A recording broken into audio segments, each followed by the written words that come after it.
Orders of the day. Ordre du jour. Government orders, government bills, commons. Consideration at report stage of Bill C9, an act to amend the Income Tax Act, Canada Emergency Rent Subsidy, and Canada Emergency Wage Subsidy. There are 3 motions and amendments standing on the notice paper for the report stage of Bill C9. Les motions numéro 2. Motions 2 and 3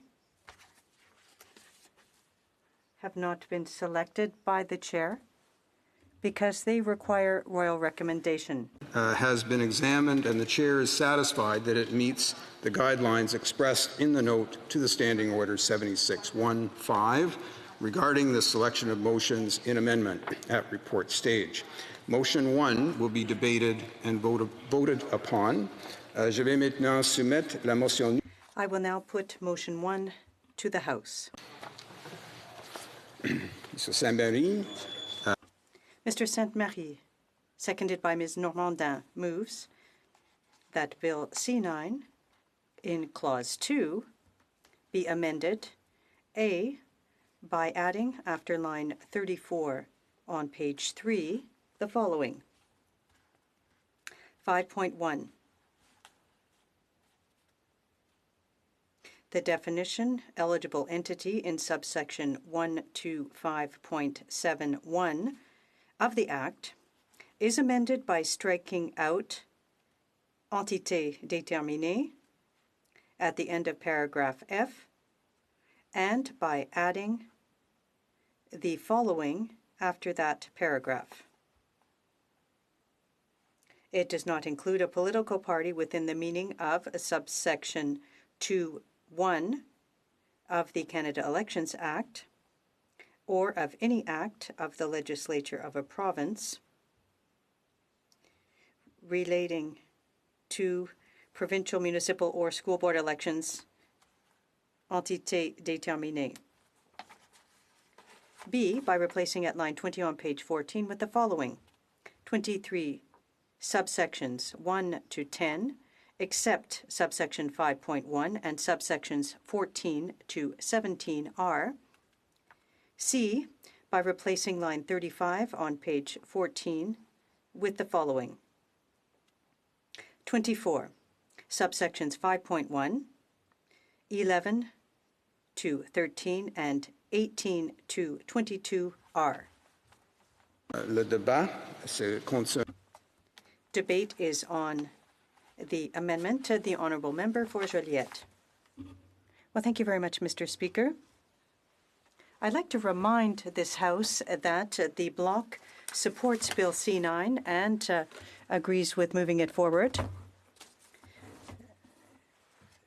It's important to extend the subsidy, the wage subsidy. We've been calling for that for a long time. We've also been calling for support for fixed costs, and the rent subsidy covers that. There is, however, a problem that remains with this bill, which comes from the initial legislation last spring on the wage subsidy. And that is what for political parties to have access to the wage subsidy. The wage subsidy, Mr. Speaker, is an emergency program for emergencies, for companies that were forced to scale back their activities and in order to stabilize the economy.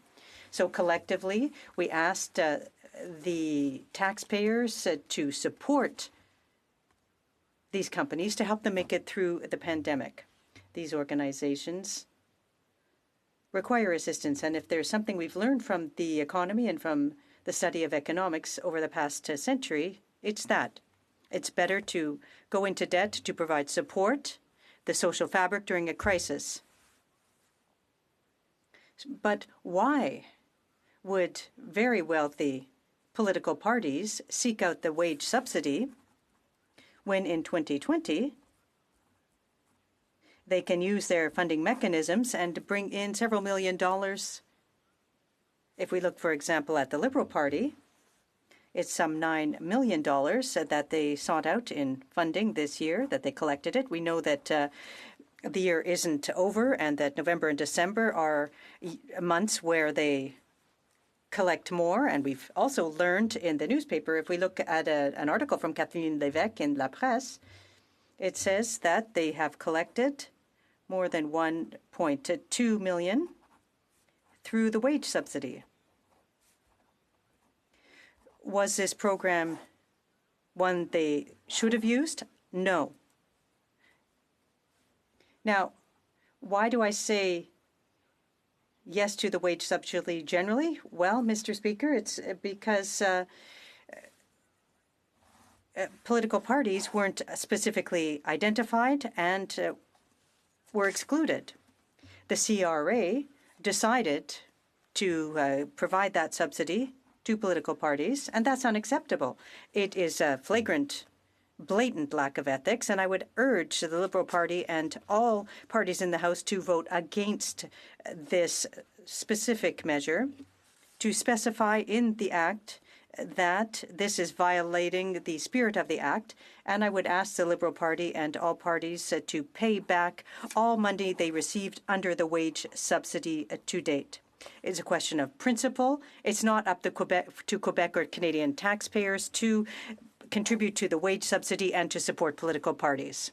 Mr. Speaker, when we look at the definition of these entities, and in the Act, which covers the wage subsidy, it identifies the companies. A trust, for example, is a political party fall into this category? Perhaps they said why. That yes, it was. B, no. It's not an individual either. A charitable organization, a registered charitable organization. Is the Liberal Party a charitable organization? I say no. Now, of course, if we were to broaden the definition, and when we look at the contracts they've granted to We Cheria, we look at the former member to Pierre Fond, who was making respirators, and he got a contract for something he didn't even build in the past. Well, then there's judges, yes, and their friends. Well, they are in the business of charitable donations to their friends, but that is not the objective here. A person who doesn't pay taxes, and we can see here, in fact, unions, other things, then it goes down to E. As you can see under E, while we're talking about companies, and is the Liberal Party does it fall into this category? Well, they were in the sponsorship scandal, but it's not a sponsor to business, so that's why this amendment is clear that political parties in this legislation and in provincial legislation are not those types of entities. Now, there has to be proof of a loss of income between January, February, and March to be eligible for that. We can easily, for a political party, delay their income a month, but it's not because of the pandemic that there's less money in the bank for a political party. The funding exists. It's a very wealthy party, a millionaire party, and if we look at what we need to do is compare March of 2019 to 2020. 2019, however, was an election year, and all political scientists agree that in an election year, each party gathers up more funding. So it's normal for in 2020, there would be more money in the coffers. There are people who are having a very difficult time. They're taxpayers. They have had to go into debt, and why are they being asked to do more to support these very, very wealthy political parties? That's unacceptable. To my mind, this is an attempt to get wealthy at the expense of taxpayers. That's not why we're here in this chamber, and that's why I am urging everyone to vote in favor of this amendment. the state funds political parties. And in the case of the sponsorship scandal, we saw what happened, what Jean Chrétien did, and he made some changes so that there was less tricks that could be played, and that to ensure that funding coming in would have less of an impact to defend those who are the wealthiest, etc. But unfortunately, that particular measure was removed. And since it was taken out, the Bloc has been calling for it to be put back in, because that's the way Quebec operates, and in a Western democracy, well, it's perhaps the culture, the Anglo-Saxon culture, that is tainting this decision here in this case. But the idea of public funding will put everyone on a level playing field.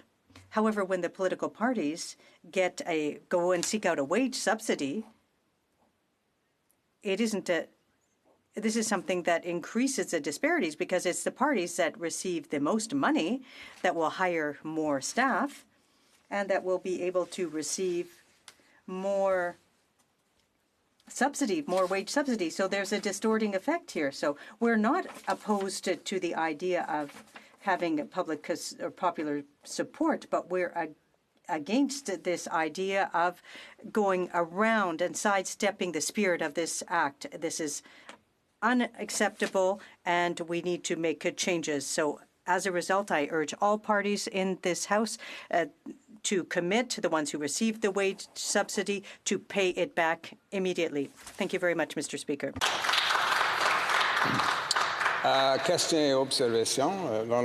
Questions and comments? The Honourable Parliamentary Secretary to the Government House Leader. Thank you, Mr. Speaker. And where I agree with the member is the fact that there is a principle here.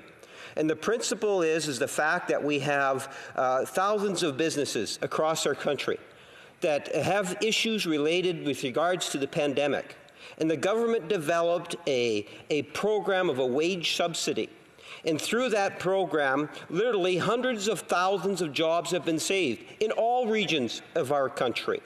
Now, the Bloc want to talk about a scandal of sorts, or try to create some image of a scandal. If the Bloc wanted to, Mr. Speaker, what they could do is take a look at the election where members of the Bloc Party beefed up their expenses in order to get larger rebates. That is something that I would suggest to you is scandalous. And I'm wondering if, with hindsight, if the member would agree that it was wrong of the Bloc Party to do that. Député de Joliette. The Honourable Member for Joliette. I'm outraged, Mr. Speaker, to hear the comments being made by the Parliamentary Secretary to the Government House Leader. We aren't the ones who tried to create a scandal on the wage subsidy. It's a Liberal Party by sticking its hands into the cookie jar to violate the spirit of the Act, that's not following the rules, and that is... But from there to accusing the Bloc Québécois for inflating our expenses to get more of a rebate. What is that, Mr. Speaker? In the last election, we were never sure whether we would be getting our rebates compared with the Liberal Party, that when you look at the expenditures on a per-riding basis, what we saw, that the Liberal and Conservative parties were better off. We followed the rules and we're ethic. We stated from the outset that picking up the wage subsidy, collecting it, was unethical. I'm outraged to hear the comments made by the Honourable Parliamentary Secretary. Questions and comments. Questions et observations. La députée. The Honourable Member for Abitibi-Témiscamingue. Mr. Speaker, speaking of election campaigns, I'd like to know what my colleague thinks about getting paid twice for the same thing, because in an election campaign, you can take the money from the CERB and stick it into the election kitty and then get refunded. Isn't that scandalous? The Honourable Member for Joliette. Yes, thank you, Mr. Speaker, and I'd like to thank my colleague from Abitibi-Témiscamingue for his comment. Yes, indeed, it's highly problematic, because our leader, the member for La Prairie, our House Leader, said it's double dipping. That's what's going on. we're talking about $1.25 million that was brought in through the wage subsidy, and then it goes into the election war chest, and then it can be used for the next election campaign.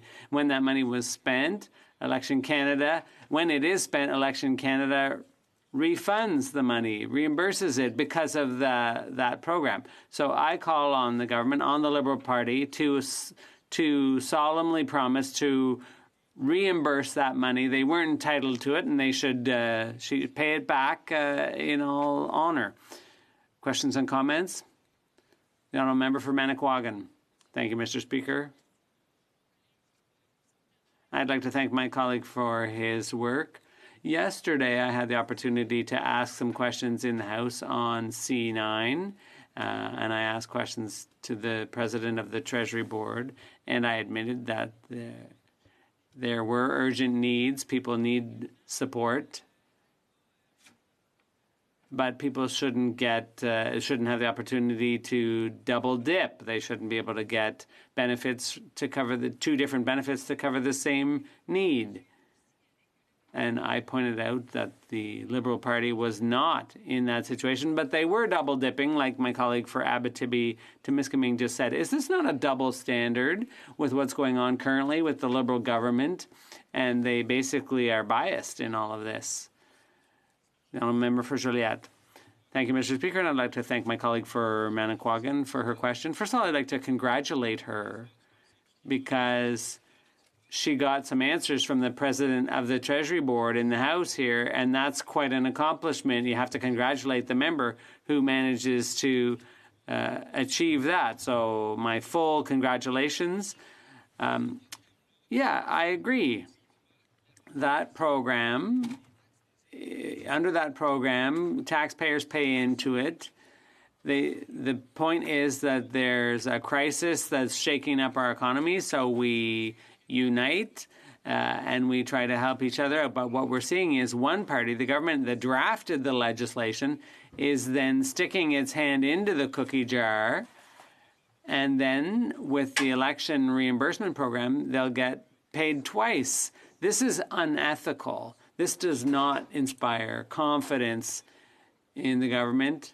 The public takes a dim view of this, even among Liberal voters, because there was a poll in June that showed that. Thank you, Mr. Speaker. Resuming debate, the honourable member for Saint-Laurent.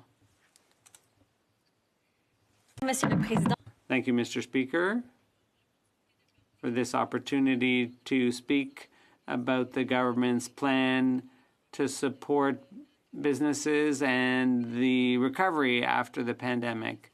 Since the start, the government has been trying to protect Canadians and preserve jobs and the Canadian economy. Given the uncertainty of the economic situation, our government has taken decisive steps to support businesses affected by COVID-19 and to protect the jobs Canadians rely on. Although some sectors of the economy are getting back on their feet, others still are dealing with low revenues, increased costs, and uncertainty caused by the pandemic. A number of businesses still need help given the effects on their cash flow and operating costs. That's why our government tabled an act to amend the Income Tax Act, Canada Emergency Rent and Wage Subsidies. Hard-hit businesses. These measures are designed to help businesses get through the second wave of the virus so that they can protect jobs, continue to serve their communities, and be positioned for a strong recovery. Mr. Speaker, from very early on in the first wave of the pandemic, it was overwhelmingly clear that one of the most important ways to help businesses survive these trying times was through rental supports. Many Canadian businesses either had to shut down for months on end or lost a significant amount of a percentage of their revenues, and yet still had to pay their landlords. That was why our government quickly responded and developed a program, the Canada Emergency Commercial Rent Assistance Program, or CECRA, to help businesses with rent so that they can stay afloat during the pandemic. One of the problems with this program was that it required landlords to apply for assistance rather than the businesses themselves. I had businesses reach out to me when this program was announced to let me know that while they needed the rental support in order to make it through, their landlords refused to apply for the program, and they were being forced to pay the full amount, even with almost no revenues. And as much as I tried my absolute best to help my constituents and the businesses in my riding who ask for help or who try to access programs, I had no idea what to tell these people because they were at the mercy of their landlords. What I did do was raise it at caucus, as did many of my colleagues, and we were very happy to see that the government listened, because our comments were listened to, and the new and improved version is being discussed today. The Canada Emergency Rent Subsidy. We are proposing to provide an easy-to-access commercial rent and mortgage program to organizations and businesses who have been affected by COVID-19 until June of 2021, with a subsidy of up to 65%. La nouvelle subvention pour le loyer. The new rent subsidy follows on the heels of CACRA, which was designed for small businesses, and that program has already supported over 133,000 small businesses and 1.2 million jobs in Canada. Since the start of the pandemic, we have cooperated closely with small businesses. The new rent subsidy will be better targeted and more accessible, and it will be paid directly to the owners of small businesses. This look like in real terms for Canadian businesses. Let's take the owner of a hair salon, for example. One that followed public health safety precautions and closed to the public back in March or April. They then opened during the summer as they were allowed to serve the public at a much lesser capacity, limited the number of customers in order to follow social distancing rules. In Quebec, they have been given permission to remain open up until further notice, and were open in the months of September and October. Let's say that in October, the revenues were down 25% compared to last year. On top of this, they incurred $2,500 in eligible rent costs for the first period of their rent subsidy. For this period, thanks to the new Canada Emergency Rent Subsidy, they would be eligible for a rent subsidy of 20%. However, we know that not all businesses have been able to remain open. Monsieur le Président, le discours... Mr. Speaker, the throne speech highlighted our commitment to provide direct financial support to businesses that have had to close temporarily because of a public health order. We are following through on that commitment by proposing a support measure in the case of a lockdown that would provide up to 25% more for organizations that had to close their doors temporarily due to a public health order. This subsidy would be in addition to the Emergency Canada Rent Subsidy, which could provide a subsidy to a maximum of 65%, which means that the total rent subsidy could reach 90%. Take, for example, a chain of restaurants that saw its revenues down 70% in September and then 80% when 6 of their 10 locations were shut down under a regional public health order effective October 1st. If this chain of restaurants incurred rent costs of $400,000 for the eligible period, $120,000 of which related to the 6 locations closed by public health order, then under the rent subsidy it would be eligible for a base subsidy rate of up to 65%, plus the new lockdown support of up to 25% with respect to the 6 locations closed by public health order for the days that they were affected. The base subsidy would apply for a benefit of $195,000, and the lockdown support would be $16,071, for a total rent subsidy of $211,071 for the month of October. $211,071 for the month of October. This would go a long way in helping the chain of restaurants cover its total of $400,000 for 10 locations, of which more than half were significantly impacted by closures due to public health orders. In addition to challenges like fixed costs and rent, the Canada Emergency Wage Subsidy will protect jobs by helping employers retain employees and by encouraging employers to rehire those they've laid off, which will help businesses position themselves for a strong rebound. The Canada Emergency Wage Subsidy has supported over 3.8 million Canadian workers, and more than $45 billion has been paid out. On the Industry, Science and Technology Committee, one of the very clear messages was that the wage subsidy had to be extended in order for businesses to keep their employees on payroll. La prolongation. Through this bill, the extension of the wage subsidy until June 2021 is proposed, and that will help protect jobs by helping businesses retain employees and rehire those that were laid off. In addition, the subsidy rate would remain unchanged, i.e. a maximum of 65% of eligible wages until December 19th of this year at least. This extension is part of our commitment to create more than 1 million jobs and restore employment to its pre-pandemic levels. On la pandémie. Mr. Speaker, our government continues to assess the impact of COVID-19. These programs are built to be flexible in order to help businesses that have been hardest hit. As circumstances improve, the level of help will decrease, and as circumstances get worse, more support will be given to businesses and organizations. As we have said since the start of this crisis, we are ready to take additional actions when they are needed. That is why I would encourage all members in this House to put immediate needs of Canadians and businesses first and support Bill C-9. Canadian businesses need this new rent support and the extension of wage support in order to get through the crisis. This bill will enable us to do just that. Thank you. Questions and comments? The Honourable Member for Abitibi-Temiskaming. Thank you, Mr. Speaker. I'm curious, what's the definition of fixed costs for my colleague? Will the government come up with a program that will truly meet the need for fixed costs? Quebec has a program that includes municipal and school taxes, mortgage fees, electricity, gas, telecommunications, association fees, and rent. Why is Canada not providing as effective support for fixed costs as Quebec is? The Honourable Member. Thank you, Mr. Speaker. I'd like to thank my colleague from Abitibi-Temiskaming for his question. I could say that this bill is an excellent start. Fixed costs include rent, and that is something that we're helping businesses to pay, including their employees' wages. So I think by supporting this bill, we're taking a big step in the right direction. Comments? The Honourable Member for Elgin, Middlesex, London. Thank you very much, Mr. Speaker. And the member mentioned about the number of phone calls that she had received during the beginning of the pandemic, while so many businesses were hurting. And with the way that CERCA came out and some of the restrictions to this, she indicated that she too had spoken to the government, just like I believe everybody on these opposition benches has done so as well. But it still took 6 months for them to respond.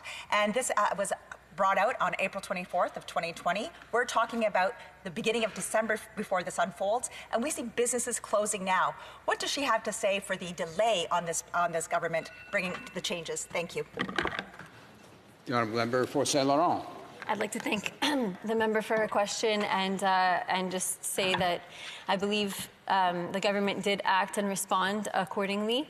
And obviously, when it comes to rent, this is the jurisdiction of the province in most cases. So I know that there were, there was a lot of red tape around this program in the beginning. But I'm really glad to see that we've come a long way and that we will be offering assistance directly to businesses as of now. Questions and comments by video conference. The Honourable Member for Courtenay, Alberni. Yeah, thank you, Mr. Speaker. And I want to thank my honourable colleague for her speech. And she identified so many reasons why the commercial rent assistance program needed to be fixed. And I appreciate her advocacy within her own caucus. But what I don't understand, Mr. Speaker, is that the Liberals today rejected our amendment to backdate the program to April 1st for those that couldn't get rent support because their landlord wouldn't apply, and to make it a tenant-driven program, which they're doing now, and we appreciate that. But why would the Liberals not allow those that were excluded from their flawed program to apply and backdate it for the 6 months they couldn't get support? And I'm hoping the member can actually answer the question. They talk about moving forward, but she knows very well that the debt moves forward as well with those small businesses that didn't get the help they needed. They closed their doors for public health. They need government support. Will the member go back to her caucus and advocate for them to backdate the program? Honourable Member for Saint Laurent. Thank you, Mr. Speaker, and I'd like to thank the member for his question. And of course, it's been a very difficult time for all businesses across Canada, I would say, or at least the majority of them. And we know that we're not anywhere near the end of this pandemic, and we know that businesses will continue to need our help for the months to come and perhaps years to come. So I'm glad that we've made the progress that we've made, and I'm going to obviously keep advocating for more supports to businesses, and I'm sure that everybody in our caucus will do so, and that we will continue to provide help as we see that it is needed as the time goes on. Thank you. Time for one more short question and response. The Honourable Parliamentary Secretary to the Minister of Families, Children and Social Development. I hear the opposition parties speaking to this program. I'm curious for the member's thoughts on the fact that the Safe Restart program of $19 billion, including $2 billion that was added to it for schools, this is part of the way in which the provincial governments have responded. Is it surprising that the opposition parties don't give credit to the federal government when the provincial governments spend our money in making these programs a reality? Honourable Member for Saint Laurent. I'd like to thank the honourable member for his question and just basically say that, yes, the federal government has taken huge steps to support Canadians and their businesses.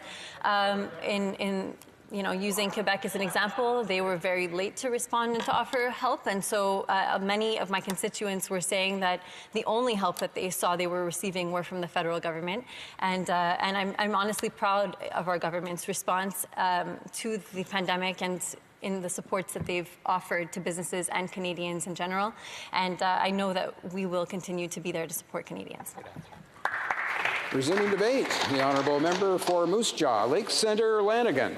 Thank you very much, Mr. Speaker. Let me, at the outset, say, Mr. Speaker, that we on this side of the House will be supporting Bill C-9, a bill that will be providing rent subsidies to Canada's small business community.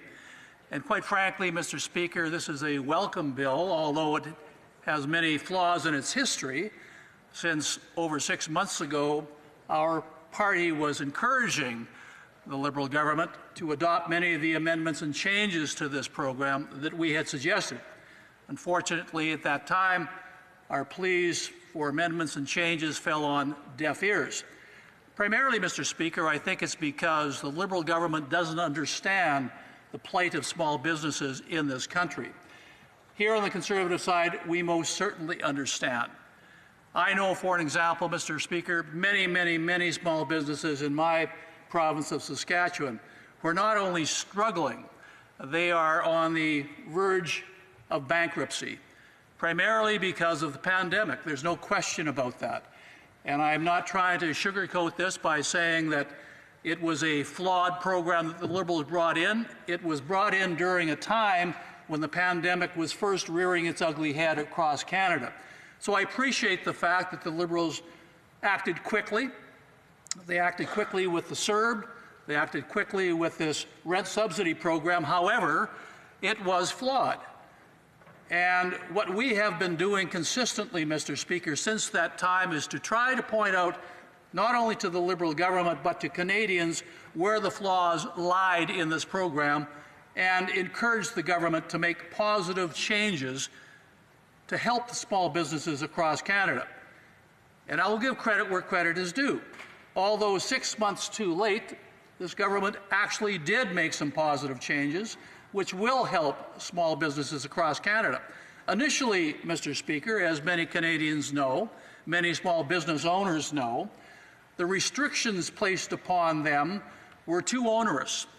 The uptake of the initial program was less than 10%, primarily because the program was designed to go through landlords rather than directly to tenants. And because of that, many landlords chose not to apply. Therefore, their tenants, the small business owners or leaseholders, were left in a very uncomfortable position because their landlords wouldn't apply for the rent subsidy program. That way, it left the small business owners who had to pay rent on a monthly basis in a position where they were offered no relief whatsoever. And that, Mr. Speaker, was almost untenable. Now, however, there have been some positive changes, and as I said earlier in my remarks, I applaud the government for doing so.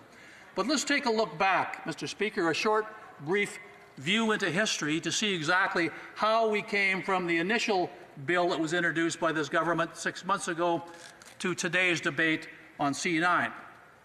As I mentioned, Mr. Speaker, initially, the government proposed that this rent subsidy program would be designed in such a way that landlords would have to apply.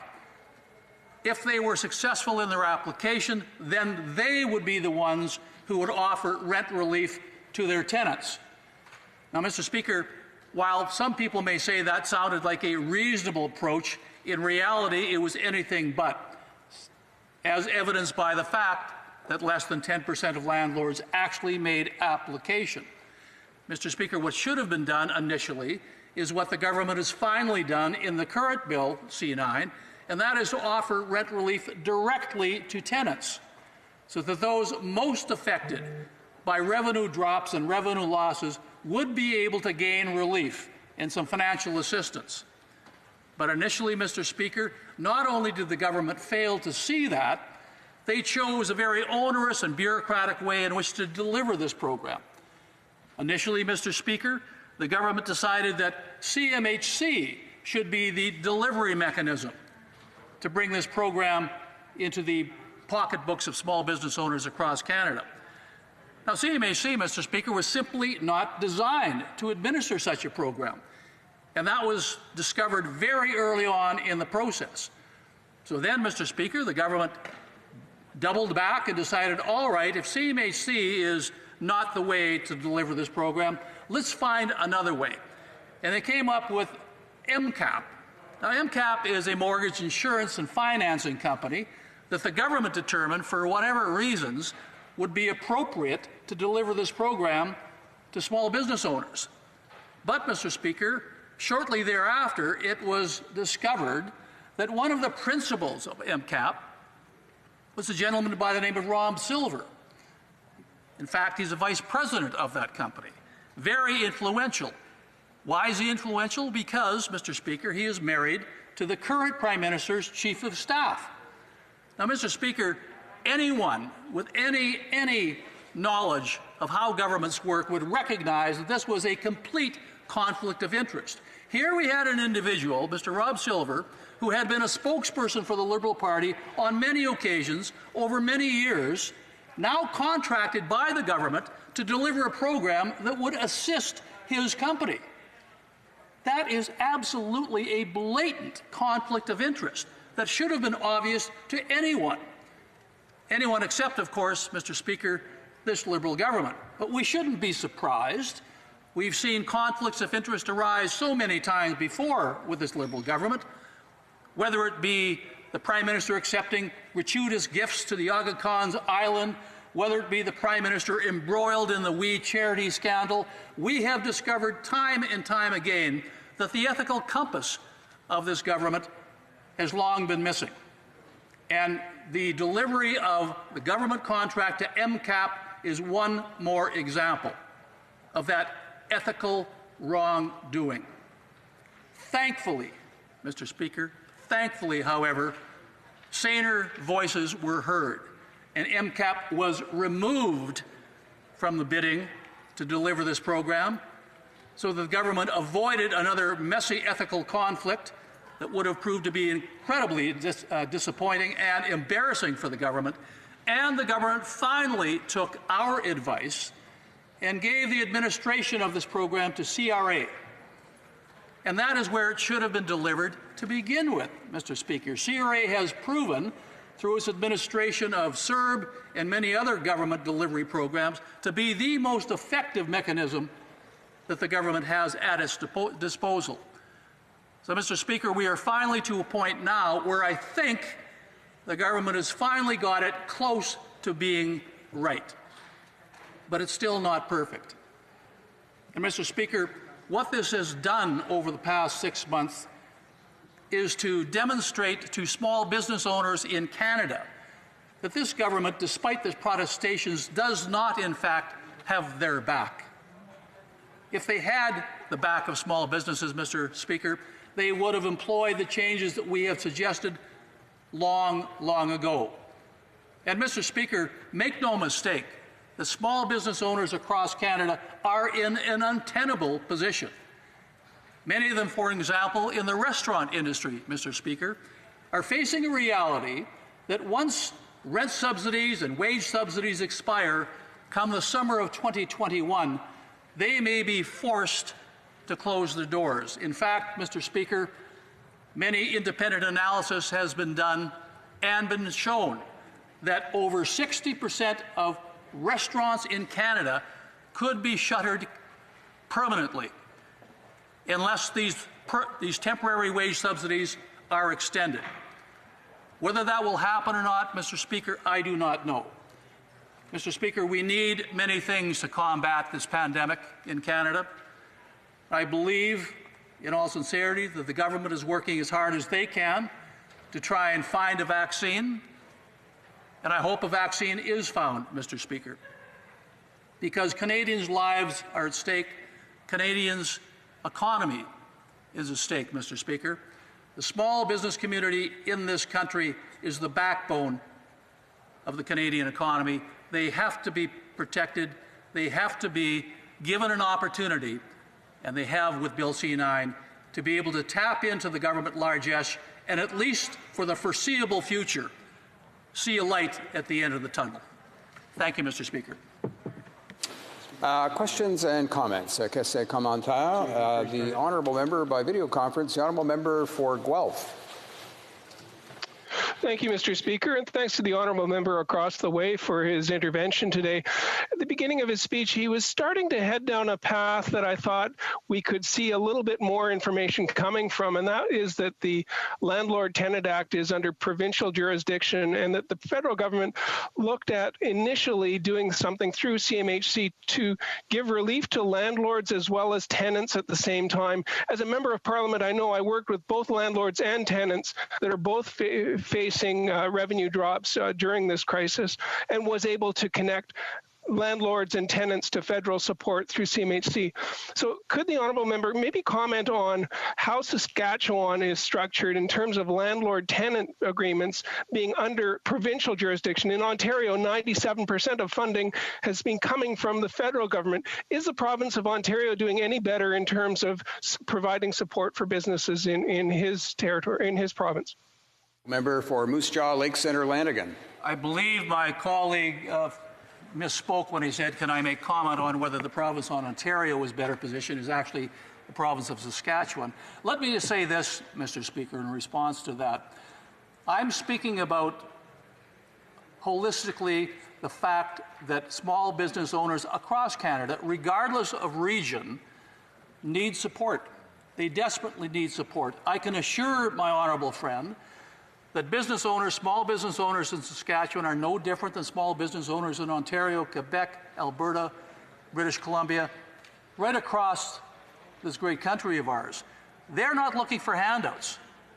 They're just looking for a level playing field that allows them to be able to put food on the table for their families, to operate a business, to be able to walk home each month with pride to their families and saying, our business is still alive and still operating.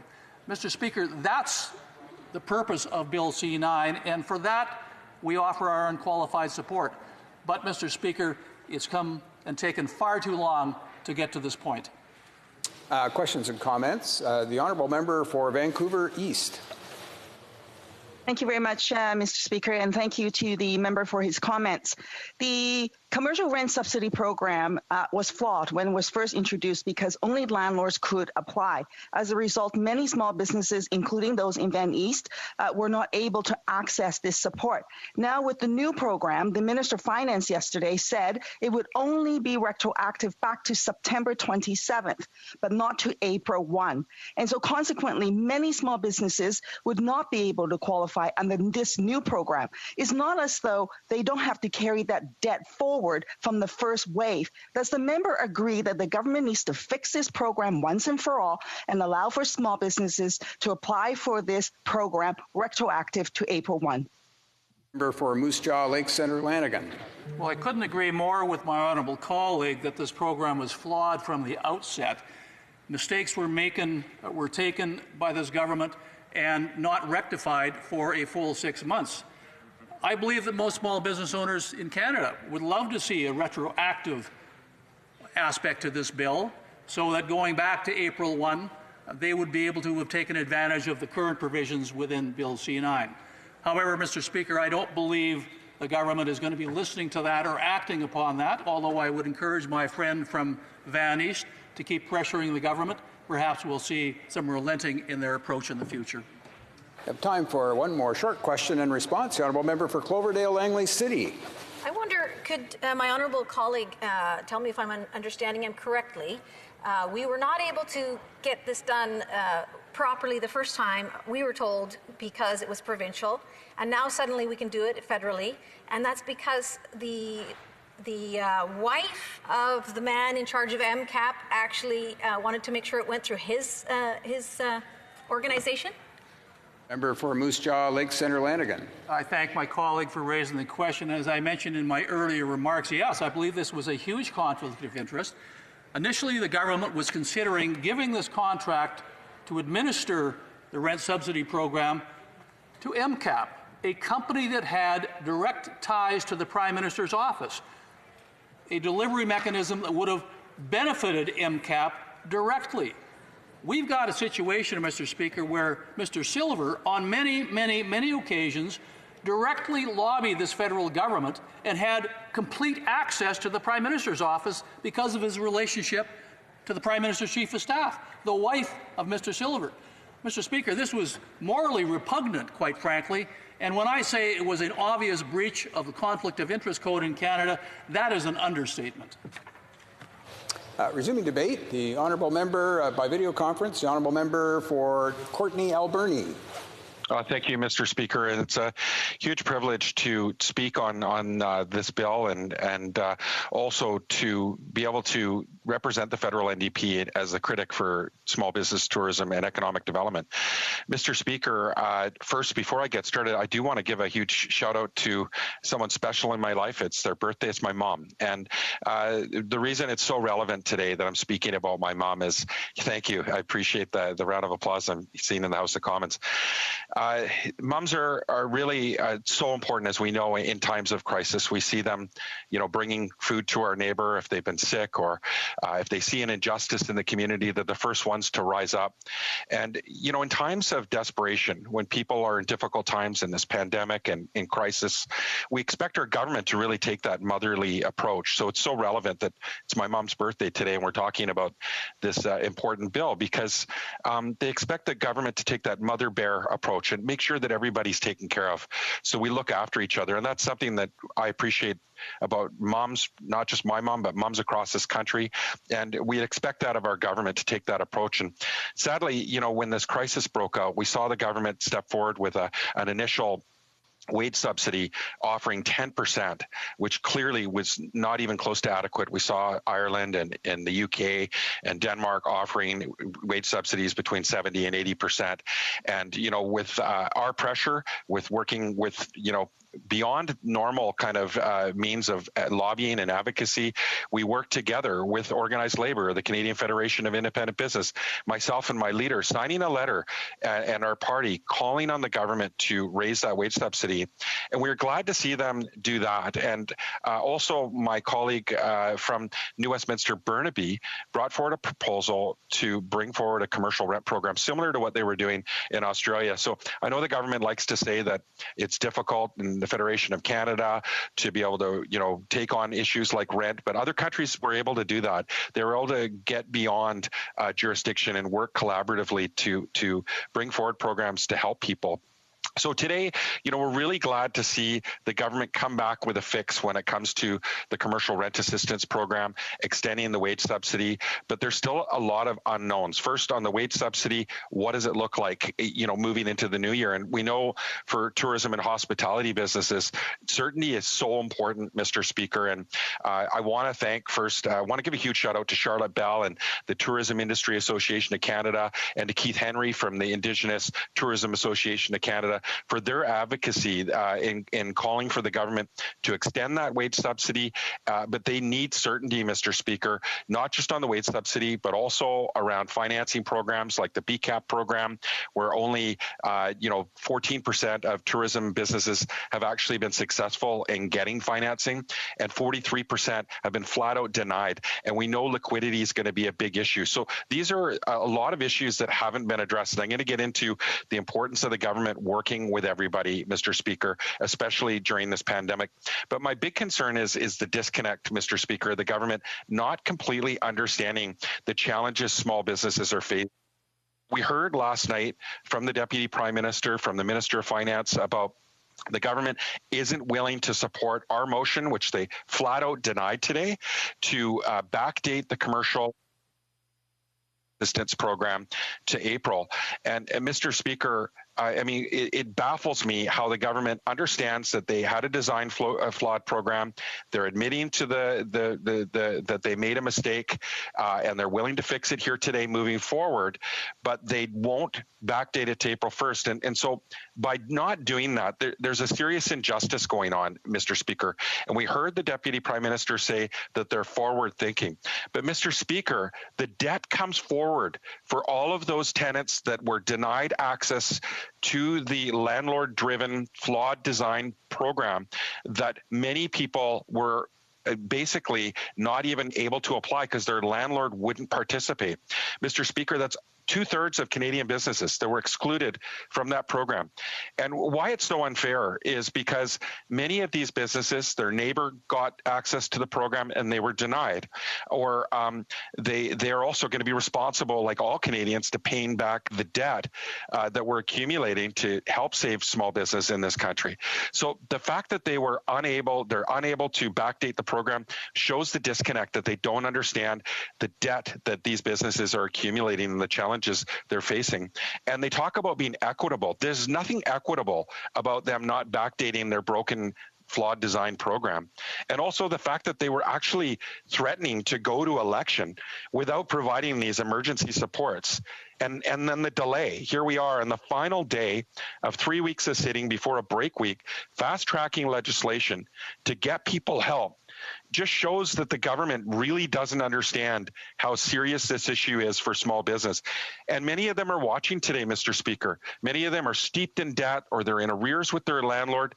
They're looking today to see if the government is actually going to backdate the program, or are they just going to go and file for bankruptcy?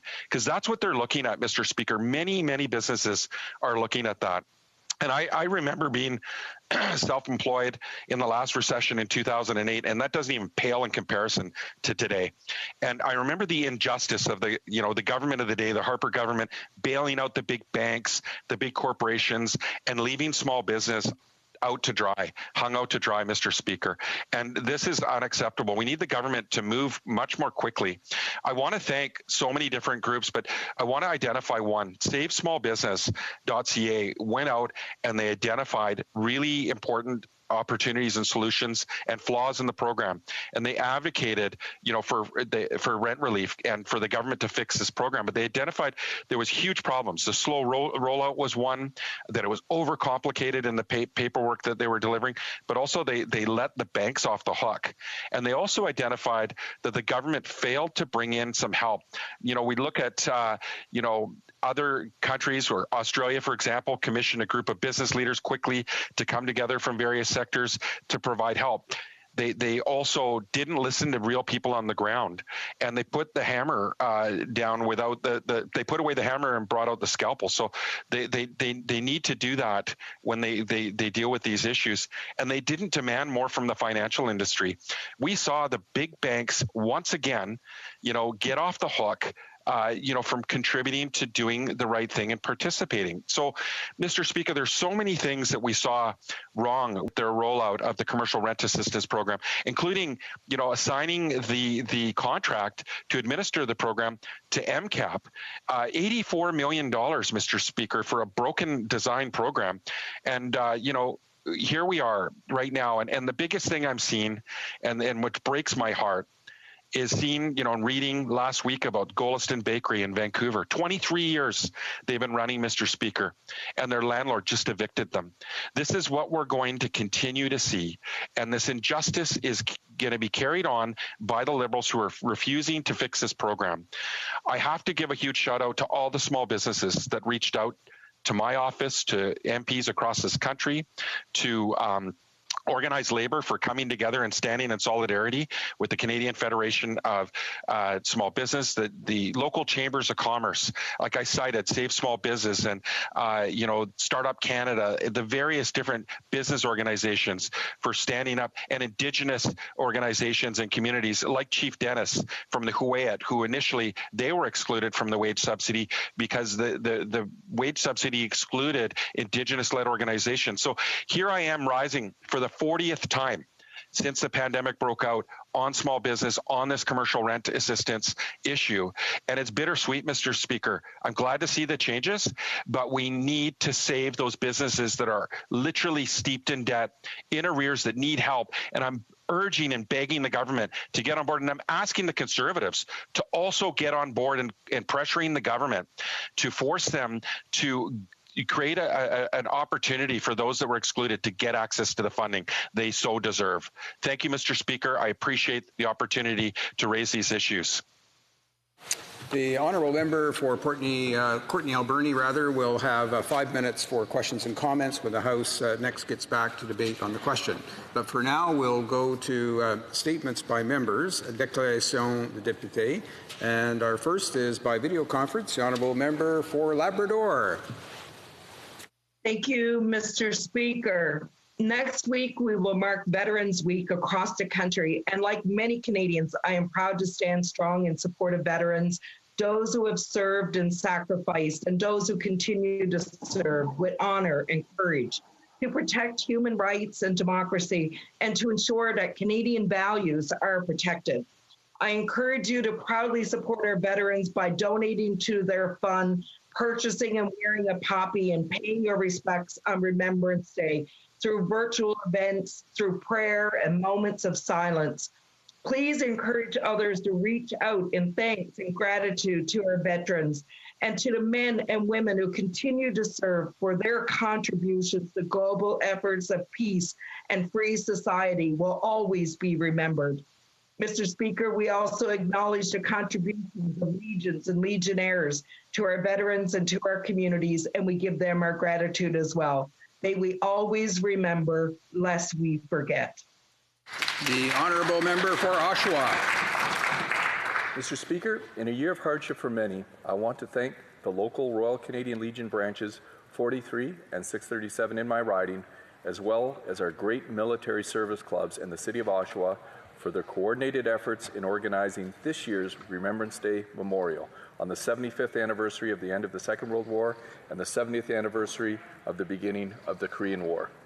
Normally, Remembrance Day in Oshawa is a time we stand together and reflect upon the sacrifices of those that laid down their lives so we can live free. But with the need to protect our citizens from COVID-19, our veterans groups and the City of Oshawa have come together with Rogers and will be offering an online virtual broadcast of the ceremony starting at 10:30 a.m. I am thankful for the work of our great community leaders in organizing the ceremony, and I look forward to paying my respects as well. Lest we forget, Mr. Speaker, lest we forget. N'oublions jamais. Thank you, Mr. Speaker. Merci. The honourable member for Egmont. Mr. Speaker, today I wish to acknowledge the resilience of the West Prince community of my Egmont riding following awful tragedies that occurred earlier this fall. Last Friday, I was invited to attend an event hosted by the community of Northport to thank all the volunteers and recognize the families whose lives were changed forever. Whether it be the volunteers who helped in the search or those who kept the boys and their families in their thoughts and prayers, our community rallied around those impacted by these tragedies in such a way that made us all proud to call West Prince home. I extend a special thanks to DND Search and Rescue, the Canadian Coast Guard, Fisheries and Oceans, Parks Canada, and the RCMP, who promptly answered their calls to action in response to these tragedies. When the men and women who serve put on their uniform each day, They do so knowing that they're putting their lives at risk in order to protect us. As 2020 has shown us, the resilience of our communities relies on us coming together when it matters most. I'm proud of my community for doing just that. Merci les hommes et les femmes en uniforme. I thank the men and women in uniform. I thank them. Courtney Alberni. Mr. Speaker, small businesses across Canada have been closing their doors and struggling to survive since the beginning of the pandemic in March. And yet the Liberals have designed their rent relief program so that business owners only take on more debt. CECRA was deeply flawed and a broken program, and the Liberals knew that when they launched it. Not only did they need to show a 70% revenue loss, but business owners need their landlord's permission to apply. To fix their own mistake, they've announced a new tenant-focused program that only offers support to and from the end of September. The Liberals designed a commercial rent subsidy program that left the majority of small businesses behind. I don't understand why they won't make the necessary changes so that commercial renters who were left out in the first time can get the retroactive financial support they need to weather this storm. We're calling on the government to save the hardest hit businesses by backdating the rent program to April. This will help them catch up on their rent, rehire the employees they let go, and save small business across the country. Thank you. L'honorable député de Sherbrooke. The honourable member for Sherbrooke. I'm honoured today to take a moment to commemorate Remembrance Day. November 5th to 11th in the midst of Veterans Week is a particularly important day for my riding. Sherbrooke has 2 armories, is home to 4 regiments whose dedicated work makes us proud. I'd like to take this opportunity to highlight the deployment of our reservists as part of Operation Laser in the long-term care facilities, particularly in Montreal. This mission reminds us of the important work of our troops, even in peacetime, a competent and altruistic job. For Remembrance Day, I had the opportunity to meet with Mr. Alphonse Pelletier, a Sherbrooke veteran of the Korean War, to whom I presented a medal of recognition for his bravery, commitment, and involvement throughout his life. Mr. Pelletier, your sacrifice and dedication to defending Canadian values is a remarkable example for Canadians from coast to coast to coast. Thank you, Mr. Speaker. The honourable member for Kenora. Mr. Speaker, as the Member of Parliament for the riding of Kenora, it's incredibly disappointing to see that the North continues to be overlooked by this Liberal government. From economic development to infrastructure improvements to social supports, our region is clearly not on the Liberals' priority list. From Pickle Lake to Red Lake, from Sioux Narrows to Sioux Lookout, it's clear the Liberals have no plan to enable the North to prosper. Luckily, the Conservative Party is here for Northerners. We support industries like forestry and mining that spur economic growth. We support tourism and small businesses, which the Prime Minister accused of being tax cheats. We recognize the need for improved infrastructure and internet, and we continue to stand up for law-abiding firearms owners. Conservatives are champions for Northern prosperity, and we are going to continue to fight for the issues that are important to Northerners. Thank you, Mr. Speaker. The honourable member for Winnipeg North. Yes, thank you, Mr. Speaker. We live in a great country, a country that has so much diversity, Mr. Speaker. It's with great happiness I say to you and to all members and to all Canadians, Happy Diwali. It is our heritage that I believe is our greatest strength. And Canada, as diverse as we are, continues to grow every day in our rich, vibrant heritage.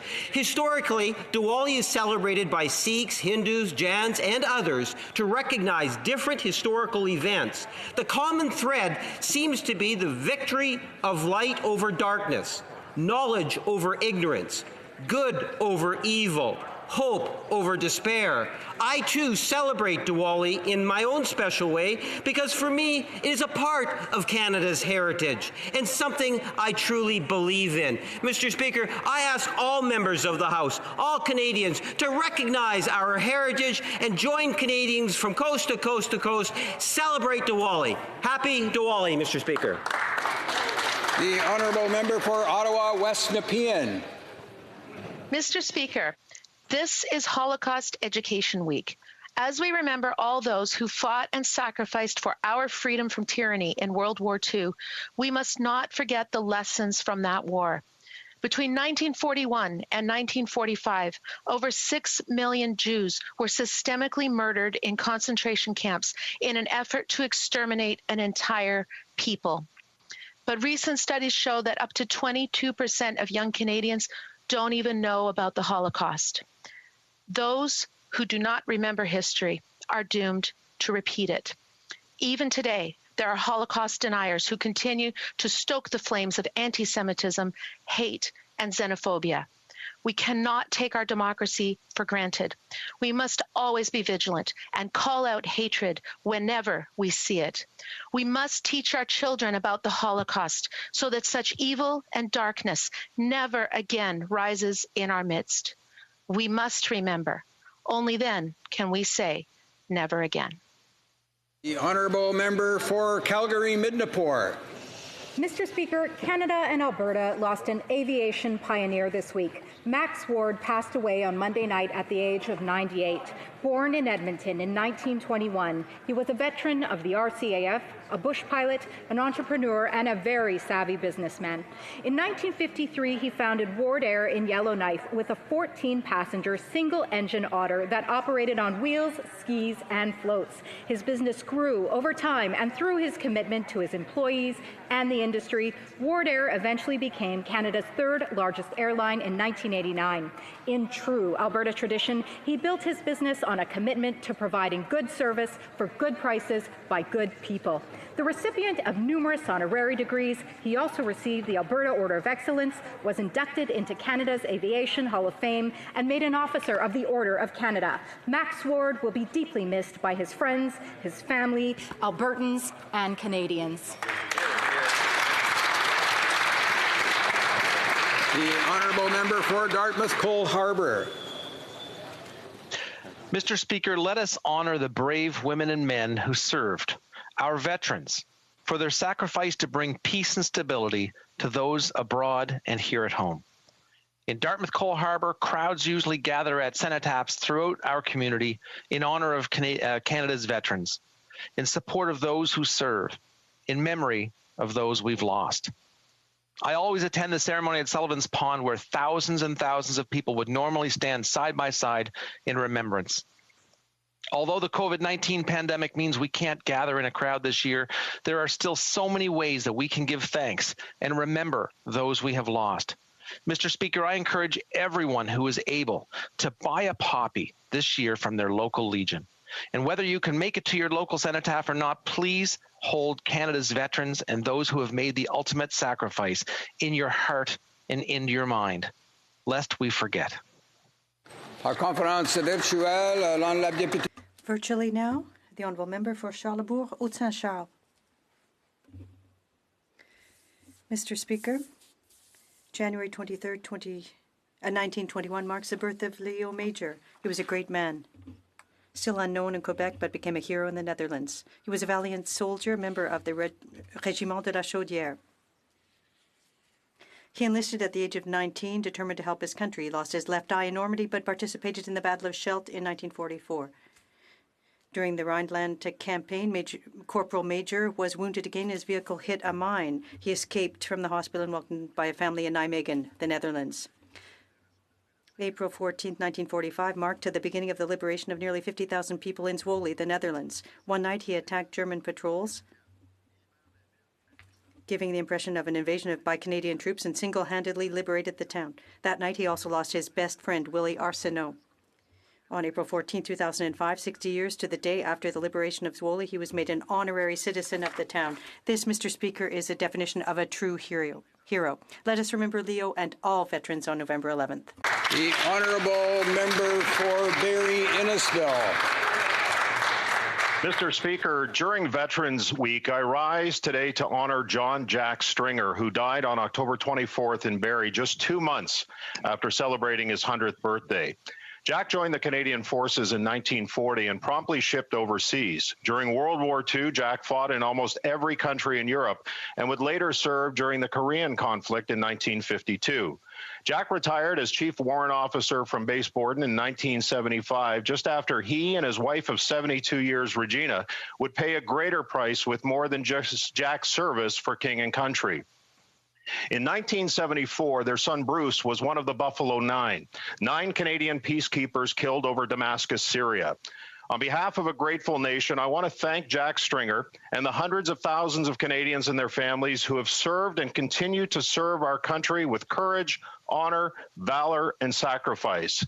This Sunday on Indigenous Veterans Day and on November 11th, I encourage all Canadians to show Canada's veterans, in whatever way they can, how grateful and thankful we are for all that they have done for us. The honourable member for New Westminster, Burnaby. Well, this morning is a great morning in America. With the results in Pennsylvania, Georgia, Nevada, and Arizona, clearly Joe Biden will become the next president of the United States. This brings an end to the nightmare of the presidency of Donald Trump, someone who embodies dishonesty, misogyny, racism, and xenophobia, and who admires brutal authoritarian regimes. Now is the time for healing and a chance for all humanity to work together to find solutions to challenges we face, above all, to the existential crisis of climate change. Americans are our closest friends and neighbors.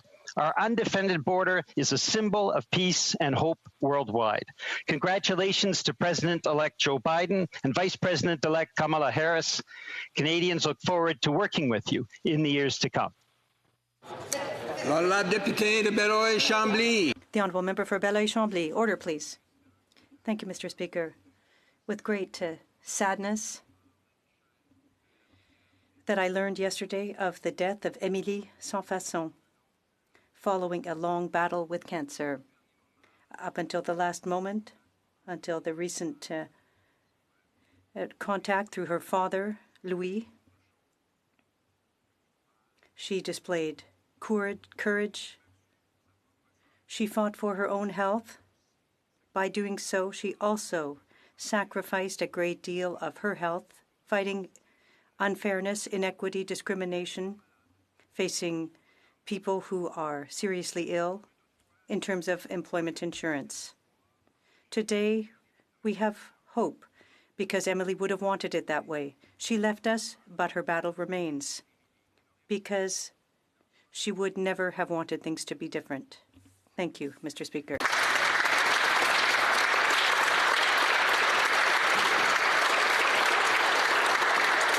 Honourable member for Bruce Grey Owen Sound.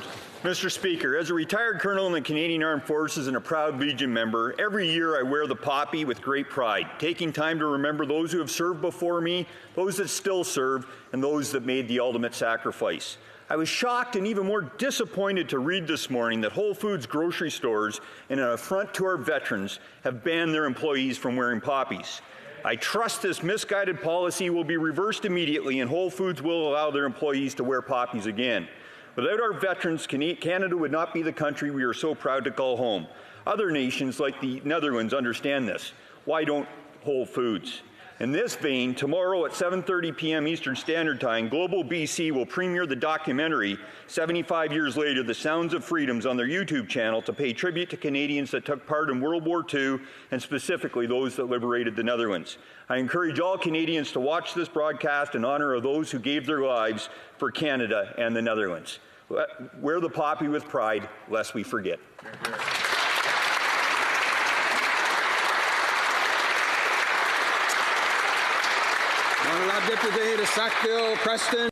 The honourable member for Sackville-Preston, Jesse Cook. Thank you, Mr. Speaker. On Remembrance Day, Canadians will remember those who lost their lives serving in the Canadian Forces and thank those who served and continue to serve.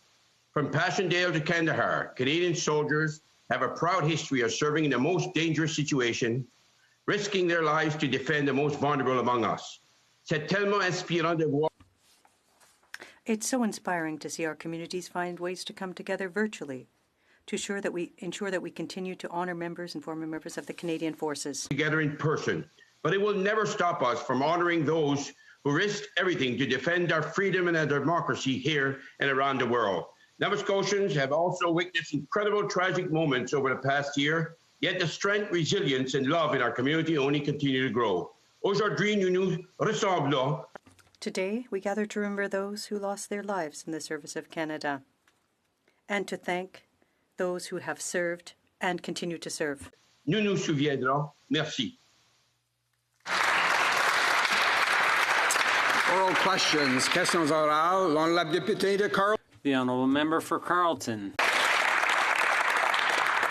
We're all wearing poppies to honor those who served, those who were wounded, those who never came home. For the countless mothers who buried their faces in their pillows in the endless anguish of knowing that they'd never see their daughter or son again. That's why Canadians are so outraged that a billionaire American-owned Whole Foods, a grocery chain, has banned its workers from honoring our soldiers. Will the government join with Canadians in boycotting Whole Foods, saying that we will not give them our money until they let their workers give thanks?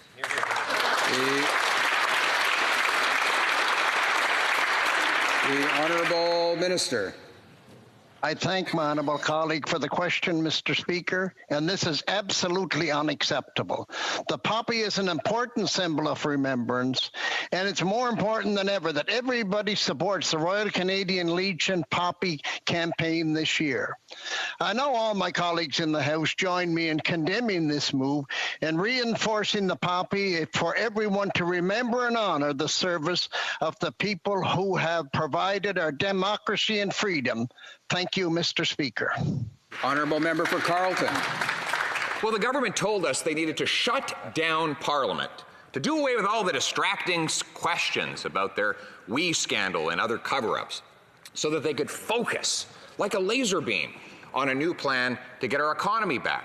So they've had all this time to themselves, and they came forward with a rent assistance program that doesn't pay rent assistance to anyone who can't afford to prepay their rent. Today, they tried to fix it, but they gummed up the procedure and got ruled out of order. Do they realize that their spectacular incompetence is costing businesses their livelihoods and workers their jobs? The Honourable Minister, Honourable Minister. Mr. Speaker, I take issue with the honourable member's characterization of our plan. It is because of measures like the wage subsidy, the emergency business account, and various supports, including for commercial rent, that millions of Canadians still have a job to go to that allows them to feed their families. With respect to the Canada Emergency Rent Subsidy, as we enter the second wave of the pandemic across Canada, we have developed a new program that will allow easier access and more targeted benefits to go directly to tenants when their business have suffered a loss of revenue. We will be there for Canadians going forward as we have been through the course of this pandemic. Member for Carleton. Yesterday, the finance minister couldn't say how big the deficit was or the debt or the additional cost of a 1% increase in the interest on our national debt. She couldn't say when there'd be an economic update or a budget. We haven't had one for a record period of time. She couldn't say whether we would be able to provide the necessary information to the Auditor General. Is it because the government doesn't know or because they don't want Canadians to know? The Honourable Parliamentary Secretary. Mr. Speaker, again, the honourable member is focused on the wrong thing. When the Governor of the Bank of Canada attended before the Finance Committee, when both he and I were present, the Governor informed him that the much bigger risk facing the Canadian economy was deflation, not inflation. I point him to the comments of the chief economist of the IMF, who was on leave from the Department of Economics at Harvard, who said that for the many countries that find themselves at the effective lower bound of interest rate, fiscal stimulus is not just economically sound policy, but also the fiscal responsible thing to do. We will base our decisions on evidence, facts, and we will continue to be there for Canadians through this pandemic. Honourable member for Calgary-Midnapore. Well, Mr. Speaker, the cat is out of the bag. Finally, after 8 months of waiting, we are expected to see in the coming days a plan for the aviation sector. But, Mr. Speaker, I want to ensure that this plan is for the individuals for which it is intended. So, can the minister assure me that employees will be protected under this plan, that there will be no further layoffs, and secondly, that these funds will not go, Mr. Speaker, to executive compensation? Honourable Minister of Transport. Mr. Speaker, we're looking at all the things that my honourable colleague brought up, and I will say that the Government of Canada has provided $1.3 billion in assistance to the air sector through the supplementary wage program. We've also provided about $192 million for remote companies serving remote areas of our country. So we have actually put some plans in place, not to mention the rent holiday for 21 airports during 2020. So we are working on a long-term solution. Well, member for Calgary Mid-Depore. Well, Mr. Speaker, that sounds like the same old empty Liberal promises, lots of words but no action. So I've got two more questions for the minister. Will the minister commit to restoring all regional routes all across Canada? And secondly, will he ensure consumer protection, that the tens of thousands of Canadians across Canada get their money back for the flights they purchased? Thank you, Mr. Speaker. Minister of Transport. Thank you, Mr. Speaker. And in response to my colleague, I will mention the speech from the throne, which I'm sure she was enthralled listening to, that we did mention in that we were going to ensure that regional routes would be maintained in Canada, because we feel it's absolutely essential to treat people living in regions the same way as we do treat people living in the large cities. They have as many rights as others. So we're working on that. And with respect to the question of consumers and vouchers, we are encouraging the airlines to refund where possible. Deputy. The honourable member for Pierre Boucher, Les Patriotes Verchères. Thank you, Mr. Speaker. As we prepare to pass measures to support businesses today, it's crazy that there's still nothing for the hardest hit industries by this pandemic. None of these measures to save the aviation sector. The planes are grounded, the airports are deserted and left to fend for themselves with their fixed costs. Regional service has been cut off. Carriers like Air Transat are on the verge of going bankrupt. Workers have been laid off. When is this government going to take action for this industry? The Honourable Minister of Transport. Mr. Speaker, I'd like to thank my colleague for the question. It's a question that he asks me pretty regularly, and my answer is also quite regular. That is that we're working on a comprehensive program to ensure that we can maintain our aviation industry. It's essential to our country, and we're working on solutions. The Honourable Member. Well, you can't wait forever, Mr. Speaker. The Finance Minister didn't want anything for the aviation industry. That's what we learned, and that's why we've been waiting for 8 months with no plan. No plan for regional service, no plan for the airports. The planes, they have to land somewhere. No plan to refund customers. No plan to protect jobs. All Ottawa has done is been Air Canada's lackey by giving them money without any strings attached at the expense of the competition. When will there be an industry-wide plan? The Honourable Minister, as I said, Mr. Speaker, we're working on a comprehensive plan to help the entire industry, including the airlines and the airports. I've been working with my colleague, the Finance Minister, who's well aware of the situation and has publicly acknowledged that the aviation industry is in great difficulty. Thank you. Monsieur le Président. Mr. Speaker, the eyes of the entire planet were on the U.S. elections this week. We saw all the social division and tension created by social networks. Meanwhile, the Heritage Minister has tabled legislation, and there's nothing about sharing platforms like YouTube. We've done our research. Social networks create hatred, and they propagate falsehoods. Does the minister have a plan to solve this problem? The Honourable Minister. We tabled legislation that will modernize the Broadcasting Act, the first time that this has been done since 1991. The changes have been welcomed by Canadian creators and those working in the industry. In fact, Jerry Diaz of Unifor, which represents many media workers, said, "The fact is, this would be a huge boost for Canadian media and media workers and their families." Our Minister of Canadian Heritage, recently spoke with his French and Australian counterparts on the measures the two countries are putting in place to support their news publishers. We know the importance of local media, and we will continue to work to support them. The honourable member for Timmins, James Bay. The children of Nescandiga are now in their third week of a forced evacuation, so let's run through this minister's lame Rolodex of excuses for not helping. First, he said Liberals have spent record funding on Nescandiga. Seriously. Then he said, well, at least Liberals have done more for Nescandiga than Stephen Harper. Well, here's the thing. Nescandiga didn't have any clean water under Stephen Harper. Now they have no water under the Liberals. So when he talks about making progress, he means progress going from having no water back to boiled water. Why has this minister completely failed the people of Nescandiga and their children? The honourable minister or parliamentary secretary. Well, thank you, Mr. Speaker. I would like to acknowledge the unacceptable situation in Nescandiga. I would like to update the House on the current discussions we are having with the Chief. The plan forward involves a staged path to opening the new plant, which we've invested $16.5 million in.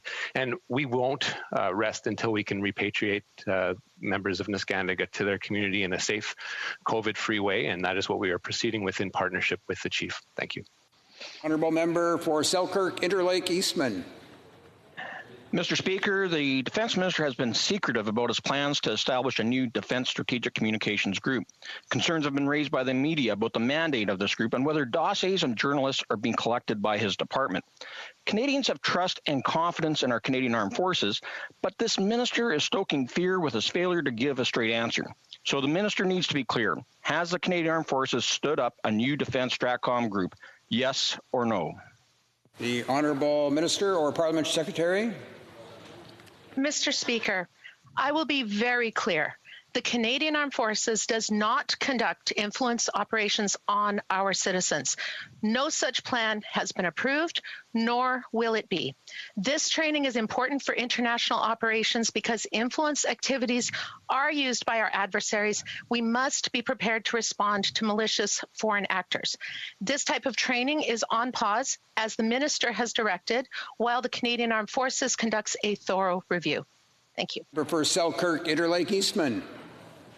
Well, Mr. Speaker, the parliamentary secretary didn't answer the question on whether or not Defence Stratcoms have been stood up. Now, Canadians are proud of our Canadian Armed Forces, and we support them in defending against disinformation operations by malicious foreign actors.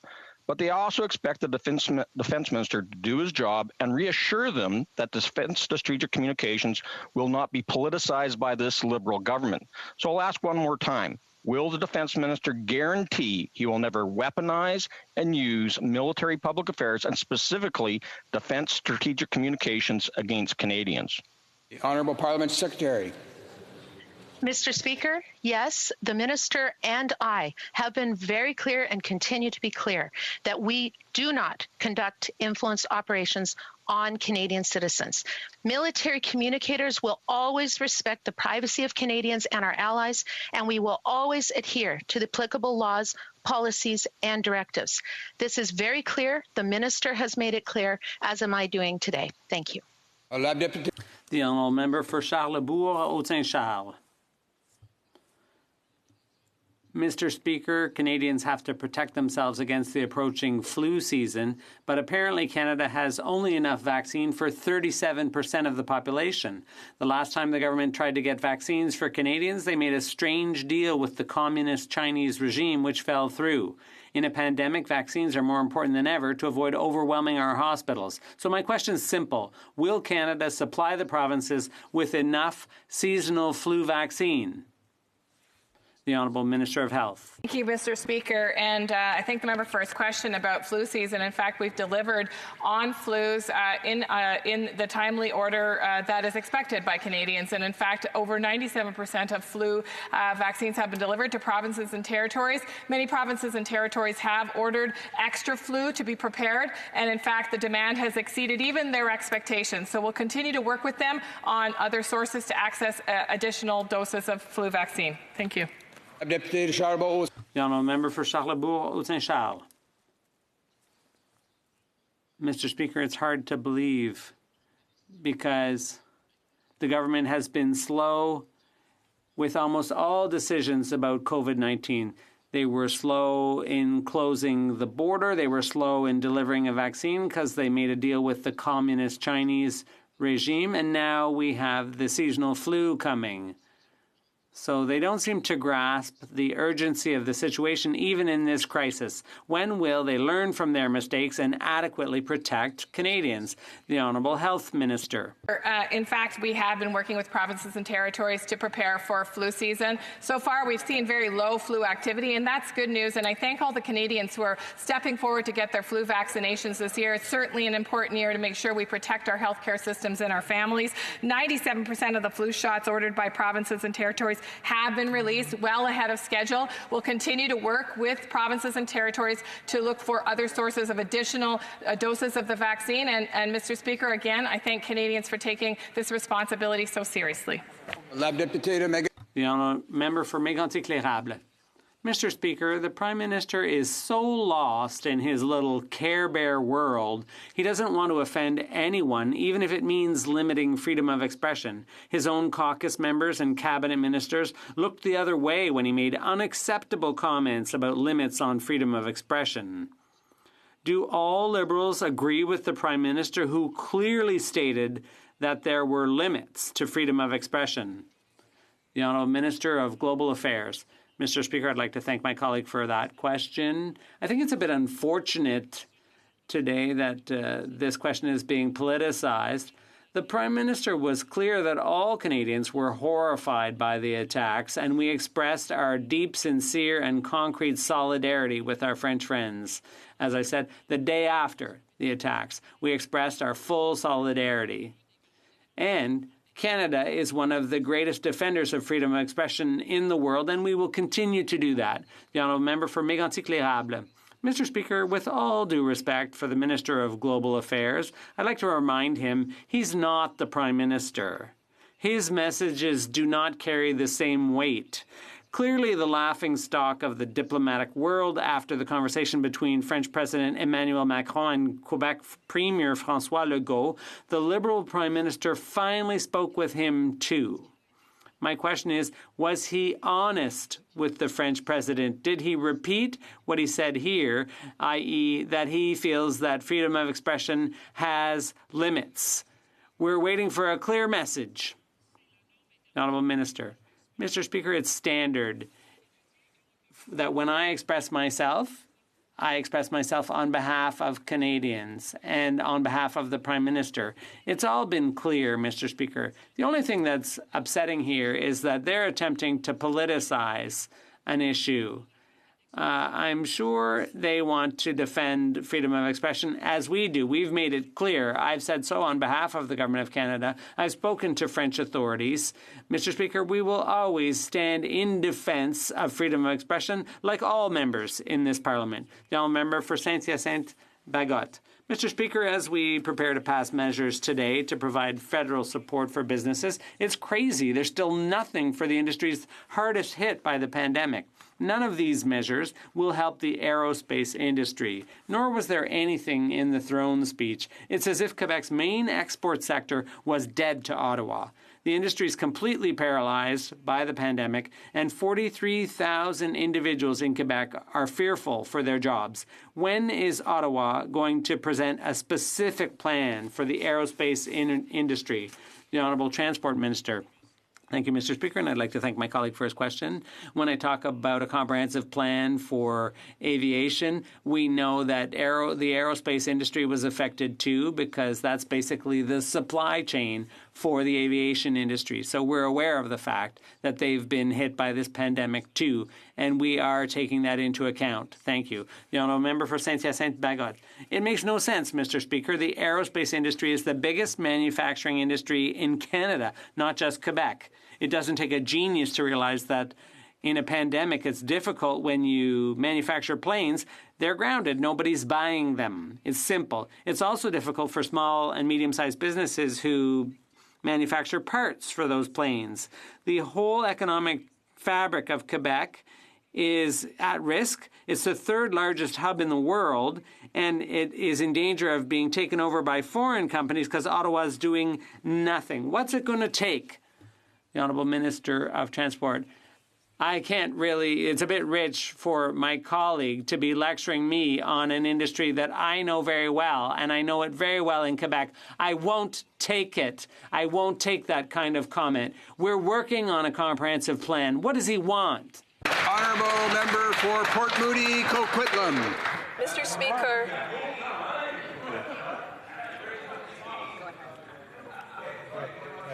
Mr. Speaker, Roman is 21.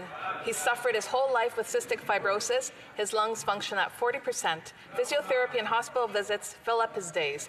Trikafta can save Roman's life, but it's not here in Canada. When I asked the minister why, she said she's waiting for Vertex to apply. But the real reason, Mr. Speaker, is this government's failed to fix PMPRB pricing regulations that keep innovative drugs like Trikafta out. It's being fast-tracked in other countries, so why is Canada lagging? When will Roman have access to Trikafta?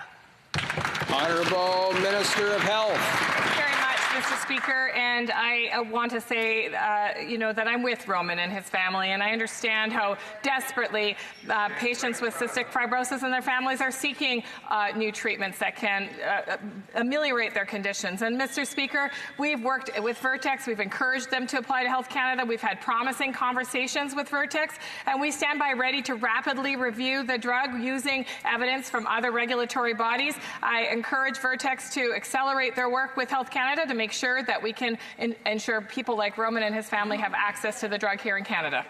La députée Louis Saint-Laurent. The honourable member for Louis Saint-Laurent. Mr. Speaker, that's the problem. That's all nice talk. But I remember in June we spoke about a case about a woman in my riding. Cystic fibrosis can hit anyone, and there are drugs available in some countries, but it's been months and months and months that we've been waiting for Health Canada's decision. Could the minister give some hope and perhaps pitch in to make sure that victims of this illness can have some hope? The Honourable Health Minister. I share the Member of Parliament, the Member Opposite's concern that we have not had an application yet from Vertex. Of course, the department has reached out to Vertex, has spoken with the company, has encouraged them to apply. But let me be clear, Mr. Speaker, patients like Roman, patients like the Member Opposite's constituent can apply to the Special Access Program at Health Canada with their doctor's recommendation. So they can access Trikafta in Canada. In fact, the majority of those applications are approved, and I would encourage them to reach out to our office if they need any help with those applications. Honourable member for Bruce Grey, Owen Sound. Mr. Speaker, needless to say, I was surprised but even more disappointed this morning to read that Whole Foods grocery stores have taken the decision to ban employees from wearing poppies. As someone who has served in our military to defend rights, Whole Foods may have the right to establish their own dress code, but taking away rights from their employees and banning poppies that Canadians wear in remembrance of those that have made the supreme sacrifice is just plain wrong. What I do know, Mr. Speaker, is within all Canadians' rights to no longer shop at Whole Foods. Premier Ford has indicated he'll introduce legislation to prohibit employers from banning poppies. Will the Prime Minister do the same? Honourable Minister or Parliamentary Secretary. Thank you, Mr. Speaker. And of course, this is absolutely unacceptable. And I know all my colleagues in the House would join me in condemning this move and reinforcing the poppy, make sure the poppy is where it should be, and the veterans are remembered and honored for all their great service. During Veterans Week, it's a time for every Canadian to come together to show their unwavering support for veterans. Veterans provided our peace and democracy, Mr. Speaker. They deserve our respect, and this government will make sure they get it. Thank you, Mr. Speaker. Honourable member for Lethbridge. In September 2019, 1 year ago, the Prime Minister promised Canadians that he would plant 2 billion trees in 10 years. In September 2020, 1 year later, we found out 0 trees had been planted. Then in Natural Resource Committee just last week, we found out not only no trees, but there's no plan, no budget for it.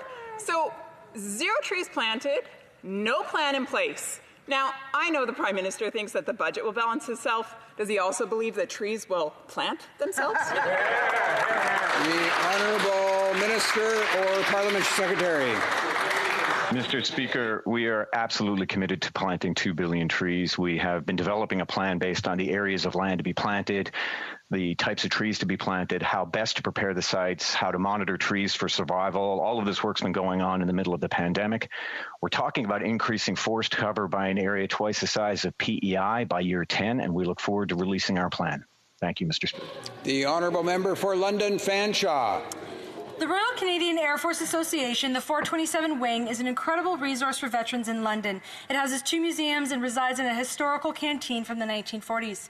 This group has fought hard to keep the wing from shutting down forever because of COVID-19. When this group reached out to assistance from the people of London, they showed up. However, I wrote the Ministers of Veterans Affairs and Heritage over 8 months ago, and I've still heard nothing. Mr. Speaker, will this government finally commit more than just pretty words this Remembrance Day and provide immediate financial support to the wing and veterans? The Honourable Minister of Veterans Affairs. Thank you very much, Mr. Speaker. And it's always been my priority to make sure we provide financial support for organizations that do so much for our veterans. And that's exactly what we included, $20 million in Bill C-4 to do just that. I've worked with some of these groups over the years, and I can assure my colleague that we will always be there to support the groups that support veterans right across this country. We owe that to our veterans, Mr. Speaker, and this government will continue to support our veterans. Thank you, Mr. Speaker. Honourable member for Cowichan, Malahat, Langford. Mr. Speaker, the Minister of Agriculture has been quoted several times over the past week stating that outstanding compensation for Canada's dairy farmers would be paid before the end of the year. What is unclear is whether the minister meant the end of the calendar year or the end of the fiscal year. Despite their repeated promises to stand up for supply management, it was the Liberals who traded away our domestic market in successive trade deals. The entire process for compensation is shrouded in mystery. When can dairy farmers expect compensation for year 2? The Honourable Minister or Parliament Secretary. Mr. Speaker, I'd like to thank the honourable member for his question. Our government recognizes the crucial role supply management plays in keeping our rural communities vibrant, and we will always be there to defend it. That is why during the new NAFTA negotiations, we protected supply management from American effort to dismantle it. Our commitment to make available $1.75 billion over 8 years for full and fair compensation is firm. We came through to our commitment with CETA and CTPPP, and we'll always do the same thing now that new NAFTA has been ratified. Thank you, Mr. Speaker. Honourable member for Brampton East. Mr. Speaker, recent offences involving places of worship, homes of faith leaders, and the other incidents in public serve as a stark reminder that we cannot take for granted our hard-fought freedoms. They have an impact not just on the individuals targeted, but on the community at large. This matter hits close to home in my riding of Brampton East, where we have a diversity of faiths and communities, all of whom have a right to worship peacefully without fear for their safety. Recently, I had Barak Mosque reach out to me to let me know that they intend to apply for the Security Infrastructure Program, but expressed concerns about meeting the deadline due to COVID-19 pandemic. Can the Parliamentary Secretary to the Minister of Public Safety please update this House on what the government is doing to ensure what those who want to apply are able to do? The Honourable Parliament Secretary. Merci, Monsieur le Président. Tous les Canadiens, Thank you, Mr. Speaker. All Canadians, regardless of their origin or religion, should feel safe where they work or pray. Through the Safe Infrastructure for At-Risk Communities funding program, our government is assisting communities in feeling safe in their schools, workplaces, and places of worship.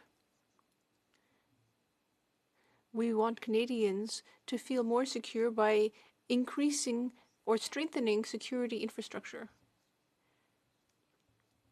In order to leave enough time to submit a completed application, and given the pressures on these organizations, the time has expired on that. The Honourable Member for Lambton, Kent, Middlesex. Mr. Speaker, the Minister of Agriculture said last week that year 2 compensation payments to dairy farmers under CETA and CPTPP would be paid by the end of the year. But what was unclear from the minister was if she meant the end of the calendar year, December 31st, 2020, the end of the government's fiscal year, March 31st, 2021, or the end of the dairy year, July 31st, 2021. Will this government keep their word and tell Canadian producers now that they will pay year 2 compensation for CETA and CPTPP no later than December 31st, 2020? Honourable Parliament Secretary or Minister. Mr. Speaker, I'd like to thank the honourable member for the question. In August 2019, we announced a compensation package of $1.75 billion over 8 years for all dairy producers with amounts distributed according to the respective quotas. Less than 1 year ago, we have sent a first check to all dairy farmers who asked for it. That's why we have kept our promises, and that's exactly what we'll continue to do. It was very important to ratify this agreement for the agriculture sector, which will help it grow with the continued access to our largest trading partner. Thank you, Mr. Speaker. Honourable member for Haliburton, Kawartha Lakes, Brock. Mr. Speaker, dairy farmers in my riding, like Jane Shire, are asking why the Prime Minister holds agriculture in such contempt. The Liberals' 2-year delay on negotiating the trade compensation payments demonstrate a lack of understanding of the impact these concessions and the pandemic are having on Canadian farmers and their families. Conservatives understand how hard our farmers work and the costs involved in feeding Canadians and protecting our food security. So, Speaker, when will the Prime Minister make agriculture a priority? Well, Parliament Secretary, Minister of Agriculture.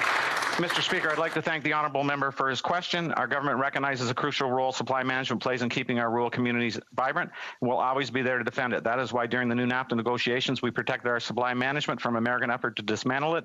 Our commitment to make available $1.75 billion over 8 years for full and fair compensation is firm. We kept through our commitment for CETA and CTPP, and we'll do the same thing now that the new NAFTA agreement has been ratified. Thank you, Mr. Speaker. La députée de Beauce. The honourable member for Beauce. Mr. Speaker, supply-managed producers, including dairy producers, are doing everything they can to assure Canadians' food security. They expect the government to respect its own commitments.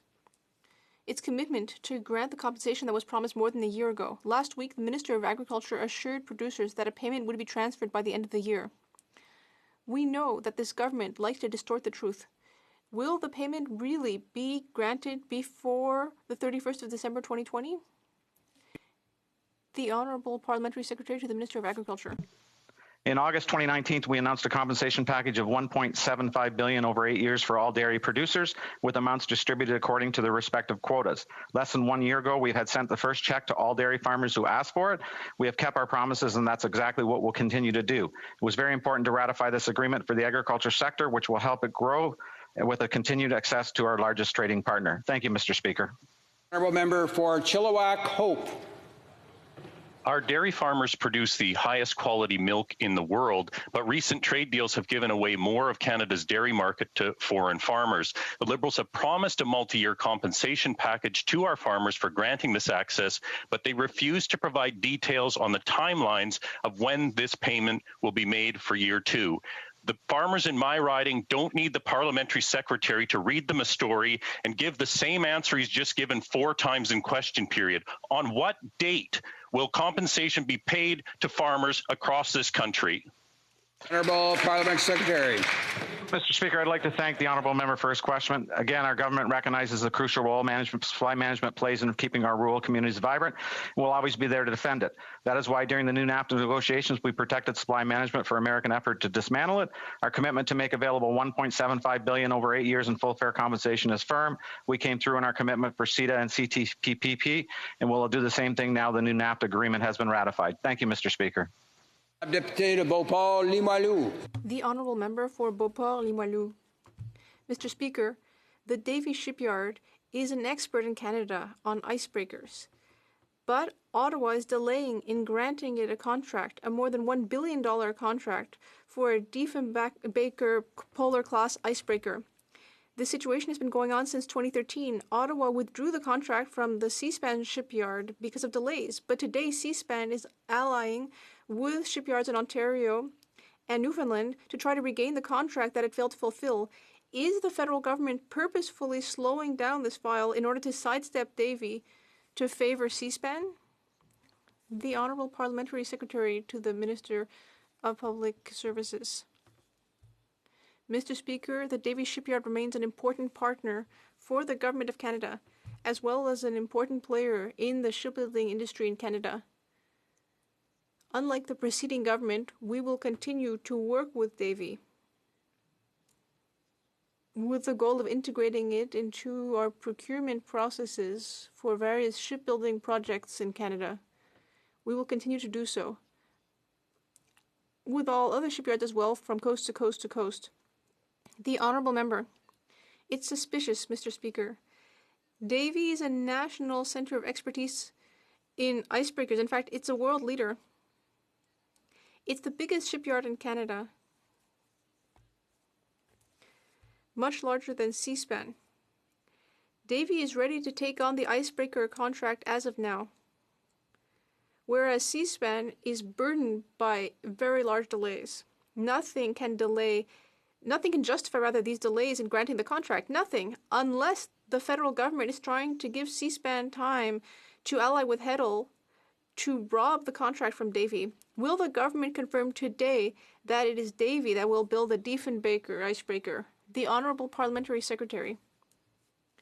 Mr. Speaker, since this government came to power, the Davie shipyard obtained contracts worth $2.5 billion under the National Shipbuilding Strategy, and it is converting 3 icebreakers for the Coast Guard. Thanks to this government, it will become the 3rd largest shipyard under the shipbuilding strategy. I think that it is very clear what we intend to do when it comes to shipbuilding. Things are moving forward well, and Davie continues to be an important partner. Calgary Shepherd. Mr. Speaker, last month, 2 American clients of Flight Simple, a Calgary aircraft brokerage, were denied entry into Canada to inspect and finalize a purchase. These clients were refused entry, sent back to the wrong city in the U.S., and had to pay out of pocket to fly home. The government has a smooth process for billionaire elites into Canada, but can only offer confusion and frustration for small business owners. The Liberal government has already chased away hundreds of thousands of energy jobs. What is the government prepared to do to fix this unacceptable situation, or is Alberta Aerospace to be phased out next? Honourable Minister or Parliamentary Secretary. Monsieur le Président, je remercie mon collègue pour ça. Mr. Speaker, I'd like to thank my colleague for his question. Border Services officers are working hard to ensure that rules are respected and to ensure that each situation is evaluated on a case-by-case basis in the best interest of Canada. Thank you. The Honourable Member for Portneuf, Jacques Cartier. Mr. Speaker, I have a constituent who is an immigrant who arrived in Canada with her spouse and children 4 years ago. She requested a renewal of her work permit. She did this on time, but the bureaucrats realized that the job offer for the job that she had before and after was missing. She called the business, no answer. She's going to have to wait 180 additional days. It makes no sense, Mr. Speaker. Can we call upon the common sense of the Minister of Immigration to settle this immediately? The Honourable Minister of Immigration and Refugees. Mr. Speaker, the pandemic has affected almost every aspect of our lives. Those who cannot travel can request an extension of their time in Canada or an extension of their work permit before the expiry of the previous permit. These individuals can continue to work with an implicit status, and I'll be happy to continue discussing the file with my colleague. Aldergrove. Mr. Speaker, since being elected as Member of Parliament for Langley Aldergrove a year ago, I've been advocating for extension of SkyTrain from Canada's fastest growing city, Surrey, into the heart of the Fraser Valley, Langley. This project is long overdue. It's supported by all the mayors, the councils, provincial government, TransLink. It's shovel-ready. The only thing that's missing is a commitment of funding from the federal government. Will the Minister of Infrastructure finally hop on board? The Honourable Minister of Infrastructure. Mr. Speaker, we're committed to making historic investments in public transit, including in British Columbia. That's exactly what we're doing. When we receive projects from the province, prioritize, we look at the business case and are happy to move forward, happy to talk to the member opposite in more detail about this project. Honourable Member for Miramichi, Grand Lake.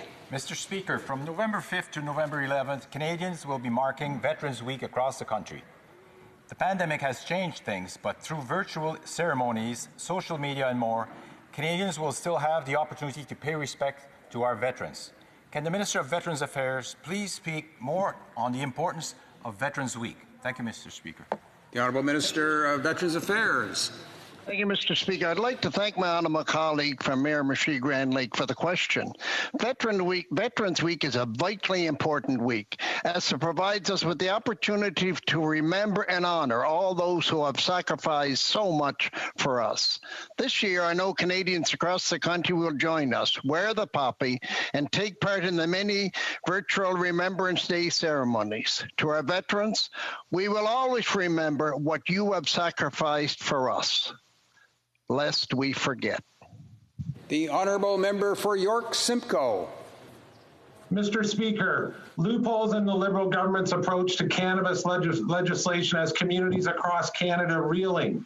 Illegal cannabis production operations are popping up everywhere through the abuse of personal medical exemptions. The result, prime agriculture land is being taken over. Odor and light pollution is overwhelming residents and crime is on the rise, with law enforcement hamstrung and unable to intervene. When will the Liberals stop compromising communities and close the gaping loopholes in their cannabis laws? The Honourable Minister of Health. Thank you, Mr. Speaker, for the question. And as the member opposite knows, producers of medical cannabis have to go through a strict screening protocol with Health Canada. In fact, they have to demonstrate that they are abiding by provincial and municipal regulations. We'll continue to examine the cases, and I'm happy to work with his office if he would like to forward to me the situation that he's referring to. Honourable member for Steveston, Richmond East. Mr. Speaker, for recent graduates applying for student loan repayment, many are having difficulty receiving answers to their inquiries. When the phone lines aren't dead or busy, they are placed on hold for an inordinate amount of time. The government had months of payment suspension to prepare, but apparently did nothing. This once again proves that the government's said commitments for helping our youth and Canadians in general are mere empty platitudes and lip service. What specifically is being done to help our recent graduates, and will the government commit to rectifying their situations immediately? The Honourable Parliamentary Secretary or Minister. Mr. Speaker, I thank the honourable member for the question. I can assure him and everyone in this House that we're working very hard to get every student's questions answered. Yes, Canada student loan payments have resumed just this past week, and in fact, we're really emphasizing to students that they have access to the repayment assistance plan if they're still struggling. We're working hard to get this information out to students. Of course, this was part of our broader $8 billion package to help students and our ongoing commitment in the speech from the throne to invest in student jobs and student support. Mr. Speaker, I met yesterday or the day before with the Student Association of Canada. I'm listening, we're there for them, and we have their backs. Thank you. Honourable member for Dauphin, Swan River, Neepawa. Mr. Speaker, this year 82 emergency weather alerts were issued in my constituency, the highest in our country. Many of these alerts were issued due to catastrophic flooding and devastating tornadoes. Thanks to this Liberals government's inaction on rural connectivity, many of my constituents did not receive these warnings, which put their lives in danger. This is unacceptable. Mr. Speaker, why does this government continue to turn a blind eye to rural Canadians? The Honourable Minister for Rural Economic Development. Mr. Speaker, my colleague is absolutely right. Connectivity is about health and safety. It's about jobs and productivity. And it is unfair. It is unfair that millions of households across this big, beautiful country don't have access to this essential service. We have heard Canadians. We have worked with them to develop a plan that they have asked for, and we will have more to say soon. L'honorable député de Saint-Laurent. The honourable member for Saint-Laurent. Mr. Speaker, we are in the second wave of the pandemic. And in my beautiful province of Quebec, many businesses have had to close, as they are in red zones. For several months, these businesses have been facing economic problems because of the new reality that we are going through. And we know that the pandemic is going to continue for at least several months. Our government has been here to help Canadian businesses since the beginning of the pandemic. But the businesses still need us. Can the minister tell the House about the new measures which will be brought in order to help our Canadian businesses? The Honourable Parliamentary Secretary. I'd like to thank the member from St. Laurent for her question and for her ongoing advocacy on behalf of businesses in her riding as well as the workers who live there. As Canadians writ large and Montrealers as well across Canada fight the second wave of this pandemic, we know that businesses and workers are counting on us to get through this. With Bill C9, our government is proposing a new Canada Emergency Rent Subsidy covering up to 65% of rent for businesses, as well as additional lockdown support that could cover up to 90% for those who are impacted hardest by public health orders. Mr. Speaker, we said we would be there for businesses and workers every step of the way through this pandemic, and that is exactly what we're going to do. The honourable member for St. John's East. Thank you, Mr. Speaker. Mr. Speaker, the new wage subsidy passed this week won't help new businesses in my riding, like restaurants, who have to compare sales with last January and February to qualify. That was when St. John's experienced what we call snowmageddon, with over 30 inches of snow down and lockdowns comparable to the pandemic. Mr. Speaker, will the government offer flexibility in the application of this wage subsidy program so that businesses like those in my riding and across the country can qualify? The Honourable Parliamentary Secretary. Thank you, Mr. Speaker. Over the course of this pandemic, I've had the opportunity to personally speak with businesses across Canada, including in Newfoundland and Labrador, and heard specifically issues like the one he's mentioned. From the beginning, we've been flexible in our approach and have made serious changes to programs to reflect the needs of Canadians. We have adapted certain measures to allow new businesses to get under the radar for some of the emergency programs. With respect to the specific issue facing Newfoundlanders and Labradorians, I'd be pleased to chat with the honourable member to better understand the issue, to see if we can extend to help to those businesses who've been hardest hit and may need support so they're still here on the back end of this pandemic. The honourable member for Nanaimo, Ladysmith. Thank you, Mr. Speaker. Canada has failed to meet our commitments to foreign aid. We have failed to meet our commitments to climate action. We are the 15th largest arms exporting nation. We are considering purchasing offensive F-35 stealth fighter jets. We have engaged in NATO wars of aggression and regime change. We haven't signed the treaty on the prohibition of nuclear weapons. And we recently failed to gain a seat on the UN Security Council. Will the government conduct a full review of Canadian foreign policy and the role that this country plays in world affairs? On foreign affairs, we're getting an F. Honourable Minister of Foreign Affairs. Oh, Mr. Speaker, I would disagree with that, Mr. Speaker, but I'd like to thank the member for giving me the opportunity to talk about Canada's leadership around the world, Mr. Speaker.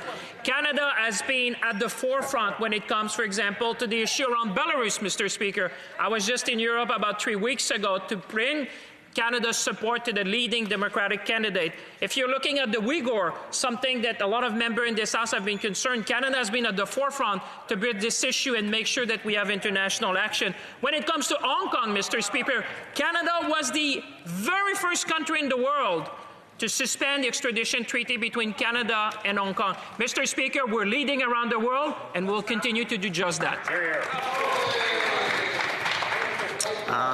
Ça va conclure les questions orales pour aujourd'hui.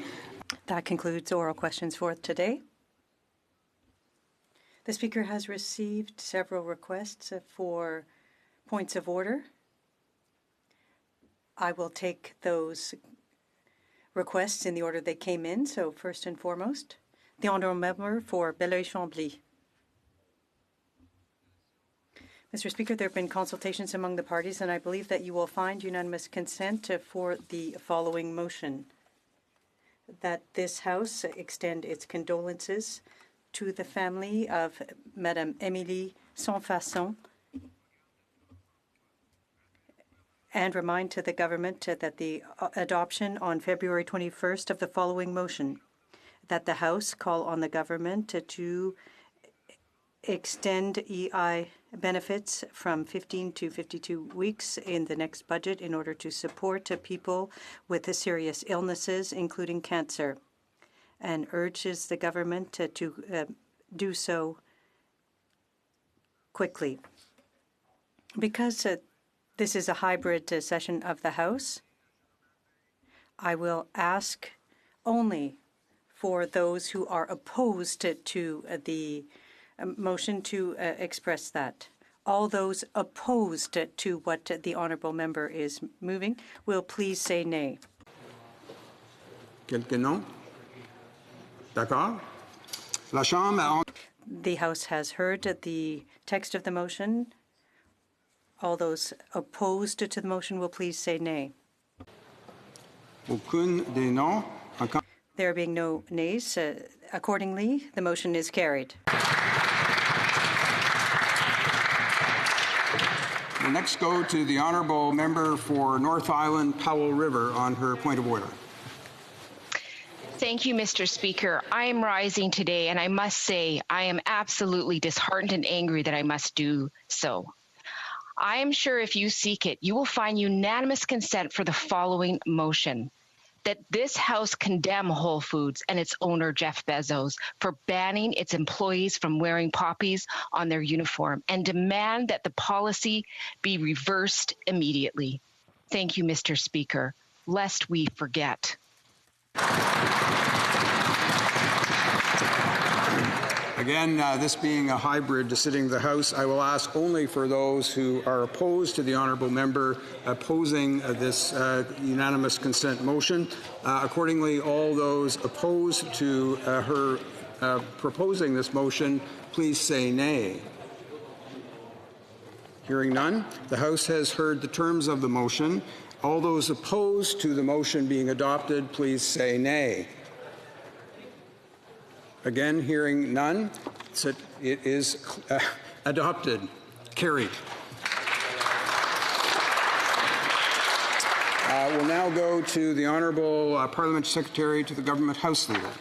Thank you, Mr. Speaker. I would like to ask for unanimous consent of the House to adopt the following motion: that the House of Commons call on all Canadian employers to allow their employees to wear poppies during Veterans Week, showing support for the service and sacrifice of all Canadian veterans and veterans organizations such as the Royal Canadian Legion, which do vital work supporting Canadian veterans from coast to coast to coast. Again, are there any members opposed to the Honourable Parliamentary Secretary proposing this motion? Any in opposition? Seeing none, the House has heard the terms of the motion. Are there any opposed to the motion being adopted? Hearing none, I declare the motion carried. We'll now go to the Honourable Member for Bruce Grey, Owen Sound. Thank you, Mr. Speaker. There's been consultations, and if you seek it, I'm confident you'll find unanimous consent for the following motion: that it be an instruction to the Standing Committee on Veterans Affairs that it invite John Mackey, CEO of Whole Foods Market Incorporated, to appear before by Friday, November 20th, 2020, to explain his company's policy which inexplicably prohibits its employees from wearing poppies to honor Canadian veterans.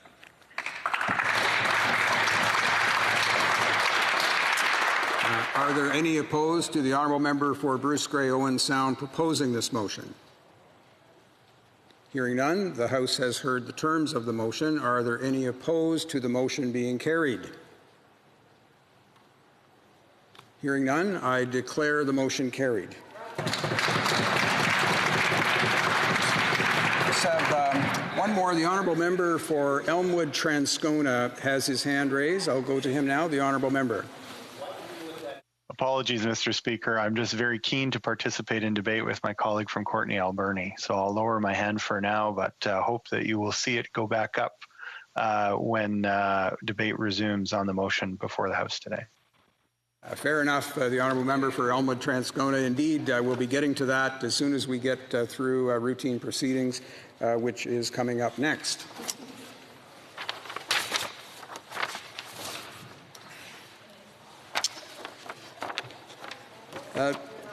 Tabling of documents, dépôt de documents,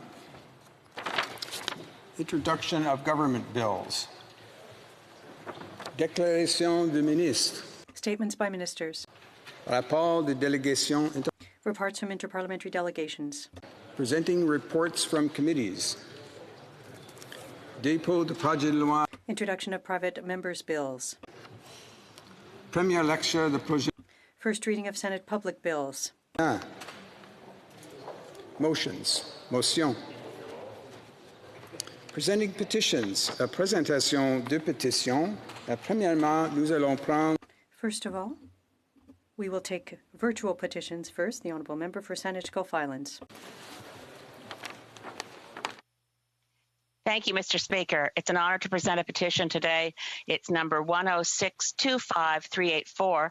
Petitioners note that leaky buildings, inefficiently insulated and out of date in their energy efficiency measures, contribute as much as 1/3 of Canada's greenhouse gases. The petitioners note that the National Building Code is updated and revised only every 5 years or so, but major gains in meeting our climate targets could be made by updating the building code. The petitioners call on the government to work with the provinces and territories to develop a new national building code and shoot for an overall energy demand of 15%. Thank you, Mr. Speaker. Présentation des pétitions. Presenting petitions are second by video conference. The Honourable Member for Nanaimo, Ladysmith. Thank you, Mr. Speaker. It's an honor and privilege to present this petition that was initiated by constituents in Nanaimo, Ladysmith.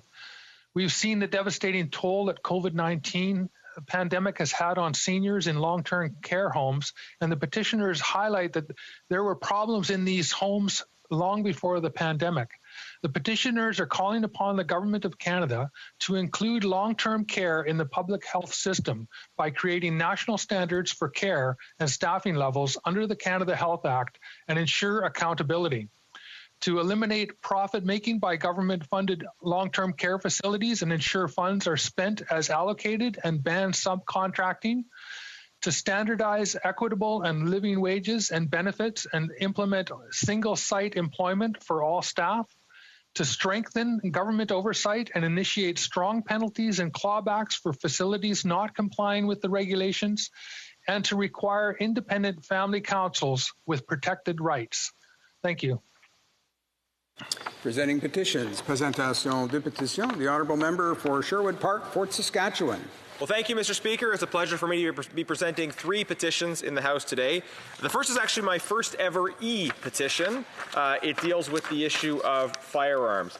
It was started by a resident of my riding who, like many other people across the country, are concerned that the government is really failing to properly understand and discuss the issues around firearms. They've moved forward with a ban on firearms that are virtually always used legally and properly by individuals instead of focusing on illegal firearms. And this petitioner, as well as many others in my riding, would like the government to act democratically, to engage in debate, to ensure these things happen in Parliament as opposed to by order in Council, and also to focus on illegal guns, which is really the source of the problem when it comes to gun crime. The second petition is with respect to the human rights situation of Uyghurs and other Turkic Muslims in China. Petitioners are highlighting just some horrific revelations related to that situation. Arbitrary detention, separation of children from families, invasive surveillance, destruction of cultural sites, forced labor, forced organ harvesting, mass detentions, and so forth. Petitioners are calling for the use of Magnitsky sanctions in response to these events, Magnitsky sanctions targeting officials that are involved. And the third petition is in support of Bill S-204, a bill currently before the Senate that would make it a criminal offense for someone to go abroad and receive an organ that had been harvested from somebody against their will. It seeks to combat forced organ harvesting and trafficking, which is a concern in China, but is also a concern in other countries around the world. I commend these petitions to the consideration of the House. The presenting petitions are the Honourable Member for Haliburton, Kawartha Lakes, Brock. Thank you, Speaker. I appreciate the opportunity to stand in this House and present a petition from signatories all across Canada, people that are concerned about reports that are continuing to come out of Communist China regarding the Uyghurs and the forced sterilization and other atrocities that are happening to these people. These signatories want the Canadian Parliament and the Canadian government to be more vocal on this issue, and they're calling on the House of Commons to do a couple of things. One is to formally recognize that Uyghurs in China have been and are being subject to genocide, and number two, call in the Magnitsky Act for sanctions for those responsible for these heinous crimes. Thank you, Speaker. Presenting petitions. The Honourable Member for Mission, Matsqui, Fraser Canyon. Thank you, Mr. Speaker. Today I'm presenting a petition regarding the ongoing human rights abuses in China towards the Uyghur Muslim population. The petitioners are calling on the government to formally recognize that Uyghurs in China have been and are being subject to genocide, and to use the Justice for Victims of Corrupt Officials Act, the Magnitsky Act, and sanction those that are responsible for these heinous crimes. Thank you, Mr. Speaker. Presenting petitions. Présentation de pétitions. Questions on the order paper. The Honourable Parliamentary Secretary to the Government House Leader. Yes, thank you, Mr. Speaker. I would ask that all questions be allowed to stand at this time, please. Any opposed to questions being allowed to stand? Seeing and hearing none, so ordered. And before we get to orders of the day, I will go to the Honourable Member for Calgary Centre on a matter that's currently before the House. The Honourable Member. Thank you, Mr. Speaker. I rise today on a point of order that's in response to a point of order raised by the Honourable Parliamentary Secretary of the Government House Leader in the House of Commons on November 3rd regarding his concerns respecting Bill C-214, a private member's bill that I have sponsored, entitled An Act to Amend the Income Tax Act Qualifying Environmental Trusts. My colleague on the government side of the House believes that this bill would need to be preceded by the adoption of a Ways and Means motion.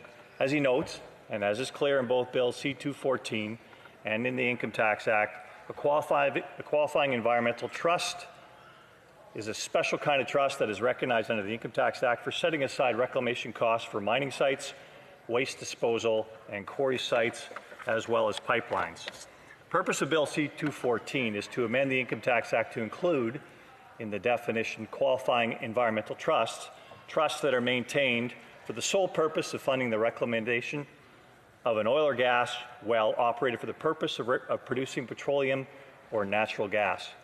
Bill C-214 proposes to repeal paragraph A of the definition, excluded trust, in subsection 211.61 of the Income Tax Act, which currently provides that oil and gas wells are excluded from the definition of qualifying environmental trust. To note, Mr. Speaker, an unjustified inequity that this bill is meant to address, and proposes to add paragraph E to the definition of qualifying site in the same provision. The proposed paragraph E would read as follows. E, the operation of an oil or gas well drilled for the purpose of producing petroleum or natural gas.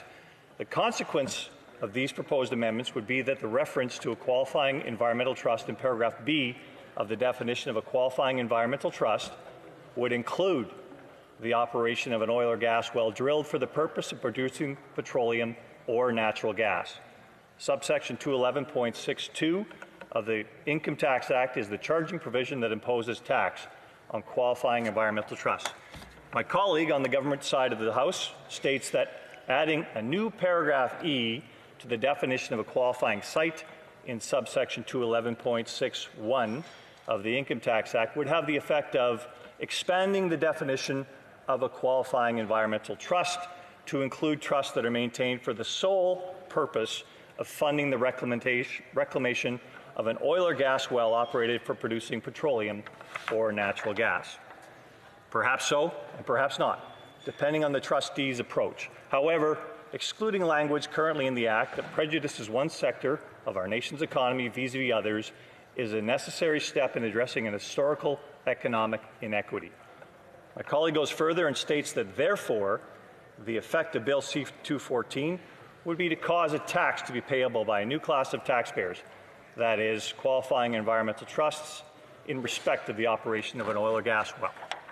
This reach of a conclusion ignores the very nature of how qualifying environmental trusts are taxed, but also by segregating qualifying environmental trusts established for the design purpose as being a new class of taxpayer, somehow distinct from the qualifying environmental trusts already extant and effectively providing funding for reclamation and remediation services in Canada's other extractive industries. In trying to justify the necessity of a Ways and Means motion, my colleague on the government side of the House erroneously states that Bill C-214 will represent an increase in the incidence of tax for these trusts. Maybe, but only as a result of the increased economic activity associated with the efficiency of using a trust structure to deal with environmental remediation activities. Incidental economic activity and the taxation revenue associated thereby is not subject to the necessity of a Ways and Means motion. Finally, my colleague insists that Bill C-214 would represent an extension of a tax to a new class of taxpayer, which seems to indicate a prejudice that oil and gas remediation activities represent a different class in the structure of environmental trusts, a mode of thinking that is thankfully archaic in most of society. Canadians do not segregate ourselves by class according to our industry sectors, neither does our tax system. Neither should this House acquiesce to this regressive rationale. In support of his argument, my colleague has reached for a precedent Speaker's ruling from 2011. I would ask you, Mr. Speaker, to examine how weakly that precedent represents the characteristics of the amendments sought in Bill C-214. I submit a more appropriate comparative would arise from the Speaker's ruling on February 1st, 2008, then Bill C-219, where it was deemed the amendments presented did not result in increased tax burden on taxpayers. Mr. Speaker, I have addressed these matters at length through the private members' bill process. I have previously addressed your clerks on this matter. I have addressed the concerns raised by the legislation drafting branch at the Library of Parliament. I have worked in the financial modelling with the Parliamentary Budget Office to show the financial benefit of constructive legislation. In addition, the resultant environmental benefit is a key outcome. At a time when this government has intervened with one-time expenditure of $1.7 billion to address the historical problem created by excluding oil and gas remediation from being classed as qualifying environmental trusts, why is the government attempting to stretch definitions in order to disallow a measure that will bring some overdue equity in the treatment of Canada's oil and gas industry? Thank you. Thank the honourable member for Calgary Centre for his additional comments on the matter, and we'll take these under advisement and get back to the House as necessary. We'll now go to orders of the day. Ordre du jour. Ordre du jour, Orders of the day, government orders. Government bills resuming debate at report stage on Bill C-9, an act to amend the Income Tax Act, Canada Emergency Rent Subsidy, and Canada Emergency Wage Subsidy.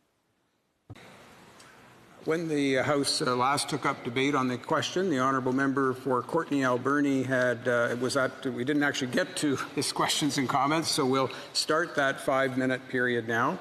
Questions, observations. Questions and comments. The honourable member for Rimouski, Neigette, Témiscouata, Basque. Thank you, Mr. Speaker. I listened carefully to my colleague from Kootenay Alberni's speech. I think we agree on some things, but it's hard to on others. The Bloc is in favor of Bill C-9 of the motion. We feel that the wage subsidy should have been changed a lot sooner to stabilize it, to bring some stability to the market. I myself spoke to the Minister of ISED to have the program changed, but apparently it was easier to shut down Parliament, turn the lights off, and prorogue rather than change a program that needed changes when it came to commercial rent, the issues with that. My colleague talked about the where we might part ways is over the subsidy going to political staffers. Why would they be getting that benefit when businesses that are suffering and in danger of going under? It's shameful that the Conservative Party collected $13 million. They also got $1 million under the wage subsidy, and the Liberals even more, a couple of million in taxpayer money. And they got $8.6 million from their supporters. The NDP stopped taking it in May. They were getting about $60,000 a month. So as of November 5th, the question is, how much did the NDP get through this? So my question is simple for my colleague. Is he in favor of the Bloc's amendment to prohibit the wage subsidy going to political parties? The honourable member for Kootenay Alberni. Well, thanks, Mr. Speaker, and I appreciate the question from my colleague. And we are all in this together. And when we, at the beginning of the outset, and I agree with him, the delay in the rollout was absolutely horrible. So many people were let go from their jobs, whether they're working at a nonprofit or a charitable organization or a small business or even a political organization. And what we all set out to do was to make sure that we didn't discriminate against anybody wherever they worked, all workers and their families, including even projects that the NDP has, raised concerns about. We decided that we're supporting all workers and their families to make sure that they had job security, but also they weren't disconnected from their benefits. People were absolutely scared, and they have been scared throughout this whole pandemic. And I think we'd be absolutely hypocrites to abandon staff, regardless of whether they work for the NDP or they work for a local charity or whoever. We can't pick and choose. We have to support workers. And that is the values of our political party, that we support all workers to ensure that they get the support they need through this pandemic. And that's why we've been consistent, that we have not been, vocal and speaking out against anybody getting support, and that everybody should get treated equally through this pandemic and very difficult time. But I appreciate the question. L'honorable député. The honourable member for Edmonton Transcona. Very much, Mr. Speaker. Today we're talking about how to support Canadians through the pandemic, and as Remembrance Day approaches, it's important to be thinking of our veterans. I was shocked and outraged this morning to read that Whole Foods, a grocery chain owned by Amazon, was telling its employees that they couldn't wear a poppy if they wanted, and I was particularly outraged by the lame excuse that they offered, that it wasn't in keeping with their uniform policy, that it would be seen to be supporting a cause. And I think today in the House, we saw all parties agree to motions unanimously, calling Whole Foods onto the carpet for this ridiculous policy, because showing respect for the fallen and remembering the horrors of war is not a particular cause. And that all-party support was good to see today on the floor of the House of Commons. And I'm wondering if my colleague would like to comment on that. Honorable député de... The honourable member for Courtenay Alberni. First, I want to thank my colleague for that very important question, and it is relevant to today's debate, because the whole reason that we have democratic institutions, the whole reason we have this opportunity to talk about helping Canadians is because of the sacrifice of Canada's military and RCMP veterans and their families, and we have the freedom that we enjoy. And for Jeff Bezos, the owner of Amazon and Whole Foods, to direct his employees and prohibit them from honoring our veterans, which is sacred to Canadians and important to our value system, is absolutely appalling and shameful. And I hope that the Minister of Veterans Affairs or the Minister of Industry calls Jeff Bezos and asks him to apologize to his employees, to all Canadians, and especially to all military veterans and RCMP veterans and their families, because that is absolutely what he needs to do immediately. And no one should be prohibited for standing up and honoring the very people that have put their lives on the line and sacrificed for our democracy and freedoms. Merci. Maintenant. Thank you. Resuming debate, the honourable member for Nanaimo Ladysmith. Thank you, Mr. Speaker. I'm joining you here virtually from the traditional territory, unceded territory of the Nanaimo First Nation. It's an honor and privilege to speak here today on behalf of the constituents of Nanaimo Ladysmith. Mr. Speaker, as we watch the COVID-19 pandemic unfold across this planet, this Parliament came to the realization that we needed to take drastic action in Canada to avoid a severe outbreak here. Our first priority was to protect the lives of Canadians, and in particular, those among us who were most vulnerable to succumbing to this virus: seniors, people with disabilities, and people who are marginalized. From the start of the pandemic, the Green Party suggested that we look at the measures that other countries were taking to limit the spread of the virus. In particular, I highlighted the situation in Taiwan and how they closed their borders and used masks and hand sanitizer to stop the spread of the virus. At the beginning of the outbreak, Taiwan was in the top 10 countries affected by COVID-19. Those simple technologies, masks and hand sanitizers, were very effective, and now Taiwan is ranked as number 178 of the countries affected by COVID. Unfortunately, we did not have the supplies of personal protective equipment we needed across the country for our health workers, never mind a supply of masks for Canadians. We were told by public health officials that masks were not an effective solution to slowing the pandemic. Thankfully, that advice has since changed. Instead, the drastic action we took included a complete lockdown of our communities and our economy. We took the precautionary approach as we learned about the COVID-19 virus, and we put human lives ahead of money and our economy. We knew we needed to limit the spread of the virus through social contacts. As our economy shut down across Canada, we also knew that we needed to do everything we could to protect the workers who had to stay at home and the businesses that needed to lock their doors. As a Green Party MP, I pledged to my constituents that I would work across party lines to do what is best for my constituents and for Canadians. And as the pandemic unfolded in Canada, the Green Party caucus did exactly that. We stood proudly as members of Team Canada and did everything we could to put the interests of Canadians first during the pandemic. We put forward good ideas such as the guaranteed livable income to ensure that no citizen would be left in dire economic circumstances and could not pay their rent or mortgage or put food on the table for themselves or their families. This is a program we had championed for over a decade, and we are happy to see other parties and MPs picking up on the idea. Unfortunately, the government has not adopted a guaranteed livable income and instead created a flawed patchwork system to help individual Canadians. My riding of Nanaimo Ladysmith is like many ridings across Canada. Small and medium-sized enterprises are the engine of our local economy and employ almost 90% of the private sector workers. These small and medium-sized businesses need help to get through the economic crisis that was created by the lockdown. They needed help retaining their workers, paying their rent, and covering the hard costs associated with running a business. The Green Party caucus looked at what other countries were doing to deal with the economic fallout of the pandemic and how they protected their workers and businesses. And we put forward those ideas to the federal government. When the federal government first proposed a 10% wage subsidy, we, along with other MPs, said that wasn't good enough. We proposed the same 80% wage subsidy that Denmark had established. The government listened and increased the wage subsidy to 75%.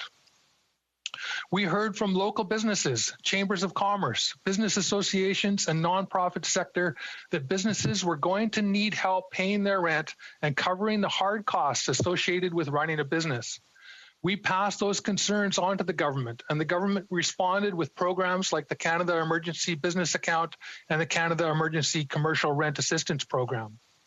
I commend the government for taking these actions. But like the initial wage subsidy, there were serious flaws with these programs. Green Party MPs, along with MPs from all the parties, heard from small and medium-sized businesses, including Indigenous-owned businesses, that they were not eligible for the programs for one reason or another. The parameters were too tight and the gaps in the programs too large.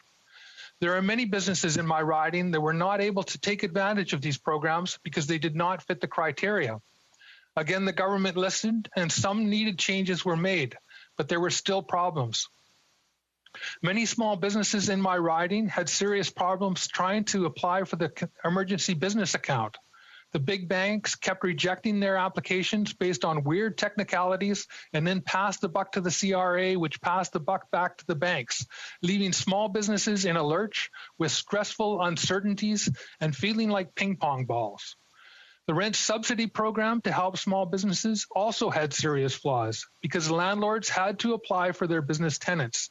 This ended up being onerous on landlords who had to be responsible for the declarations of their tenants. Many small businesses were unable to take advantage of the program because their landlords were not willing to take part. As a result, many small businesses have not been able to pay their rent or have incurred serious debt in order to do so. The new rent relief program needs to be retroactive to April 1st to help those businesses that are surviving on the razor's edge. There are business sectors that have been hit much harder than other sectors. In particular, the tourism, hospitality, and entertainment sectors have been particularly hit hard and have very little hope of recovering in the near term. These businesses need sector-specific support. If we don't support these small businesses, the goods and services they provide will be swallowed up by multinational giants and we will see the wealth and prosperity sucked out of our communities. In my constituency of Nanaimo Ladysmith, Many businesses have not been able to make it through the pandemic and have already closed their doors for good. At the same time, companies like Amazon are making money hand over fist as more Canadians shop online. It is clear that companies like Amazon need to pay their fair share of taxes in Canada and contribute to our government coffers to assist Canadians through this pandemic. We have also seen how the extremely wealthy in this country have been making huge profits during this pandemic. The richest 20 billionaires in Canada increased their wealth by... Point of order. Point of order. We interrupted by somebody who has their mic on. I know that's why I'm raising a point of order. I'm having trouble hearing my honourable colleague from Nanaimo Ladysmith, and I don't want to miss a syllable because he's so darn good. Merci, l'honorable. Thank you. Technically, has everything been addressed? I'd like to remind all members participating virtually to do so on mute. Close the micro if your micro is open, because we understand your conversation. Now, le député de Nanaimo Ladysmith, je vous invite à poursuivre. The honourable member for Nanaimo Ladysmith. Thank you, Mr. Speaker. We have also seen how the extremely wealthy in this country have been making huge profits during this pandemic.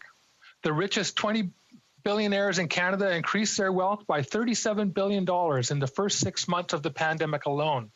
These billionaires have clearly need to be paying their fair share of taxes. Their companies utilize the public infrastructure paid for with tax dollars, the roads, bridges, law enforcement services, sewage, and water infrastructure. They benefit from the free education and health care their employees receive, and from the public transit their employees use to get to work.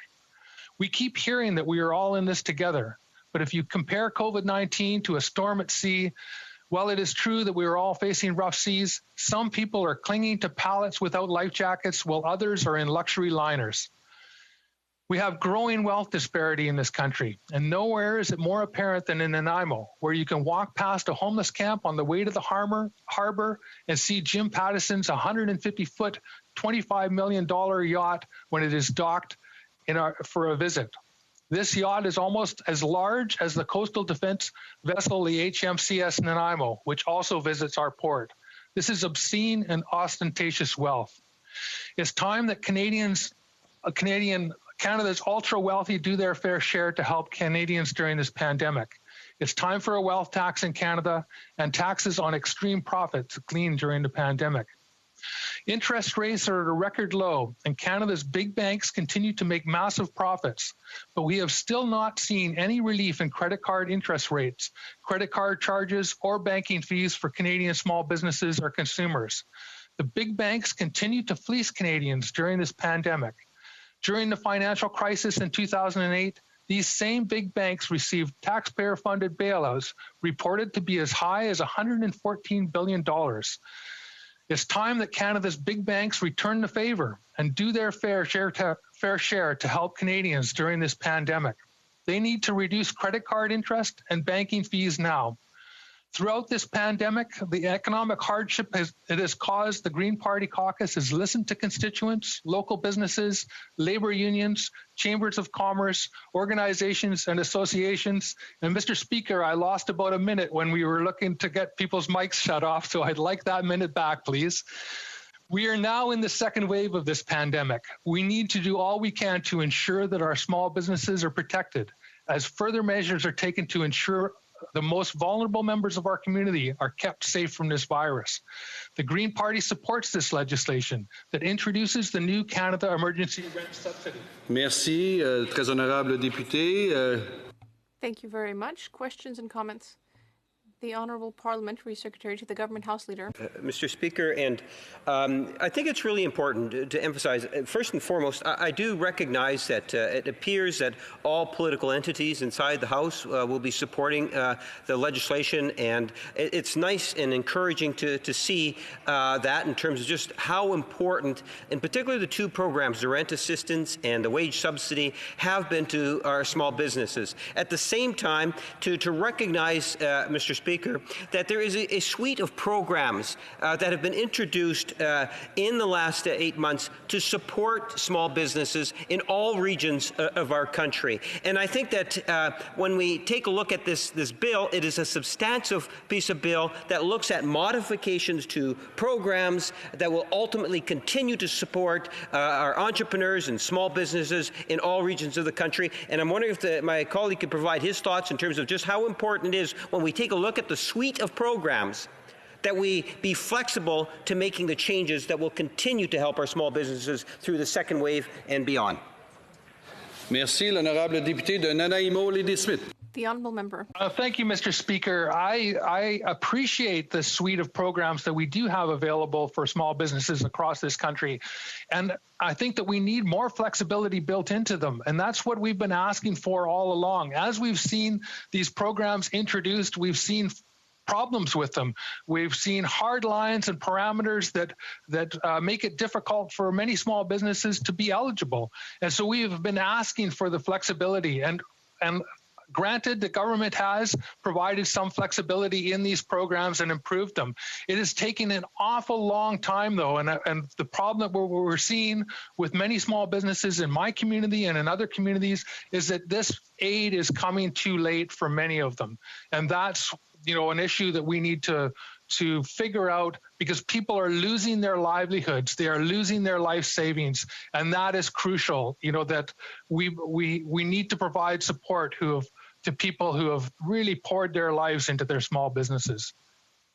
Thank you, l'honorable député de Victoria. The honourable member for Victoria. Thank you, Mr. Speaker.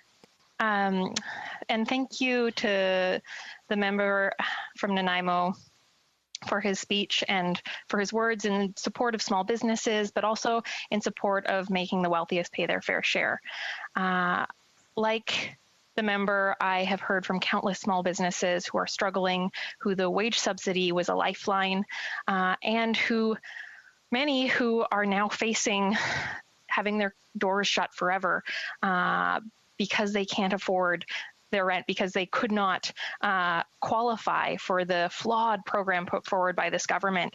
Now, this is a step in the right direction, but I'm curious if the member agrees that these changes should be retroactive, so that the businesses who did not qualify for the rental subsidy because their landlords would not participate should actually get the same treatment, the same fair treatment as businesses whose landlords would participate before. L'honorable député de Nanaimo. The honourable member for Nanaimo, Lady Smith. Absolutely agree with the honourable member from Victoria. Thank you for that question. Yes, these programs should be retroactive. There are small businesses that did not get this rent subsidy because their landlords refused to apply. And like I said, there's small businesses that have already shut down. It's too late for them. But there are others that have racked up huge amounts of debt. Some of that is credit card debt that the banks are padding their wallets with. And we're seeing, again, huge profits from the big banks. And if we don't protect these small businesses, what we're going to have is more multinationals that are taking care of the goods and services in our communities and sucking out all of that wealth out of our communities and putting it offshore. And we need to protect our small businesses. Absolutely. These programs should be retroactive. L'honorable député de Courtenay-Alberni. The honourable member for Courtenay-Alberni. Take a short question, because just 30 seconds. Thank you. Sure. Yeah, thank you, Mr. Speaker, and I want to thank my member, my colleague, for standing up for small business as well. And John Schnell from SaveSmallBusiness.ca, they took some quotes from people during this crisis. One is, "I have so much fear. How will I feed my family?" The other is, "I've stopped working to save lives, but I'm about to lose everything I've built." This is scary as, and I won't say the word, I have employees to pay, kids to feed. These businesses are still in the same situation. They need the rent program backdated to April. Can he talk about constituents in his riding that were prohibited from accessing the rent program because their landlords wouldn't apply? Thank you. L'honorable député de Nanaimo, Lady. The honourable member. A very short answer, please. All right, thank you. I'd like to thank the honourable member for his question and actually thank the honourable member for Courtenay-Alberni, because both of us were fighting to get our local First Nations businesses owned and operated by First Nations to get their companies eligible for these programs as well, the wage subsidy and the business loan. There are a list of companies here that I could give you that weren't able to get the subsidy, the help with the rent subsidy, and I'm sure that you have a list in your riding as well. And I see that the speakers. Yeah.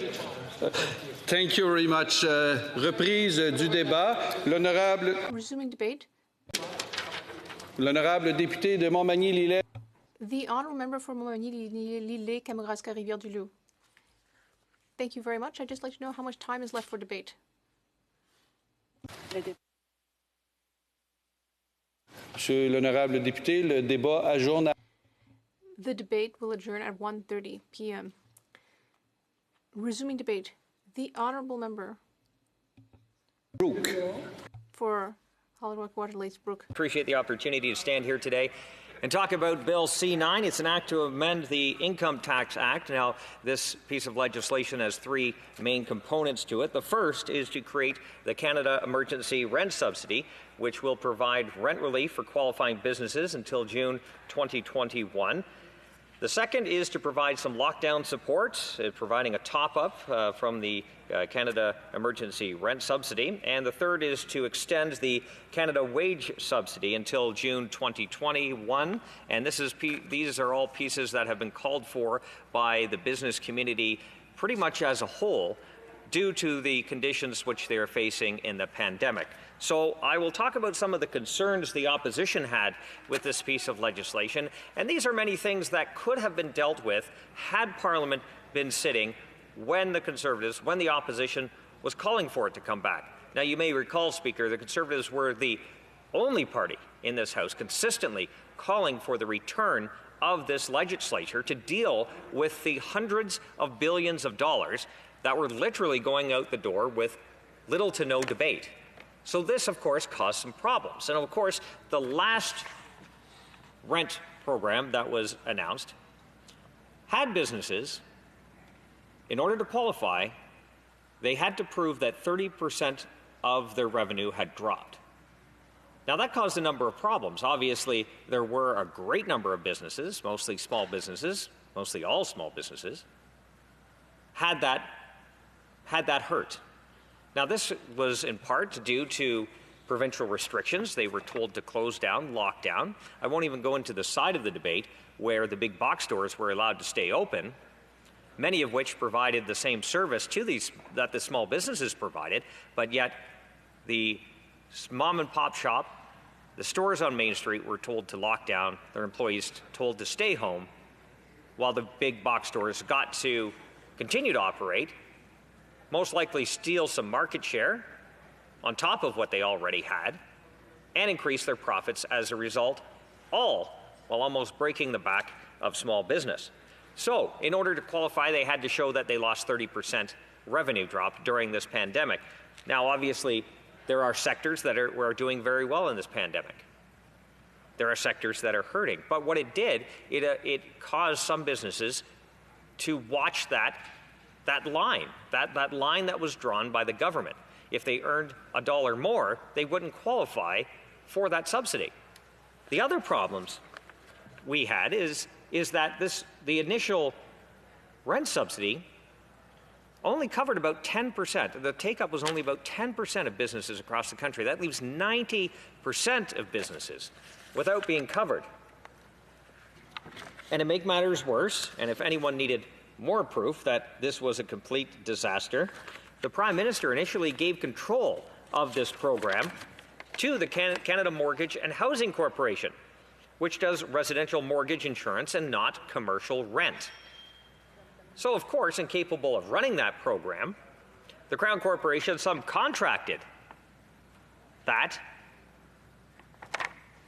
to a company whose vice president is married to the Prime Minister's chief of staff.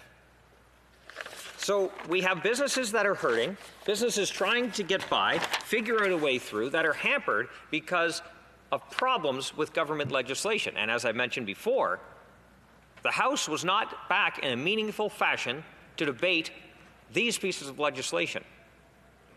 We saw early on, Speaker, that we had problems with the CERB.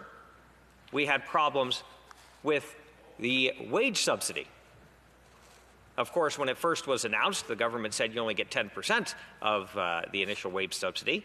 Thankfully, through opposition parties, through business community and stakeholders alike, they were able to raise that level because other countries, such as Germany, already had upwards of 70%.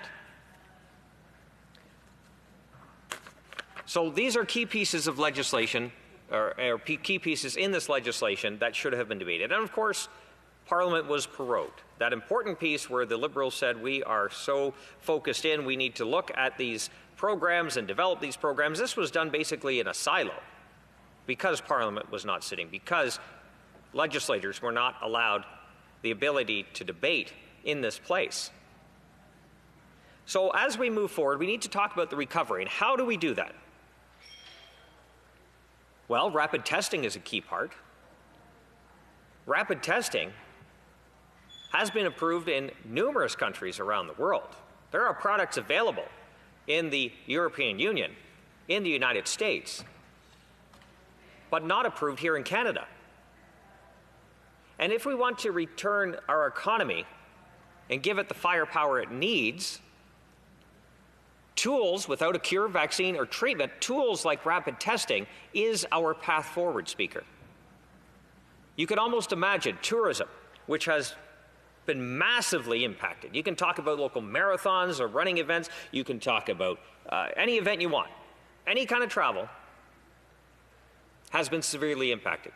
Hotels are feeling it. Restaurants are feeling it.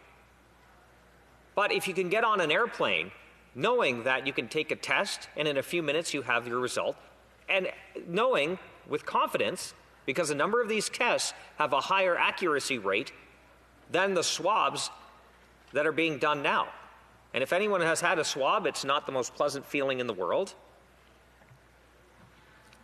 So this is our path forward. If you want to go on a cruise ship, you would go with confidence knowing that everyone was tested and everyone had a clean result.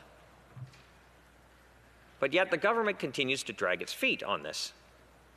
But what the bigger issue too is, all these programs that the government is rolling out, and yes, we're in a pandemic, and yes, Canadians were told to stay at home, lock down, stay safe, and we continue to do that, but we also need to talk about those businesses that are able to reopen in a safe manner, because at the end of the day, outside of all the printing the government is doing, hundreds of billion dollars out of thin air, we still need the tax revenue coming in to continue to spend into the future.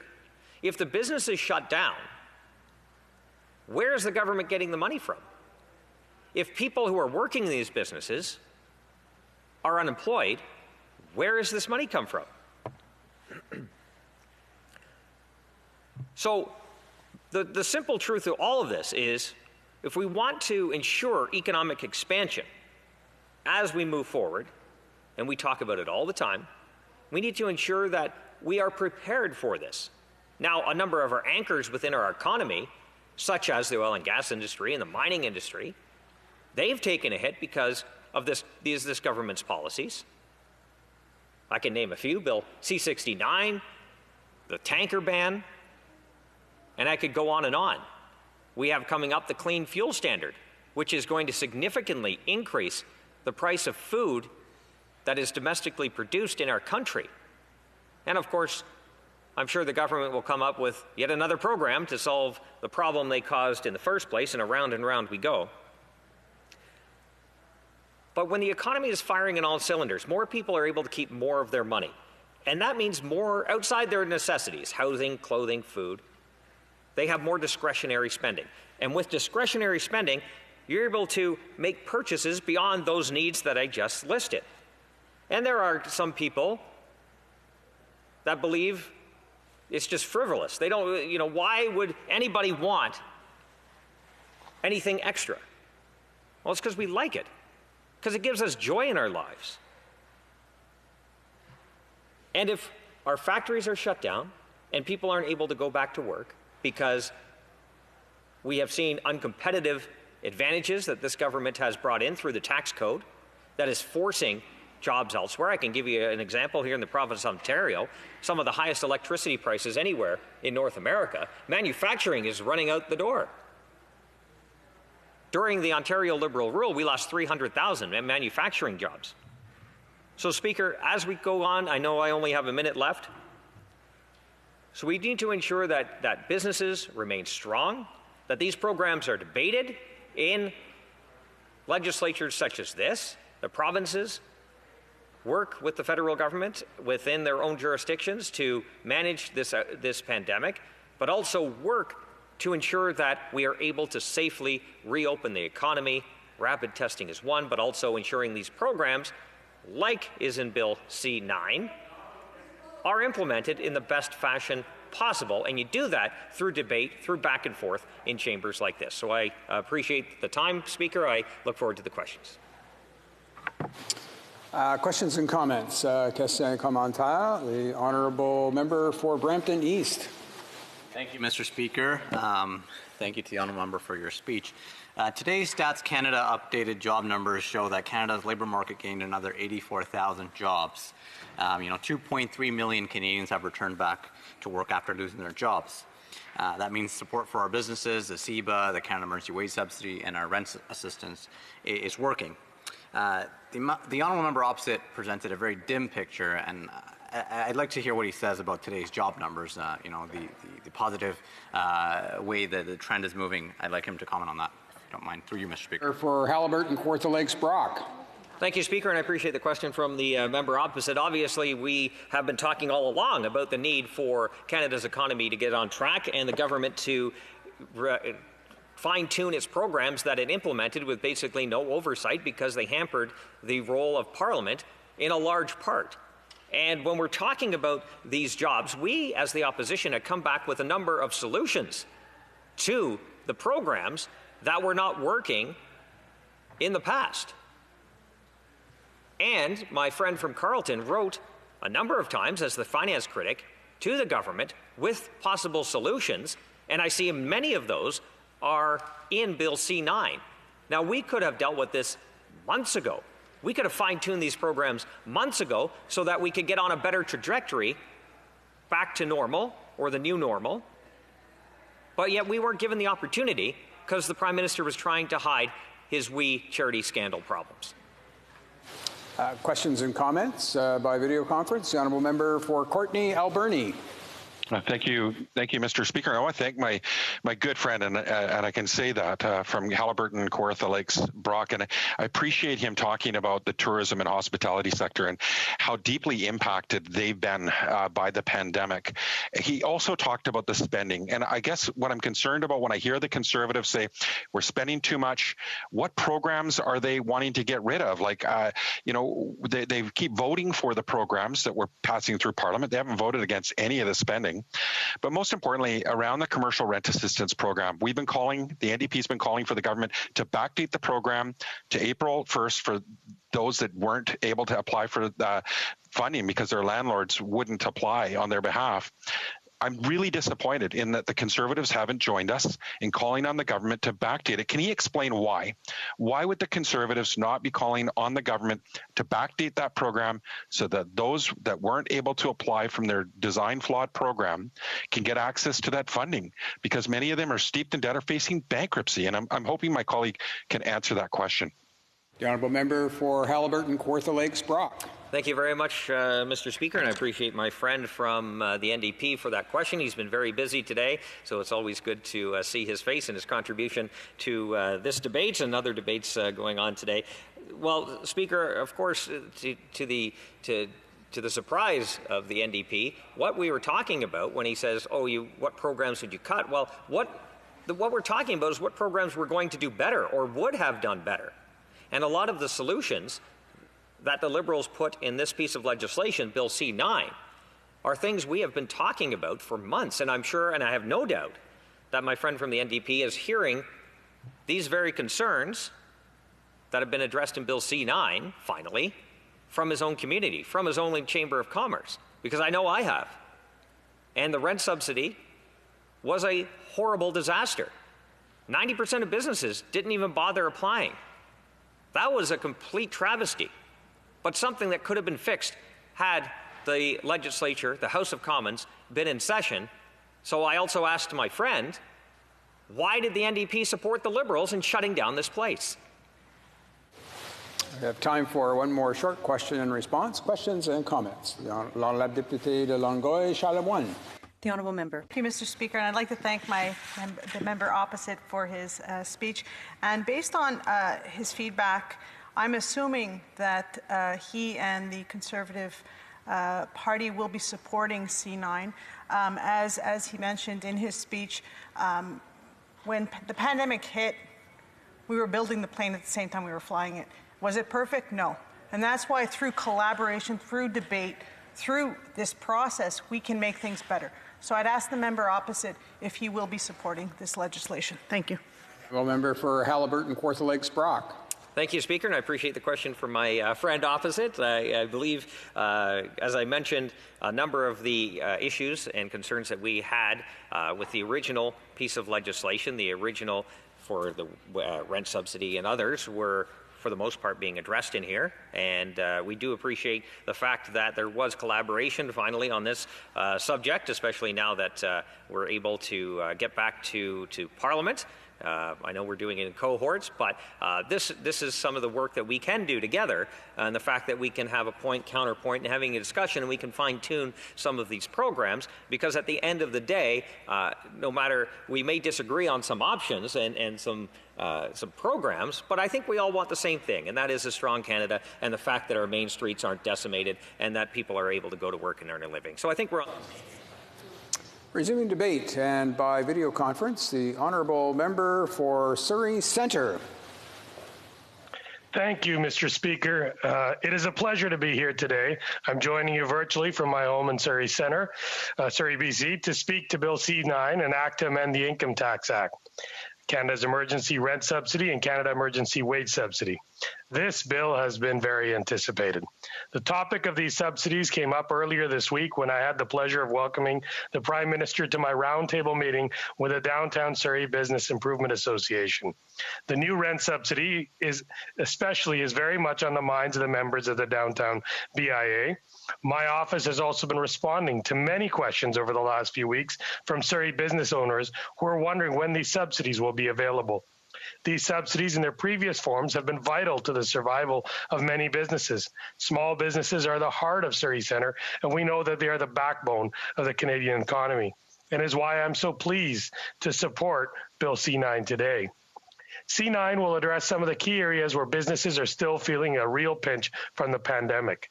It will create access to the new Canada Emergency Rent Subsidy, which will give businesses, charities, and nonprofits rent and mortgage support until 2021. It'll create the new lockdown support, which is an extension of the rent subsidy in the event of a public health ordered closure. And lastly, it'll extend the Canada Emergency Wage Subsidy until next summer.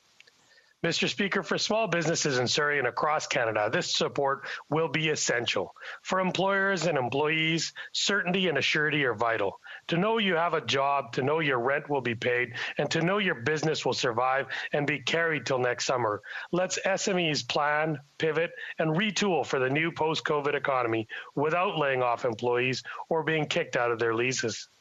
More than $2 billion has already been distributed to 138,000 small businesses to support their rent payments through the Canada Emergency Commercial Rent Assistance Program, and in turn has supported 1.2 million jobs in our country.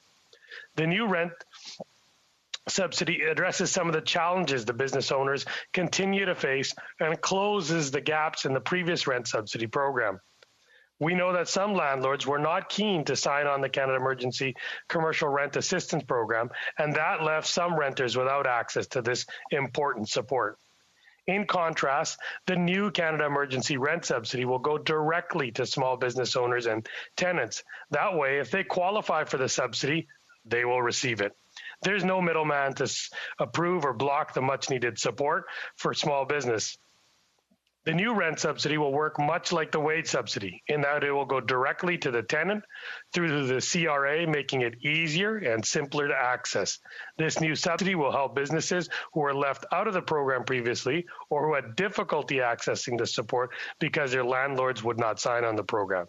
The new rent subsidy would work on a sliding scale up to a maximum of 65% of eligible expenses until December 19th, 2020.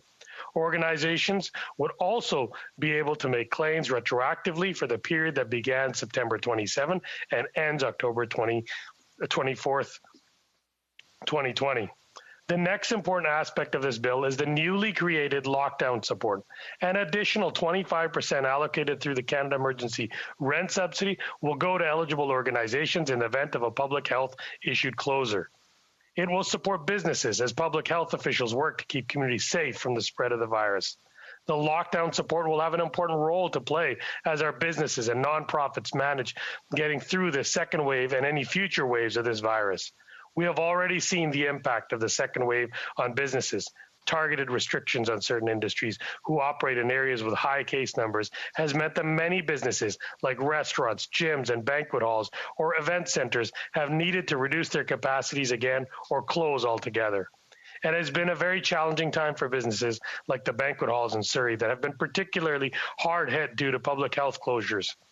When you are not able to generate any income to pay rent or mortgages or to pay your hardworking employees, support from our government will be the only way through the pandemic for these small businesses. Mr. Speaker, in May 2020 and then again in September, local businesses who were severely affected by the public health restrictions met with elected officials and asked us for assistance. They particularly appreciated the federal government's assistance for rent and wage subsidy, but were worried that it was coming to an end. Their ask was that we support them if things continued in the way they were being supported and be there for their employees and them if health restrictions and the pandemic continued. And I am proud to say that as a government, we have and will be there for them. This new bill extends and simplifies the support we have given to Canadian small and medium-sized businesses, and it will continue to keep our main streets alive. So now businesses like Bazzini's and the Nam restaurant, who are hit hard with provincial health restrictions, will be able to continue to stay open, pay their hardworking employees, and continue to serve the best pasta and Thai cuisines Surrey has to offer. It'll help banquet halls like Aria, Crown Palace, Mirage, Grand Taj, and the Taj pay their rent or mortgages, keep their chefs and server staff despite having to close down due to provincial health restrictions.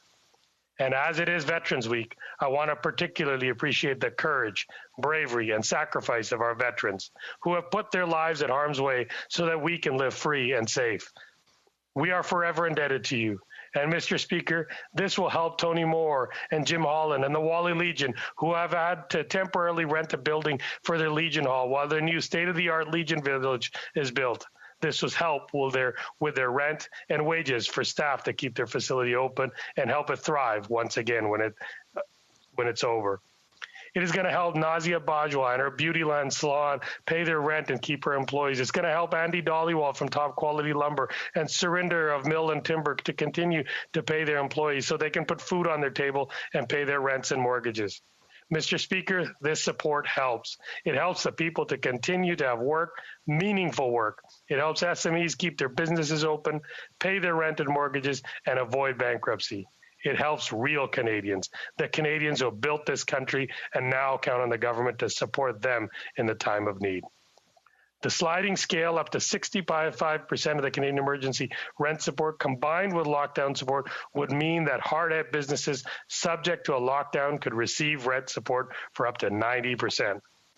Finally, this bill would extend the Canada Emergency Wage Subsidy to June 2021. So far, the wage subsidy has protected the jobs of more than 3.8 million Canadians by helping employers keep employees on the payroll and rehire their workers. By continuing to support employers in this way will mean that Canadians can keep their jobs despite decreases in businesses or in the event of future public health ordered closures. In my riding of Surrey Centre, this has helped local restaurants, trucking companies, hair salons, and retail stores stay open, give a sense of certainty and alleviate anxiety to employees and letting them know they will get through it and protect business owners from collapsing. We had to move quickly at the beginning of the pandemic, so to get support to individuals and businesses as quick as possible. And we knew that there was a chance that there would be gaps that would need to be filled as a result of that speed. I know my constituents have been reassured to see the evolution of these programs over the course of the pandemic that have addressed the gaps. This bill does just that. It will ensure that our small businesses have the support they need to keep their businesses up and running and keep their employees on payroll. I'm grateful to the Minister for Small Business, the Deputy Prime Minister, and their teams who have taken the time to listen to the needs of Canadians and make the necessary changes to the rent subsidy, create the new lockdown support, and extend programs like the Canada Emergency Wage Subsidy. As we continue to navigate new waves of the pandemic, these business subsidies will help businesses stay afloat and help Canadians keep their jobs while we continue to recover. I hope we can work together to quickly have this legislation passed and get it to our struggling small businesses, charities, and nonprofits as soon as possible. Thank you, Mr. Speaker. Questions and comments. Question commentaire. The honourable member for Skeena-Bulkley Valley. Thank you, Mr. Speaker, and thank you to my honourable colleague from Surrey Centre for his speech and for articulating the benefits of the changes that are before us. It's something that I've heard in the communities I represent is much needed. What we haven't heard in this debate yet, Mr. Speaker, is a clear explanation from the government as to why they refuse to make these changes retroactive with the Commercial Rent Assistance Program, retroactive back to April 1st. Could the member explain to this House why there has been so much reluctance to make those changes retroactive and to correct what was really an unfair disparity between tenants whose landlords were up for participating in the program and those whose landlords weren't? The honourable member for Surrey Centre. It's a very good question, and actually I thank my colleague from the north, Northern British Columbia, for taking this up. It was a question that we asked as well in the beginning as to why this was the way it was. And you got to remind yourself that the previous incarnation of this bill was done by 10 provincial premiers and 3 territories. So it was 13 bodies plus the federal government, and it had to be in support with all of those. So I think the question goes back to some of these premiers who were reluctant at the time to endorse such a program that was more liberal and more accommodating to others. But this is a program that goes over and beyond. We know that rent and housing and is the purview of the province, but we know in times like this, the provinces need support and the federal government's there for them. But this program is our program in entirety. It's the federal government's program. The federal taxpayer is paying for it. The other was a combined joint program, which had to have the consensus and support of all 10 premiers and 3 territories in order to get that. And that's why that program was different. And we're hoping this is going to support and alleviate some of the gaps that were caused by the changes. Questions and comments by video conference. The honourable member for Guelph. Thank you, Mr. Speaker, and a special thank you to the member from Surrey Centre. I feel like we're on one of those nightly conference calls we had every night of the week, 7 days a week in the first 2.5 months of the pandemic, seeing what was happening in our communities, and you mentioning by name the businesses that you've been advocating for. I know we all had a list in our community, and I was also working the Downtown Business Association in Guelph to try to get direct support, but going through the province was a difficulty.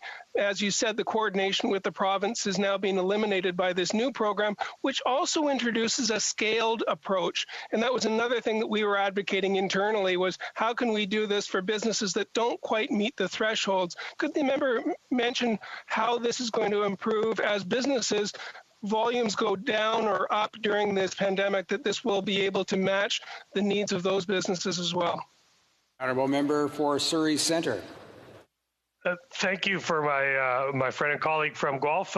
Absolutely, this government, and I sincerely appreciate my federal cabinet ministers who listened not only to the governing side, but also members of the opposition when they gave suggestions and gave their BIAs input or their small businesses. And what this really does is this helps those with the most need. For example, a business that has gone a complete lockdown, like in Surrey, it's the banquet halls and that have been completely shut down. They have large square footages, huge rents, huge tax bills. Did not get much support from the provincial government and were left out, in fact. But now all will be supported. They'll get up to 90% until they're able to get back to business. It's going to help the restaurants that have had to shut down a large capacity of their seating, but they've still been able to do some business. So they might not need 100% or their full rent. They might need 50% or 40%. So this scaling will help them as opposed to a one-size-fits-all, which was, if you have a reduction of 30%, you get 75% or 50% from the federal and provincial government. This program will actually give it to you and incentivize you to increase and do better in your business and get back to 100% of business and, in fact, increase your business. So it's a very good model that incentivizes business growth and helps you in the most difficult time. Resuming debate, the honourable member for Stormont, Dundas, South Glengarry. Thank you very much, Mr. Speaker.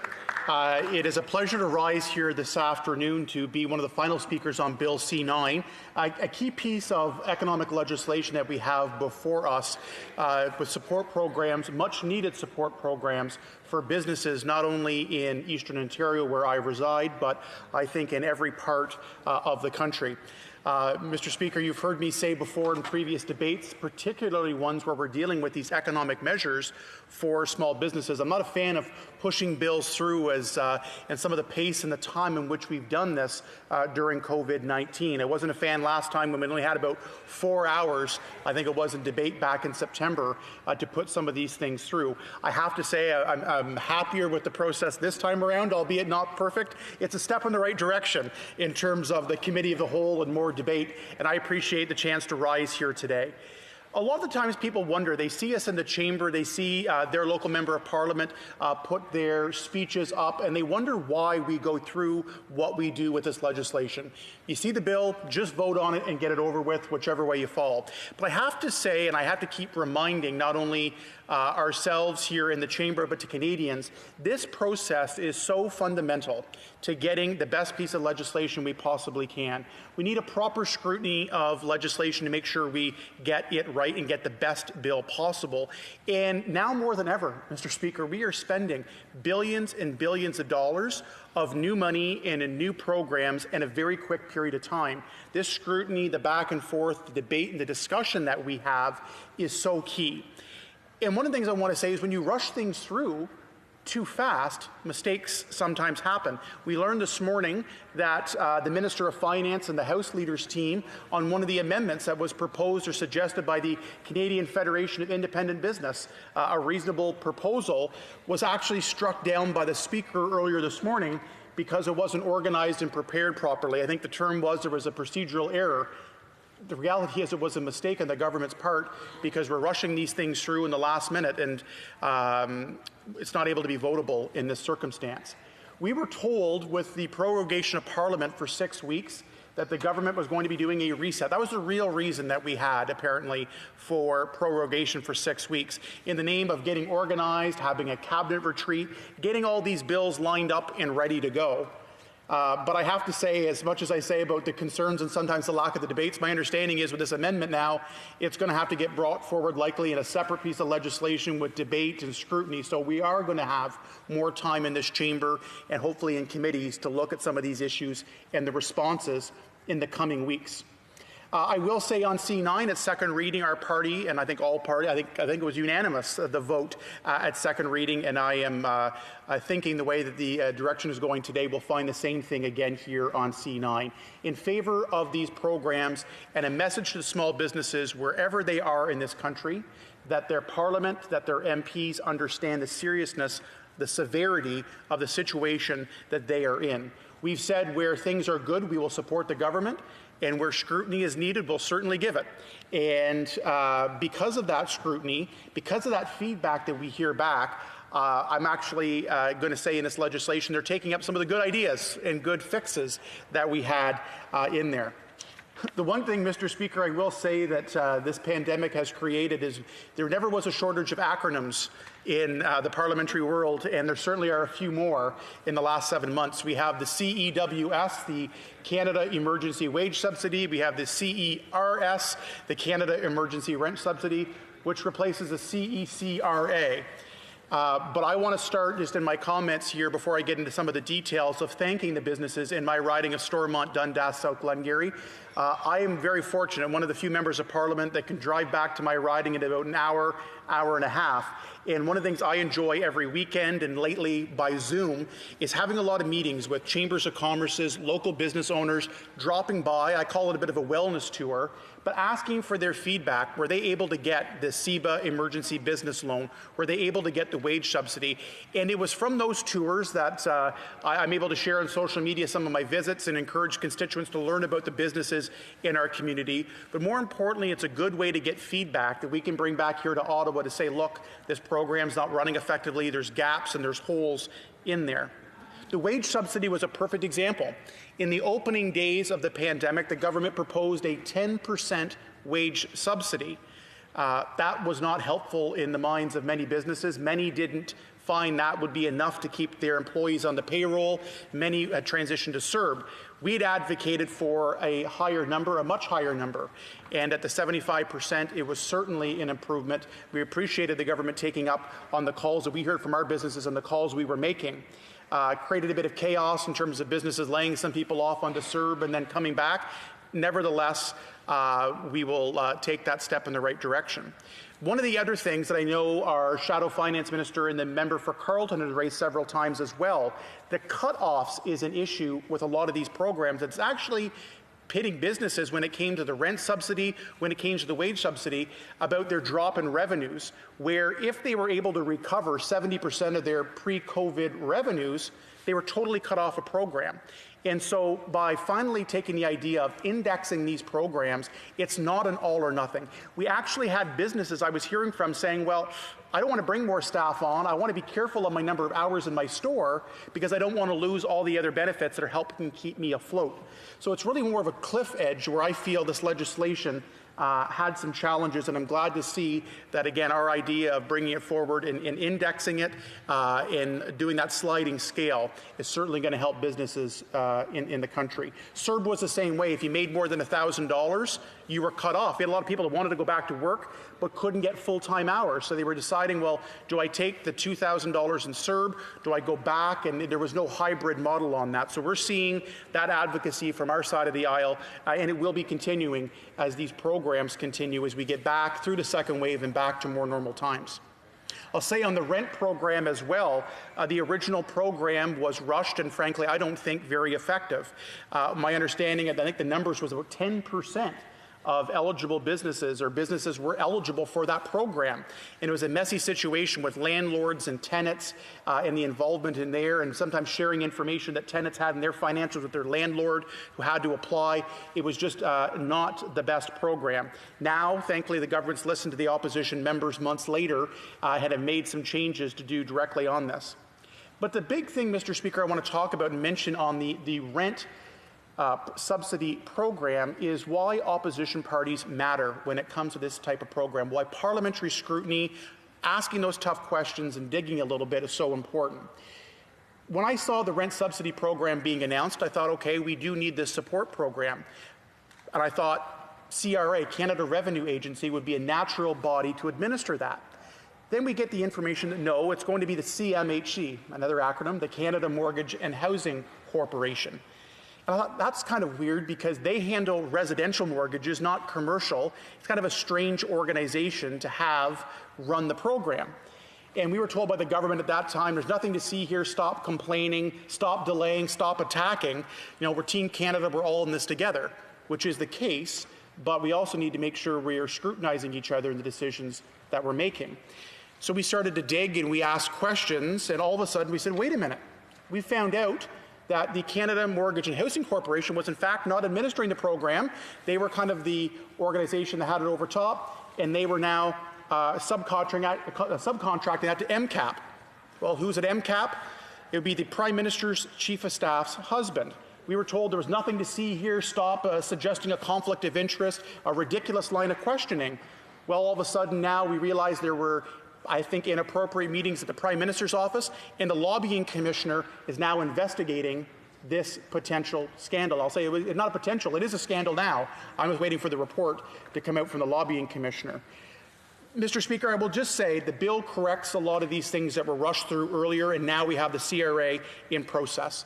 I'll just wrap up my comments by making two key points when we deal with this economic legislation. The reasons I mentioned about rushing things through, the lack of ability to scrutinize and hear committee testimony from stakeholders like the CFIB, the Canadian Federation of Independent Business, is a challenge. When we have the proper scrutiny, we get better bills, we get better legislation that doesn't need to have these corrections come in, and we're able to expose corruption and conflict of interest and wasteful spending when it happens. And I will just say on the second thing, to my colleagues on the government side, the take it or leave it approach we saw earlier needs to end. We see when we have reasonable ideas, working better in collaboration, not bringing these bills up at the last minute and really saying take it or leave it in a rushed matter, we can actually get better scrutiny, better bills, and better confidence of Canadians for the things that we're presenting. I appreciate the opportunity to speak here today, and I look forward to hearing questions and comments from my colleagues as always. Thank you, Mr. Speaker. We have probably time just for one question and response, but we'll see how that goes. The honourable member for Timmins James Bay. Thank you, Mr. Speaker, and I listened with great fascination to my honourable colleague's discussion. The issue before us is a very, very serious issue. There are small businesses across this country who have been hammered by the first wave of the pandemic and now the second wave with winter coming. I feel that in the first stages with the rent subsidy plan and the government moved fast, there was a need for urgency. We had to get stuff out the door because we knew businesses could go under. But we learned very quickly that there were problems with the program. That was the issue. And I think we were all shocked at the attitude of many landlords who would let their businesses go under rather than respond. So my question is that when we knew that there was a problem, that's when we needed to start fixing it. We've been a number of months waiting and waiting and waiting, and businesses are hanging by a thread. So to my honourable colleague who talked a bit about moving too quickly, there was a need to move fast. But given this crisis of the pandemic, there is a need now to be able to fix things as we're moving so that we're not leaving businesses hanging and waiting and waiting and waiting for a good piece of legislation that might be too late for them. For Stormont, Dundas, South Glengarry. Well, Mr. Speaker, I thank my colleague from the NDP, the member for Timmins James Bay, for that point, and I agree. We needed to have a quick response to get assurances to businesses as quickly as possible. Having said that, the one thing I've always said is spending the extra hours here, debating it, scrutinizing, going back and forth, spending some time at committee, hearing from stakeholders. And an example in this piece of legislation, I'll go back. I am a big supporter of the Canadian Federation of Independent Business and their advocacy that they do. If they had the opportunity to bring these forward things at committee, and when we have all these programs going back before, for example, the rent supplement program, or the rent subsidy program, we would have had a better bill months ago, not having tenants have to wait months and months on end for a fix that's finally come. We could have had a better bill and a better solution, taking a bit more time when it originally happened. Lesson learned, let's not do that again. It being 1:30 p.m. pursuant to an order made on Wednesday, November 4th, 2020, it's my duty to interrupt proceedings and put forthwith every question necessary to dispose of the report stage of the bill now before the House. La mise à voix porte The vote is on motion number 1. Mr. St. Marie seconded. Moves that Bill C9 in Clause 2 be amended. May I dispense? Okay. Si un député d'un parti reconnu. If a member of a recognized party present in the House wishes to request a recorded division or that the motion be adopted on division, I would invite them to rise and indicate so to the chair. For the sake of clarity, I would invite a member present in the House to rise to indicate if the motion is agreed to on division or to request a recorded division. D'un vote par appel nominal. Je vois Madame. Par appel nominal. I request recorded division. À cause le député qui s'est levé. Accordingly, because a member stood to request a recorded division, call in the members.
Order.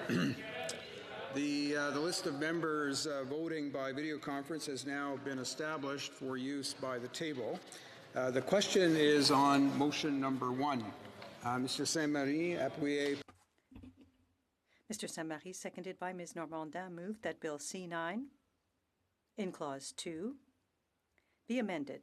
A, by adding after line 34 on page 3, the following. 5.1. The definition of eligible entity. May I dispense? That's good. All those in favor of the motion and who are participating in person will please rise. Ms. Finlay, Alderman Norfolk. Ms. Finlay, Alderman Norfolk. Mr. Poilievre. Mr. Poilievre. Mr. Generou. Mr. Generou. Ms. Rude. Ms. Rude. Monsieur Godin.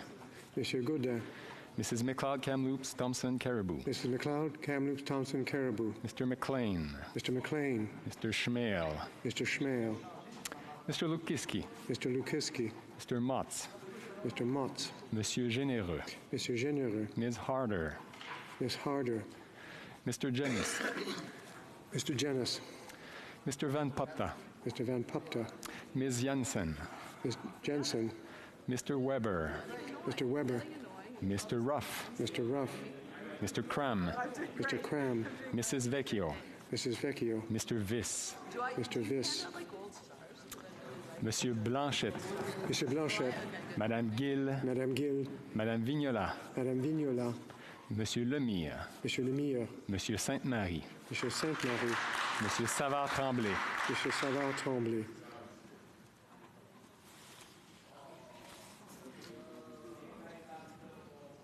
Que tous ceux qui s'opposent à la motion. All those opposed to the motion and participating in person will please rise. Ms. McKenna. Ms. McKenna. Ms. Freeland. Ms. Freeland. Monsieur Champagne. Monsieur Champagne. Ms. Haidou. Ms. Haidou. Ms. Monsef. Ms. Monsef. Monsieur Garneau. Monsieur Garneau. Mr. Baines. Mr. Baines. Mr. Mendicino. Mr. Mendicino. Monsieur McKinnon-Gatineau. Mr. McKinnon-Gatineau. Ms. Ing. Ms. Ing. Mr. Lamoureux. Mr. Lamoureux. Monsieur Vandal. Mr. Vandal. Ms. De Brusen. Ms. De Brusen. Mr. Maloney. Mr. Maloney. Mr. May Cambridge. Mr. May Cambridge. Mr. Vaughan. Mr. Vaughan. Ms. Petit-Pataler. Ms. Petit-Pataler. Mr. Isassi. Mr. Isassi. Mr. Johari. Mr. Johari. Mrs. Romanado. Mrs. Romanado. Madame Brière. Madame Brière. Mr. Sidhu, Brampton East. Mr. Sidhu, Brampton East. Ms. Matheson. Miss Matheson. Mr. Backrack. Mr. Backrack. Mr. Angus. Mr. Angus.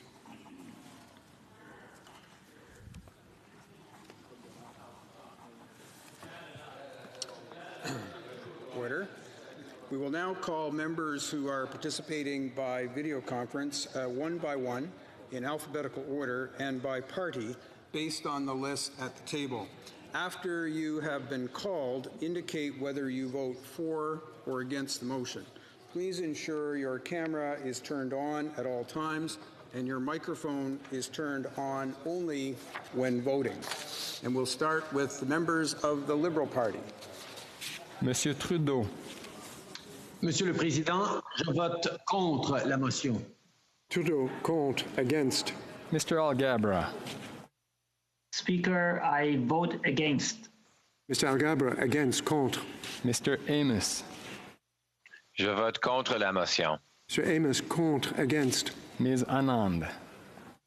Monsieur le Président, je vote contre la motion aussi. Ms. Anand, contre, against. Mr. Ananda Sangari. I vote against the motion. Mr. Ananda Sangari, against, contre. Monsieur Arsenault. Monsieur le Président, je vote contre la motion. Arsenault, contre, against. Mr. Aria. I vote against the motion. Mr. Aria, against, contre. Mr. Badaway. Mr. Speaker, I vote against the motion. Badaway, against, contre. Mr. Bagnell. Monsieur le Président, je vote contre la motion. Bagnell, contre, against. Mr. Baker. Monsieur le Président, je vote contre la motion. Baker, contre, against. Mr. Baptiste. I vote against. Mr. Baptiste, against, contre. Mr. Beach. Mr. Speaker, I vote against the motion. Beach, against, contre. Madame Bendayan. Je vote contre la motion, Monsieur le Président. Madame Bendayan, contre, against. Ms. Bennett. I vote against the motion. Miss Bennett, against, contre. Madame Bessette. Je vote contre la motion. Madame Bessette, contre, against. Madame Bibeau. Je vote contre la motion. Madame Bibeau, contre, against. Mr. Bittle. I vote against the motion. Mr. Biddle, against, contre. Mr. Blair. I vote against the motion. Blair, against, contre. Mr. Blois. I vote against the motion. Mr. Blois, against, contre. Mr. Bertina. I vote against the motion. Mr. Bertina, against, contre. Mr. Casey. Je vote contre la motion. Mr. Casey, contre, against. Ms. Chager. Mr. Speaker, against. Ms. Chager, against, contre. Mr. Chen. I vote against. Mr. Chen, against, contre. Monsieur Cormier. Je vote contre la motion. Monsieur Cormier, contre, against. Ms. Damoff. I vote against the motion. Ms. Demoff, against, contre. Mr. Dhaliwal. Mr. Speaker, I vote against the motion. Well, against, contre. Ms. Dillon. Je vote contre la motion, Monsieur le Président. Ms. Dillon, contre, against. Mr. Dong. Mr. Speaker, I vote against the motion. Against, contre. Monsieur Drouin. Mr. Speaker, I vote against the motion. Drouin, against, contre. Monsieur Dubourg. Monsieur le Président, je vote contre la motion. Monsieur Dubourg, contre, against. Monsieur Duclos. Monsieur le Président, je vote contre la motion. Duclos, contre, against. Mr. Duguid. I vote against the motion. Duguid, against, contre. Ms. Duncan, Etobicoke North. I vote against the motion.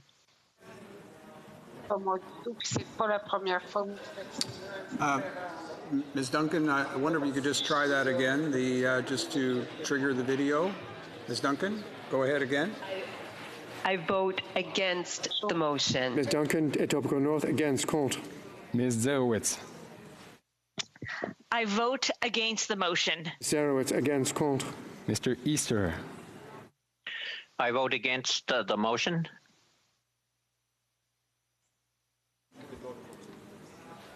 Mr. Easter, could you just try that one more time, just see if it'll trigger the video? Go ahead. Okay, we'll try it one more time. I vote against the motion. Easter, against, contre. Monsieur Elkoury. Monsieur le Président, je vote contre la motion. Contre, against. Mr. Ellis. Mr. Speaker, I vote against the motion. Ellis, against, contre. Mr. Erskine Smith. I vote against the motion. Mr. Erskine Smith, against, contre. Monsieur Fergus. Monsieur le Président, je vote contre la motion. Fergus, contre, against. Mr. Fillmore. Against the motion. Mr. Fillmore, against, contre. Mr. Finnegan.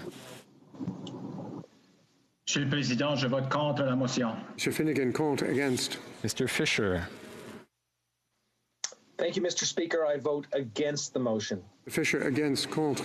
Mr. Fonseca. Monsieur le Président, je vote contre la motion. Fonseca, contre, against. Madame Fortier.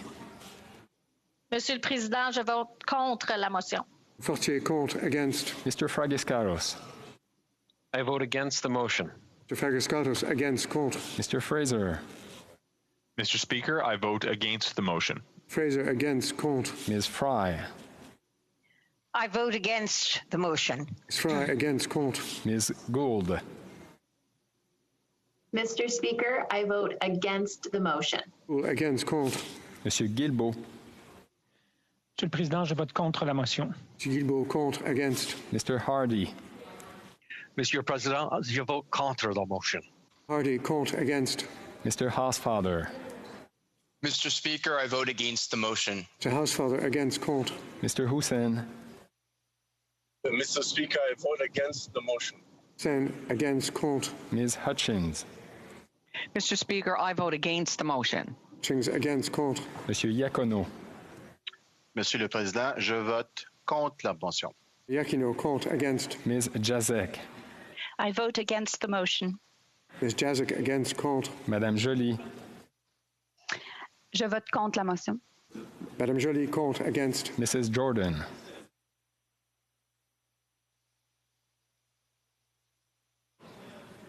Mrs. Jordan, could you repeat? I think you may be on mute. Oh.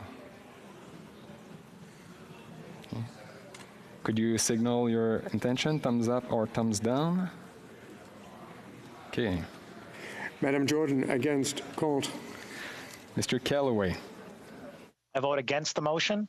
Mr. Callaway, against, contre. Ms. Khalid. I vote against the motion, Mr. Speaker. Ms. Khalid, against, contre. Ms. Kara. Mr. Speaker, I vote against the motion. Against, contre. Madame Koutrakis. Je vote contre la motion. Koutrakis, contre, against. Mr. Kuzmerchik. Mr. Speaker, I vote against the motion. Kuzmerchik, against, contre. Madame Lalonde. Je vote contre la motion. Lalonde, contre, against. Ms. Lambropoulos. Je vote contre la motion. Lambropoulos, contre, against. Mr. Lametti. Monsieur le Président, je vote contre la motion. Contre, against. Ms. Latanzio. Mr. Speaker, I vote against the motion. Ms. Latanzio, against, contre. Monsieur Lauzon. Je vote contre la motion. Lauzon, contre, against. Monsieur Leblanc. Mr. Speaker, I vote against the motion. Leblanc, against, contre. Madame Leboutillier. Mr. Speaker, I vote against the motion. Le Boutillier, against, contre. Monsieur Lightbound. Monsieur le Président, je vote contre la motion. Monsieur Lightbound, contre, against. Mr. Long. Monsieur le Président, je vote contre la motion. Long, contre, against. Mr. Longfield. I vote against. Mr. Longfield, against, contre. Mr. Lewis Kitchener-Conestoga. Mr. Speaker, I vote against the motion. Mr. Lewis Kitchener-Conestoga, against, contre. Mr. Macaulay Cardigan. Mr. Speaker, I vote against. Mr. Macaulay Cardigan, against, contre. Madame Martinez Ferrada. Monsieur le Président, je vote contre la motion. Martinez Ferrada, contre, against. Mrs. McCrimmon. I vote against the motion. McCrimmon, against, contre. Mr. McDonald. Je vote contre. Mr. McDonald, contre, against. Mr. McGuinty. I vote against the motion. Mr. McGuinty, against, contre. Mr. McKinnon, Coquitlam, Port Coquitlam. Monsieur le Président, je vote contre la motion. Mr. McKinnon, Coquitlam, Port Coquitlam, against, contre. Mr. McLeod, Northwest Territories. I vote against the motion. Mr. McLeod, Northwest Territories, against, contre. Madame Mendez. Monsieur le Président, je vote contre la motion. Mendez, contre, against. Monsieur Miller. Je vote contre la motion. Monsieur Miller, contre, against. Mr. Morrissey. Je vote contre la motion. Monsieur Morrissey, contre, against. Ms. O'Connell. I vote against the motion. Against, contre. Mr. Oliphant. I vote against the motion. Mr. Oliphant, against, contre. Mr. O'Regan. Je vote contre la motion. Mr. O'Regan, contre, against. Mr. Pulaski. I vote against the motion. Mr. Pulaski, against, contre. Ms. Qualtrough. I vote against the motion. Qualtrough, against, contre. Ms. Ratansi. I vote against the motion. Ms. Ratansi, against, contre. Mr. Reagan. I vote against the motion. Mr. Reagan, against, contre. Monsieur Robillard. Mr. Speaker, I vote against the motion. Mr. Robillard, against, contre. Mr. Rogers. Mr. Speaker, I vote against the motion. Rogers, against, contre. Ms. Sahota, Brampton North. Mr. Speaker, I vote against the motion. Sahota, Brampton North, against, contre. Mr. Saini. Monsieur le Président, je vote contre la motion. Any contre, against. Mr. Sajan. Mr. Speaker, I vote against the motion. Against, contre. Monsieur Sanson.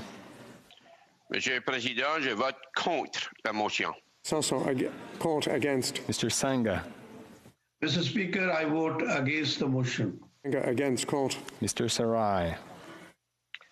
Mr. Speaker, I vote against the motion. Sarai, against, Colt. Mr. Scarpaleggia. Mr. Speaker, I vote against the motion. Scarpaleggia, against, Colt. Monsieur Shifke. Monsieur le Président, je vote contre la motion. Shifke, Colt, against. Mrs. Schultz. Mr. Speaker, I vote against the motion. Schultz, against, Colt. Monsieur Serré. Monsieur le Président, je vote contre la motion. Serré, contre, against. Ms. Sgro. Mr. Speaker, I vote against the motion. Sgro, against, Colt. Madame Shanahan. Je vote contre la motion. Shanahan, again, contre, against. Mr. Sheehan. Mr. Speaker, I vote against the motion. Mr. Sheehan, against, Colt. Ms. Sidhu Brampton South. Mr. Speaker, I vote against the motion. Sidhu Brampton South, against, Colt. Mr. Sims. I vote against the motion. Mr. Sims, against, Colt. Mr. Sorbara. Je vote contre la motion. Mr. Sorbara, contre, against. Mr. Spangeman. Je suis contre cette motion, Monsieur le Président. Spangeman, contre, against. Ms. Tassi. Mr. Speaker, I vote against the motion. Tassi, against, Colt. Mr. Turnbull. Mr. Speaker, I vote against the motion. Mr. Turnbull, against, Colt. Mr. Van Bynen. Mr. Speaker, I vote against the motion. Bynen, against, Colt. Mr. Van Coverden. Mr. Speaker, I vote against the motion. Mr. Van Coverden, against, Colt. Ms. Vandenbeld. Mr. Speaker, I vote against the motion. Vandenbeld, against, Colt. Mr. Virani. Monsieur le Président, je vote contre la motion. Virani, contre, against. Mr. Weiler. Monsieur le Président, je vote contre la motion. Weiler, contre, against. Ms. Yip. I vote against the motion. Yip, against, Colt. Ms. Young. Monsieur le Président, je suis contre la motion. Ms. Young, contre, against. Mrs. Zahid.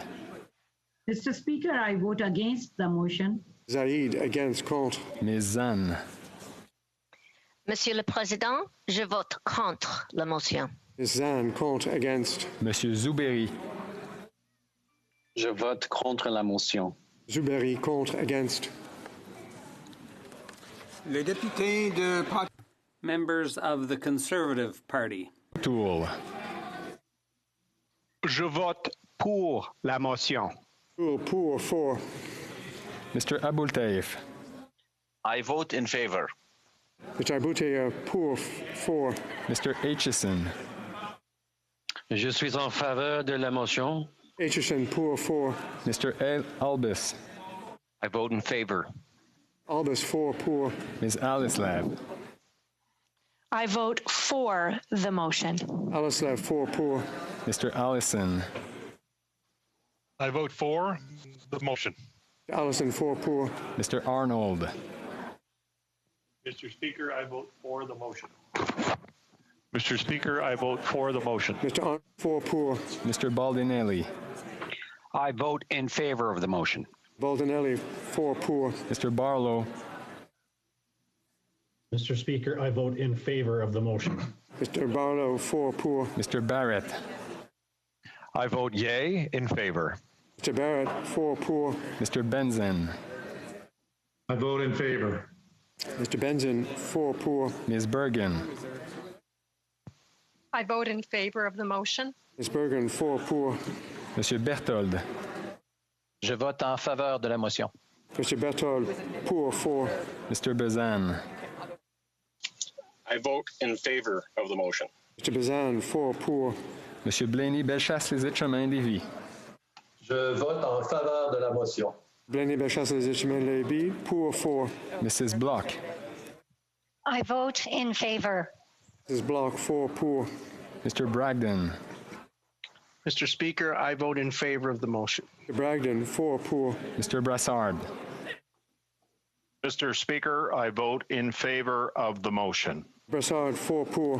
Mr. Calkins. I vote in favor of the motion. Mr. Calkins, for, pour. Mr. Carey.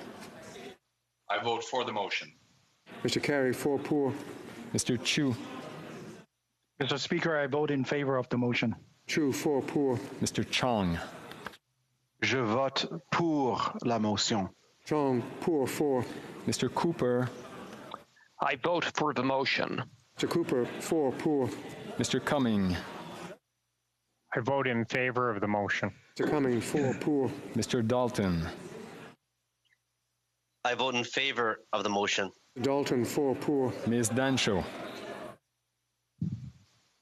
Mr. Speaker, I vote in favor of the motion. Cho, 4 pour. Mr. Davidson. Mr. Speaker, I vote in favor of the motion. Davidson, 4 pour. Monsieur D'Entremont. I vote in favor of the motion. Mr. D'Entremont, 4 pour. Mr. Diot. I vote in favor of the motion. Diot, 4 pour. Mr. Doherty.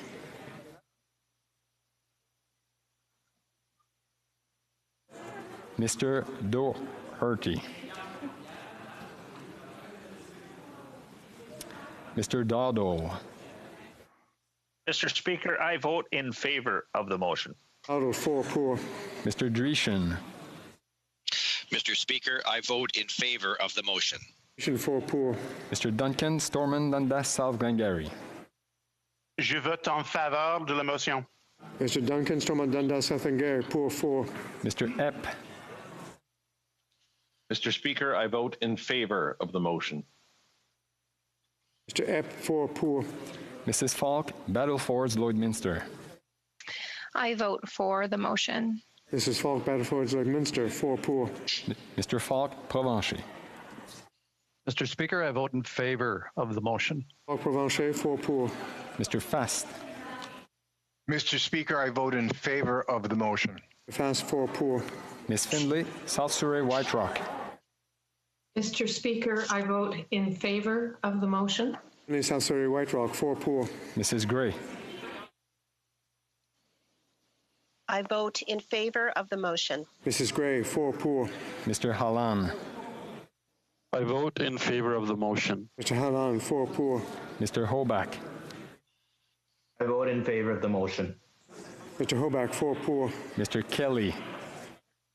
I vote in favor of the motion. Mr. Kelly, 4 pour. Mr. Kent. Mr. Speaker, I vote in favor of the motion. And 4 pour. Mr. Kitchen. Mr. Speaker, I vote in favor of the motion.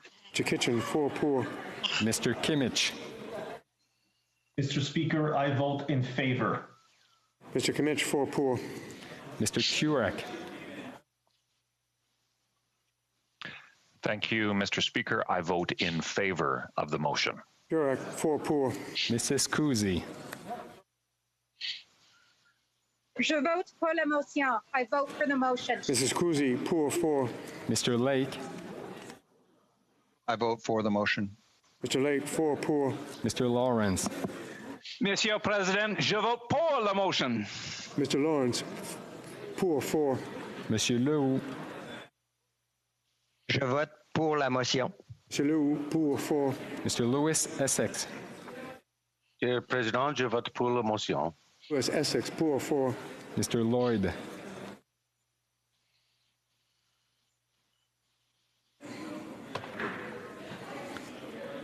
Mr. Lloyd.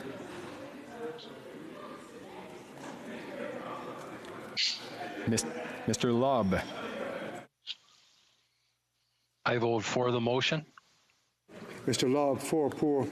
Mr. McGuire. I vote for the motion. McGuire, 4 pour. Monsieur Martel. Je vote pour. Monsieur Martel, pour 4. Mr. Mazier. Mr. Speaker, I vote in favor of the motion. Mr. Mazier, 4 pour. Mr. McCauley, Edmonton West. Mr. Speaker, I vote for the motion. McCauley, Edmonton West, 4 pour. Mr. McColeman. I vote for the motion. Coleman, 4 pour. Mr. Malillo. Je vote pour la motion. Hello, pour 4. Mr. Moore. I vote for the motion. Mr. Moore, 4 pour. Mr. Morans.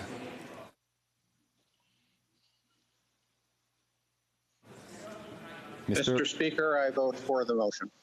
Mr. Morans, 4 pour. Mr. Morrison. Mr. Speaker, I vote for the motion. Mr. Morrison, 4 pour. Mr. Nater. Mr. Speaker, I vote for the motion. Nater, 4 pour. Mr. Petzer. Mr. Speaker, I vote for the motion. Patzer, 4 pour. Monsieur Paulus. Monsieur le Président, je vote pour la motion. Monsieur Paulus, pour 4. Mr. Redekop. I vote for the motion. Mr. Redekop, 4 pour. Mr. Reid. I vote for the motion, Mr. Speaker. Mr. Reid, 4 pour. Ms. Rempel Garner. I vote for the motion. Ms. Rempel Garner, 4 pour. Mr. Richards. Faveur de la motion. Richards. Vote en faveur de la motion. Mr. Richards, if you could just try that again and make sure your microphone is in the right location. Go ahead, try again. Je vote en faveur de la motion.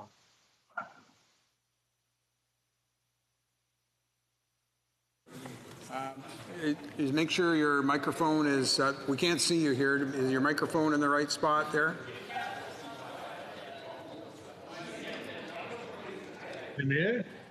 No, there we are. Je vote en faveur de la motion. Mr. Richards, pour 4. Ms. Sahota, Calgary Skyview. I vote for the motion. Ms. Sahota, Calgary Skyview, 4 pour. Mr. Saroya. Mr. Speaker, I vote for the motion. Saroya, 4 pour. Mr. Seaback. I vote for the motion. Mr. Seaback, 4 pour. Mr. Shields. Mr. Speaker, I vote for the motion. Shields, 4 pour. Ms. Shin. Je vote pour la motion. Ms. Shin, pour 4. Mr. Shipley. Mr. Speaker, I vote for the motion. Shipley, 4 pour. Mr. Sloan.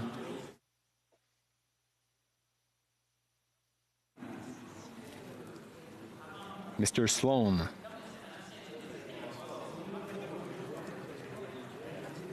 I vote for the motion. Mr. Sloan, 4 pour. Mr. Soroka. I vote in favor of the motion. Soroka, 4 pour. Mr. Steinley.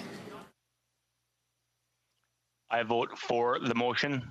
Mr. Steinley, 4 pour. Mr. Strahl. I vote for the motion. Mr. Strahl, 4 pour. Mrs. Stubbs. I vote for the motion. Mrs. Stubbs, 4 pour. Mr. Sweet. I vote for the motion. Mr. Sweet, 4 pour. Mr. Tucker. Mr. Speaker, I vote for the motion. Mr. Tucker, 4 pour. Mr. Upal. Mr. Speaker, I vote for the motion. 4 pour. Mr. Vidal. I vote for the motion. Mr. Vidal, 4 pour. Mr. Viersen. Mr. Speaker, I vote for the motion. Mr. Viersen, 4 pour. Mr. Warkentin. I vote for the motion. Mr. Workington, 4 pour. Mr. Waugh. I vote for the motion. Mr. Waugh, 4 pour. Mr. Williamson. I vote for the motion. Mr. Williamson, 4 I vote for the pour. motion. Mrs. Wong. Mr. Speaker, I vote in favor of the motion. Ms. Wong, 4 pour. Les députés du Bloc Members of the Bloc québécois. Monsieur le Président, je vote pour la motion. Barcelou Duval, pour 4. Monsieur Beaulieu. Je vote pour la motion. Beaulieu, pour 4. Monsieur Bergeron.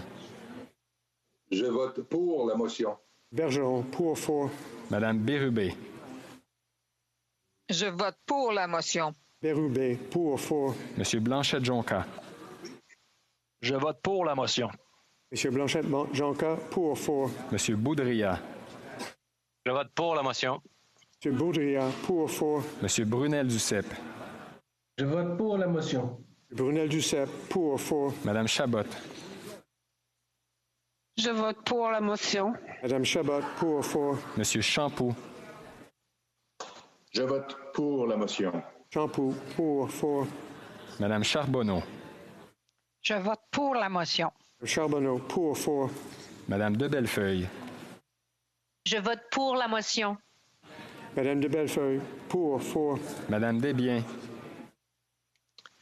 Je vote pour la motion. Madame Desbiens, pour, 4. Monsieur Désilet. Je vote pour la motion. Monsieur Désilé, pour, 4. Monsieur Fortin. Vote pour la motion. Monsieur Fortin, pour, 4. Madame Gaudreau. Je vote pour la motion. Madame Gaudreau, pour, 4. Madame Larouche. Je vote pour la motion. Madame Larouche, pour, 4. Madame Michaud. Je vote pour la motion. Madame Michaud, pour, 4. Madame Normandin. Je vote pour la motion. Madame Normandin, pour, 4. Madame Posé. Pour la motion. Madame Posé, pour, 4. Monsieur Perron. Je vote pour la motion. Madame Perron, Monsieur Perron, pour, 4. Monsieur Plamondon. Je vote pour la motion. Monsieur Plamondon, pour, 4. Monsieur Simard. Je vote pour la motion. Monsieur Simard, pour, 4. Monsieur Thériault. Je vote pour la motion. Thériault, pour, 4. Monsieur Terrien.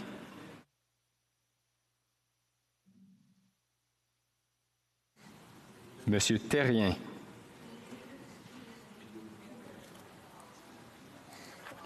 Monsieur Trudel.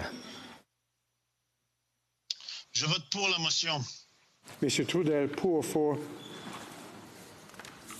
Members of the New Democratic Party. Ms. Ashton. I vote against the motion. Ms. Ashton, against, contre. Mr. Blakey. I vote against the motion. Mr. Blakey, against, contre. Ms. Blaney, North Island Powell River. Mr. Speaker, I vote against. Any North Island Power, against, contre. Monsieur Boulris. Je vote contre la motion. Boulris, contre, against. Mr. Cannings. On m'a pas vu pantoute? I vote against the motion. Donc, Chris. OK, c'est bon. Mr. Cannings, against, contre. Mr. Collins. Ms. Collins. I vote against the motion. Ms. Collins, against, contre. Mr. Davies. Je vote contre la motion. Mr. Davies, contre, against. Mr. Duval. I vote against the motion. Mr. Duval, against, contre. Mr. Garrison. I vote against the motion. Mr. Garrison, against, contre. Ms. Gazan. I vote against the motion. Ms. Gazan, against, contre. Mr. Harris. Mr. Speaker, I vote against the motion. Mr. Harris, against, contre. Madame Hughes. Je voterai contre. Madame Hughes, contre, against. Mr. Johns. I vote against the motion. Mr. Johns, against, contre. Mr. Julian. Monsieur le Président, je vote contre la motion. Julian, contre, against. Ms. Kwan. I vote against the motion. Ms. Kwan, against, contre. Mr. McGregor. I vote against the motion. Mr. McGregor, against, contre. Mr. Massey. I vote against the motion. Mr. Massey, against, contre. Ms. McPherson. Mr. Speaker, I vote against the motion. McPherson, against, contre. Mr. Singh. I vote against. Mr. Singh, against, contre. Les députés de Parti Vert. Members of the New Democratic Party. Mrs. Atwin. The Green Party.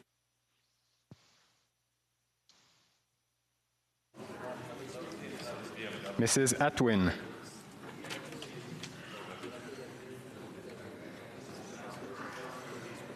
Mr. Manley.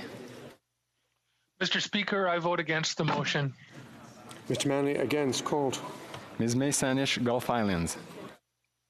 I vote against the motion. May Sanders, Gulf Islands, against, contre. Independent members. Mr. Tabara. I vote against the motion. Mr. Tabara, against, contre. Ms. Wilson-Raybould. I vote for the motion. Ms. Wilson-Raybould, for, pour.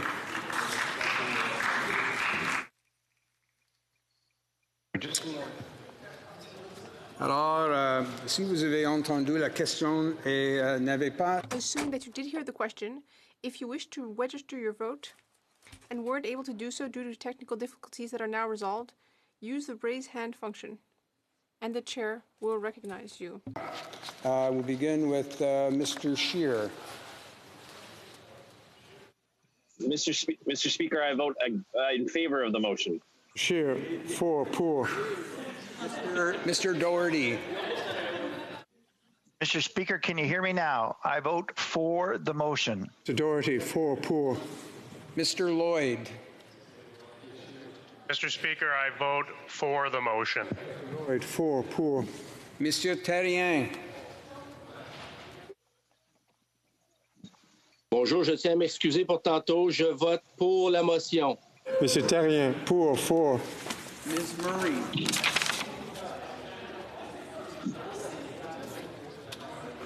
Ms. Murray? I just checked the microphone switch on the headset cord, possibly. We're just not getting any volume. We have video. Perhaps you could signify your intentions, thumbs up or down. That will work as well. Ms. Murray?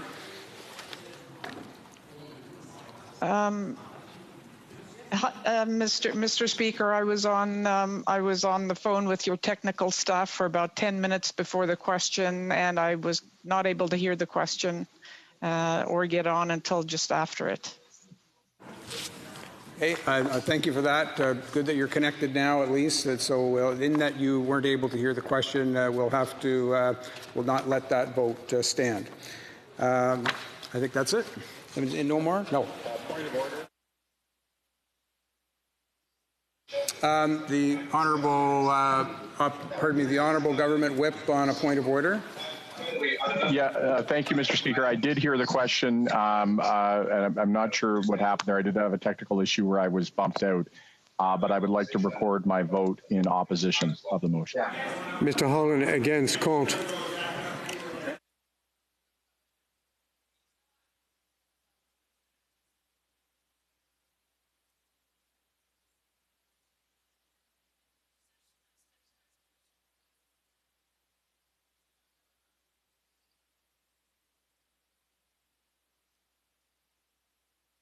The honourable member for Renfrew, Nipissing, Pembroke on a point of order. Okay, so I was on the phone with the ambassadors, and I was disconnected. Excuse me. Just hold that thought for a moment. Ask other honourable members whose microphones are activated to shut them off. We only need one at a time here. I'll ask again the honourable member for Renfrew, Nipissing, Pembroke to try that again.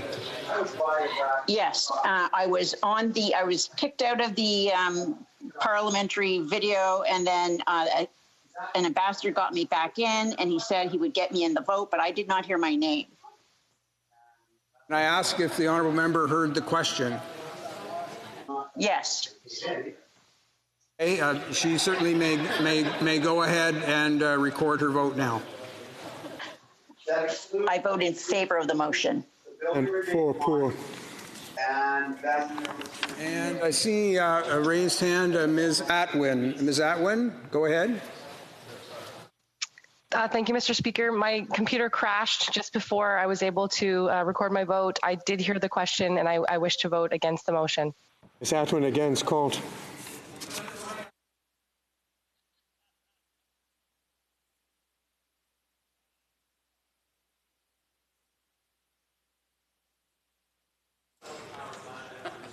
Yeas pour 144, 144. Nays contre 171, 171. Je déclare la motion rejetée. The motion is defeated.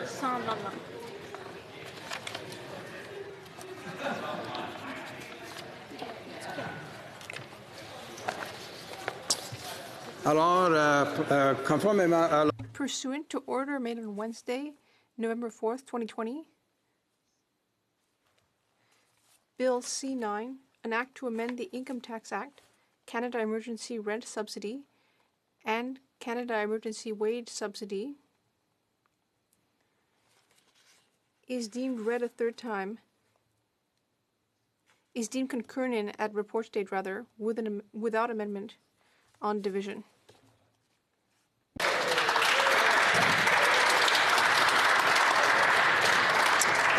And pursuant to an order made on Wednesday, November 4th, 2020, Bill C9, an act to amend the Income Tax Act, Canada Emergency Rent Subsidy, and Canada Emergency Wage Subsidy, is deemed read a third time and passed on division.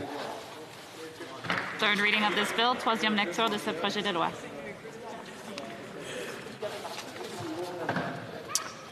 It being 2:43 p.m., the House will now proceed to the consideration of private members' business as listed on today's order paper. Orders of the day.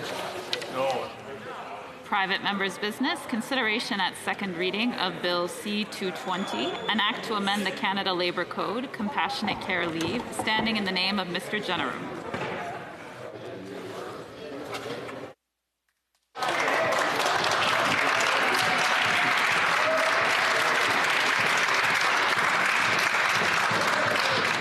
We'll get to that in a moment. Mr.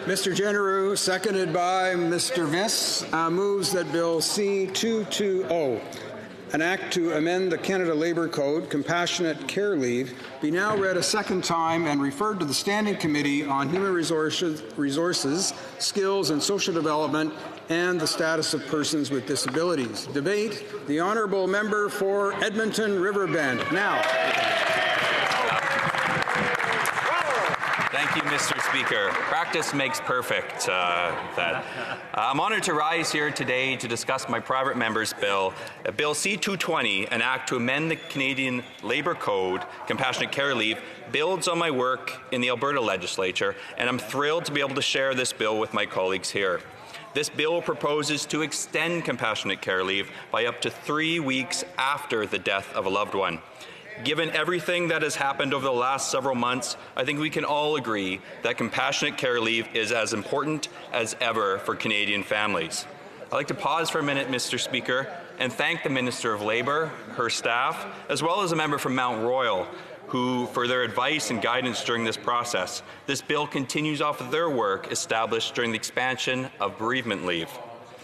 Compassionate care leave is a job protective leave that allows an employee to take time off to care for a family member with a serious medical condition with a significant risk of death within 26 weeks from the date a medical certificate is issued or when leave is granted.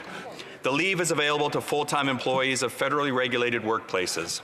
Currently, employees who have at least 600 insurable hours during a 52-week qualifying period can seek the leave for a maximum of 28 weeks during the year.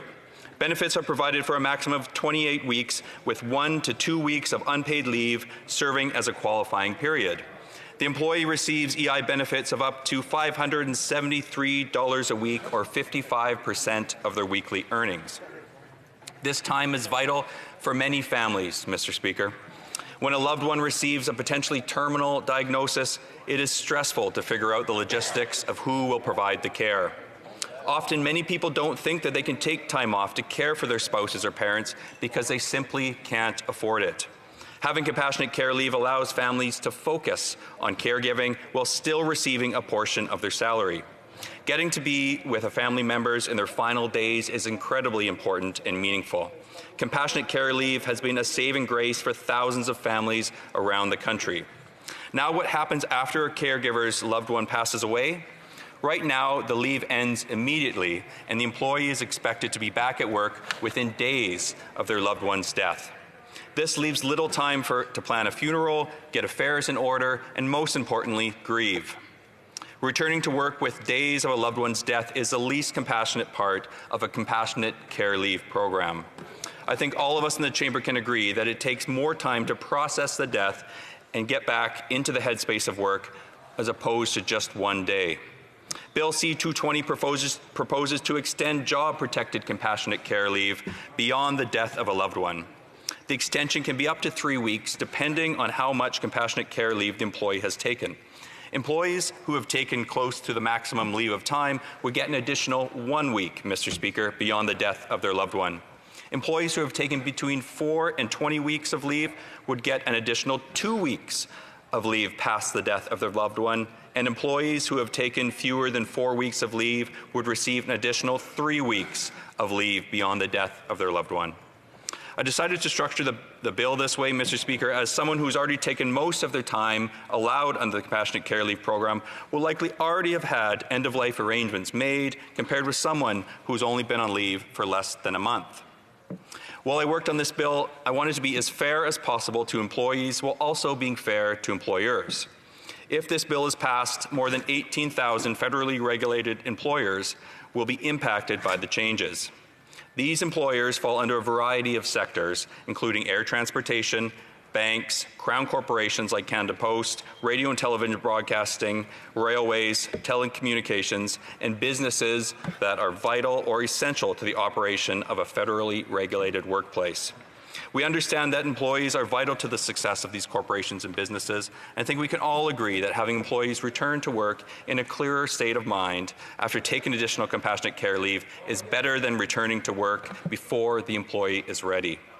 About 11,000 Canadians used Compassionate Care Leave program in 2018, and this was an uptick in usage after the amount of time allowed was extended 2 years prior. The average duration of Compassionate Care Leave is between 4.8 and 12 weeks. The amount of people using the program is expected to rise in the coming years as our population ages and more Canadians are finding themselves in a caregiving role. There is support for extending the length of leave. The Quality End-of-Life Care Coalition of Canada recently submitted its pre-budget consultation to the government, and among its list of recommendations was that the compassionate care benefit should be extended to include a 2-week period for grief and bereavement.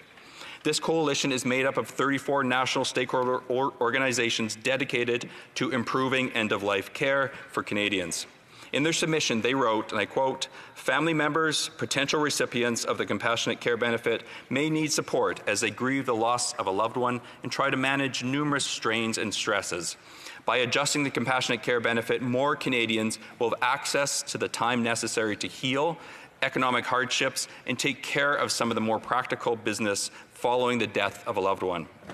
At the beginning of the speech, Mr. Speaker, I mentioned how the past few months, as our country and the entire world has dealt with COVID-19, have demonstrated how important a program like Compassionate Care Leave is. The virus has given us perspective on the value of spending more time with family and friends. We've all heard the news reports about family members who couldn't see their loved ones in hospitals or nursing homes before they died. This is heartbreaking, and I'm sorry that any family member has had to find themselves in this situation. There is a huge importance of being with a loved one in their final days, and Compassionate Care Leave facilitates that. It allows families to be together and even for the terminally ill person to die at home in some cases. This program has vital importance to our society, Mr. Speaker. Now, if you don't mind, Mr. Speaker, I'd like to share a personal story about why Compassionate Care Leave is important. When I was just starting out in my career, my grandma became very ill. At that point, I was young and in my 20s, competing with several others for a full-time job.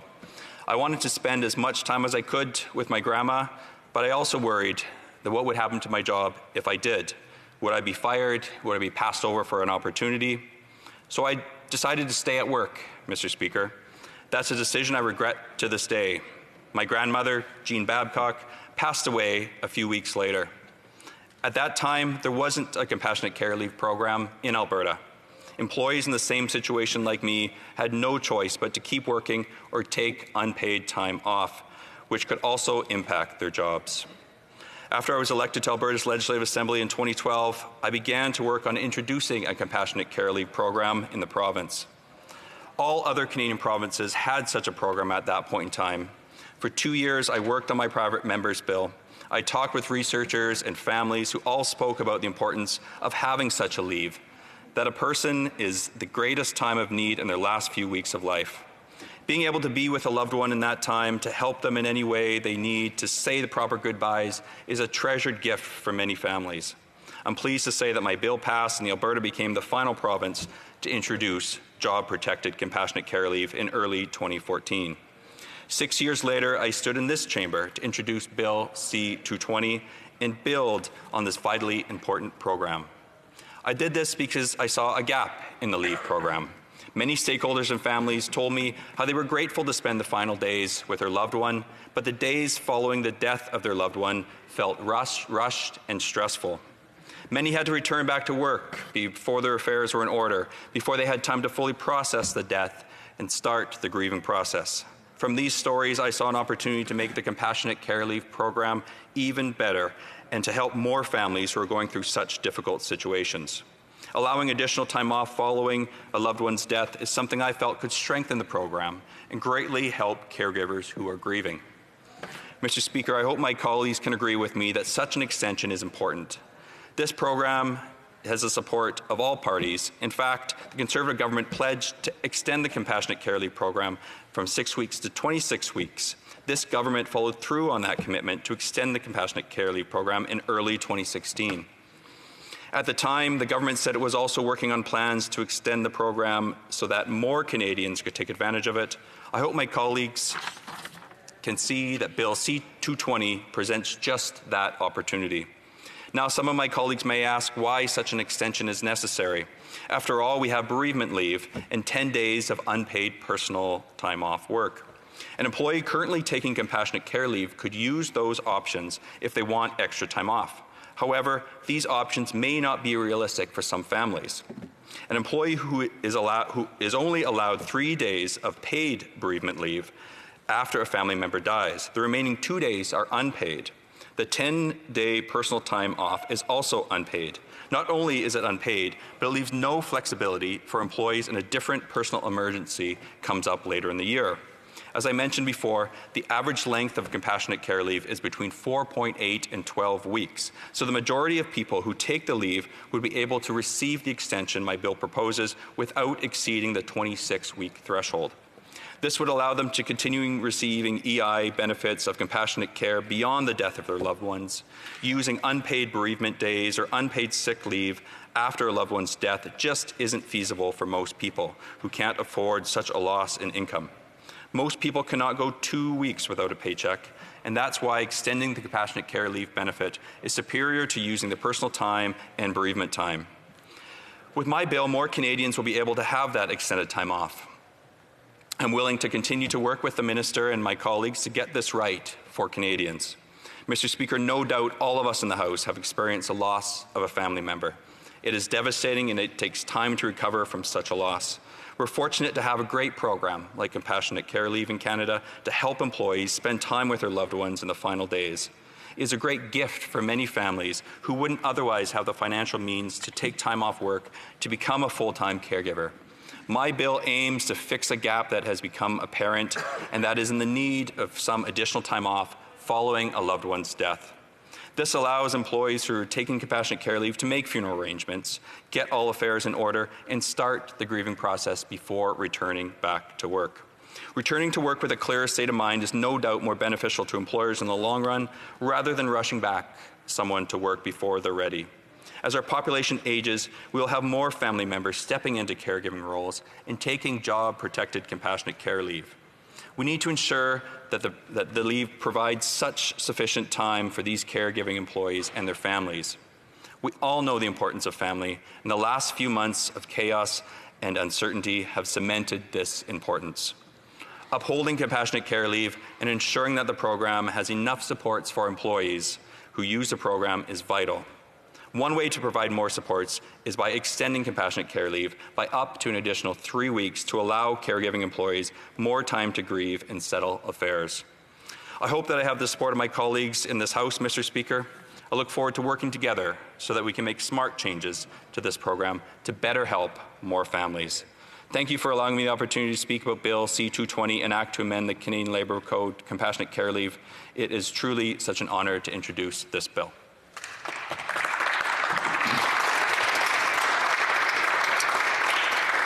Questions and comments, and by video conference, we'll go to the honourable member for Mount Royal. Thank you, Mr. Speaker, and I wish I could have been there to give a standing ovation to my friend from Edmonton Riverbend. I want to congratulate him on his bill, and I want to tell him how appreciative I am of him mentioning myself and the Minister of Labour.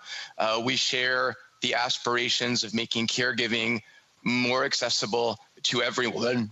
And I think the story that he told about his grandmother and that personal experience of not being able to afford himself the opportunity to take leave was something that was deeply moving. And I think we all saw it in the recent pandemic when people were unable to visit loved ones in long-term care facilities, how much people wished they could be with their loved one in these kind of times. So my question, Mr. Speaker, is will the member be willing to work with the other parties in terms of amendments proposed at committee should this House be willing to send this bill to committee? For Edmonton Riverbend. Thank you, Mr. Speaker, and thank the member from Mount Royal for the question and the statement. I have to say, before I address his question, that he, along with the Minister's office, have been extremely helpful in terms of getting this bill right. I think all members of this House can agree that compassionate care leave is an important program here in Canada, and it's not a partisan issue, as my colleague and friend from Mount Royal and I have discussed many times. It's important that we get this right. Certainly, up to this point, have been working well with the government and other parties to ensure that those changes or potential changes down the road are things that we want to work with the minister on, because again, this is an important issue for many Canadians, not just those of us sitting in this House. Question et observation. We'll also go to the video conference and the honourable member for Elmwood-Transcona. Thank you very much, Mr. Speaker, and thank you to the member for Edmonton Riverbend for his work on this file. I think he's zeroed in on something that could do a lot of good for Canadians in a very difficult situation. I do note that he had spoken a bit about the compassionate care benefit under employment insurance during his speech, and that this bill would not amend the Employment Insurance Act, which states currently that benefit terminates when the family member dies. And I'm wondering why that's not included in the bill, and if he could speak to how we might go about getting that included in the bill. For Edmonton Riverbend. Thank you, Mr. Speaker, and thank you to the member from Elmwood-Transcona for the question. He's essentially zeroed in on what we'd love to do with the bill, obviously in impacting EI, and the member knows this well. As a private member's bill, you can't impact money from the government, so we can't make the changes as a private member's bill to have EI follow along with the compassionate care leave program. That's hopefully with some of the work at committee will hope to address that in future legislation with this government, but it's again to the member's point, he's zeroed in exactly where we'd like to go if again this wasn't just simply a private member's bill addressing that. Questions and comments? The honourable member for Elgin, Middlesex, London. This will just be a comment, Mr. Speaker, but on behalf of many of the constituents of Elgin, Middlesex, London, who I worked with as a constituency assistant, we saw these types of things happen, and I would like to thank the member for bringing something so important to so many Canadians and their families. Thank you for bringing this forward on behalf of the residents of Elgin, Middlesex, London. Thank you. Well, member for Edmonton Riverbend. Thank you for the comment, member. Appreciate it. We have time for one more short question and response. Questions and comments. The Honourable Parliamentary Secretary to the Government House Leader. Yes, thank you, Mr. Speaker. And I do want to recognize, over the years we've seen many changes with the EI program, and they've all been fairly encouraging as we become a little bit more liberal in its ability to be able to support people. But also what the member is proposing will go a long way in providing better quality care for a lot of people. And I see that as a very strong positive, and he might want just to add some additional thoughts in terms of just the other aspect of the impact in terms of the recipient of it. Well, member for Edmonton Riverbend. Yeah, thank you, Mr. Speaker. Yeah, the Parliamentary Secretary has certainly addressed the key fact of this bill. I spoke about my grandma. That's one of millions of stories in this country that we've heard over and over again. But again, to the point of highlighting what we've seen in this pandemic, the number of instances of people saying goodbye to their loved ones at a window as opposed to embracing them in a hospital bed, not being able to see their loved one for months and months and months, and then suddenly knowing that they have just hours left to live. Those stories are essentially what we want to get to with this bill, and I hope this is a step in that right direction. Resuming debate, the Honourable Member for Longueuil, Charlemagne. Thank you very much, Mr. Speaker. It's an honour for me to rise in the House today to take part in the debate on Bill C-220. However, before I begin, as we are in Veterans Week and today is Red Friday, I'd like to take a moment to thank those who've served, those who are still serving, and the parents and family members of military across the country for their service. I also want to say how, as a military mother, disappointed I was this morning to read about Whole Foods, and I hope they'll do the right thing. Mr. Speaker, it is essential for us to talk about compassionate care, and I'm so happy that my colleague across the way brought this private member's bill forward, because especially in these times where we can all use a little extra compassion, it's an important issue for Canadians. Chances are, many of us are going to find ourselves at one point in our life in a position for caring for someone close to us. It is a difficult and sometimes lonely journey, Mr. Speaker. Caregivers deserve our greatest respect and gratitude.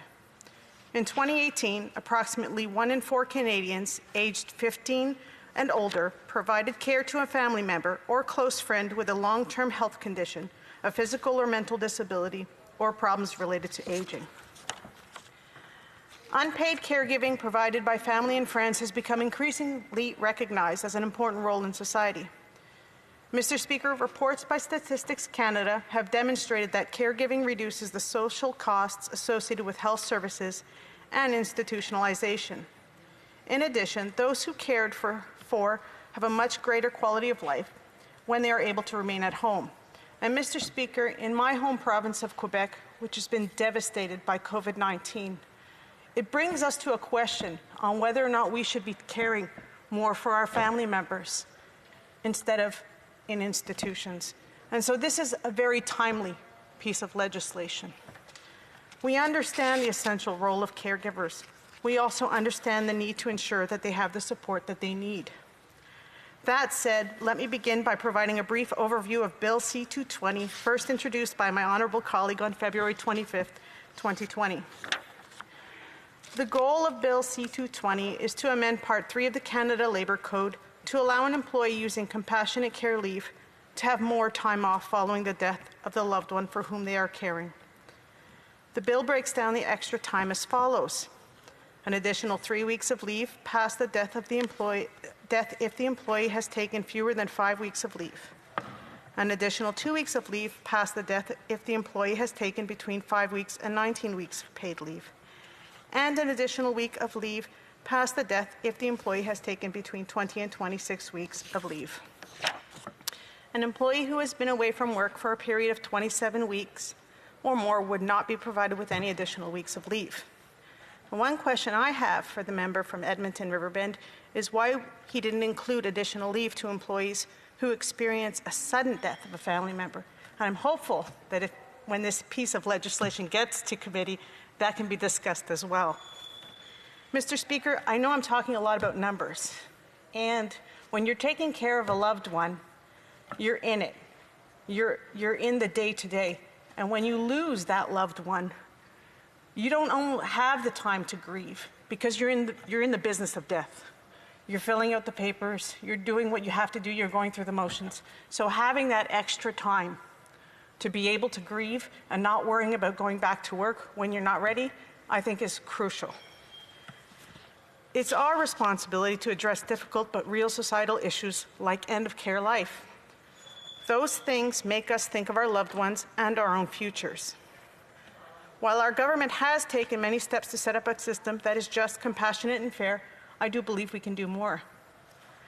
We have made great progress in recent years to modernize the Canada Labour Code and ensure it reflects the realities of today's workplaces and meets the needs of both employers and employees now and into the future. Last year, we implemented a comprehensive suite of significant amendments to the Canada Labour Code, including a new right for employees to request flexible work arrangements, additional leaves, and other protections for employees following the death of a family member. We introduced amendments to give federally regulated workers the right to request flexible work arrangements, such as flexible start and finish times and the ability to work from home. Studies show that flexible start and finish times, the ability to take time off from work to deal with family obligations, and other types of flexible work arrangements can help employees find better work-life balance. By giving employees the flexibility to reduce the amount of time they spend at work, we're helping to ensure that those with intensive caregiving responsibilities have more time with their loved ones. Recent amendments to the Canada Labour Code also include improvements to bereavement leave and additional leaves that could also be used by caregivers. Bereavement leave has been increased from 3 days to 5 days, but that's not enough. We've also provided for greater flexibility so that the leave may be taken during the period that begins on the day on which the death occurs and ends 6 weeks after the latest of the days on which any funeral, burial, or memorial service of that immediate family member occurs. Employees are now entitled to 5 days of personal leave per year, including 3 paid days if they have worked for 3 consecutive months. Employees may take this leave for a number of reasons, including to carry out responsibilities related to health or care of any of their family members, or to address an urgent situation, such as the death of a family member. In addition, the eligibility for the medical leave was improved so that every employee who is unable to work due to health reasons, including psychological trauma or stress resulting from the death of a family member, can now take up to 17 weeks of unpaid leave. We also eliminated the length of service requirements to be eligible for the leave related to critical illness, which provides employees with up to 37 weeks of job-protected leave to provide care or support to a critically ill child and up to 17 weeks of leave to provide care or support to a critically ill adult. While these new leave and improved leave provisions and flexible work arrangements came into force on September 1st, 2019, COVID has also taught us more. Mr. Speaker, since the beginning of the COVID-19 pandemic, the Government of Canada has put Canadians first, providing the support they need to continue to make ends meet while staying safe and healthy. Earlier this month, we passed Bill C-4, the COVID-19 Responses Measures Act, to create new benefits.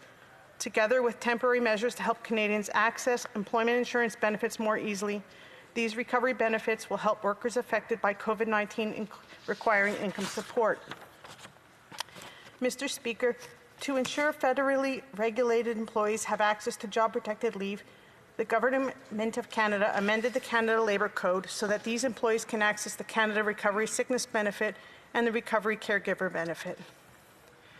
Mr. Speaker, these are temporary measures to help Canadians overcome the many challenges they are facing as a result of the COVID-19 pandemic. But, Mr. Speaker, we've changed. We aren't where we were a year ago. The member opposite talked about not being able to see his grandma. I'm having to make that choice. So yes, while there may be a few days of leave available, if you don't have the financial means to take that leave, you're making that decision. And those are decisions we all regret. This month will be 2 years my mom died suddenly, and most of this house knows that. I didn't get to say goodbye. I wish I did. But after, we have a chance to help people get through it. I had the luxury of being able to take some time off to plan my mother's funeral. Not everybody does. So I want the member to know, I hope his bill passes and goes to committee, because this is the right thing to do. Thank you very much, Mr. Speaker.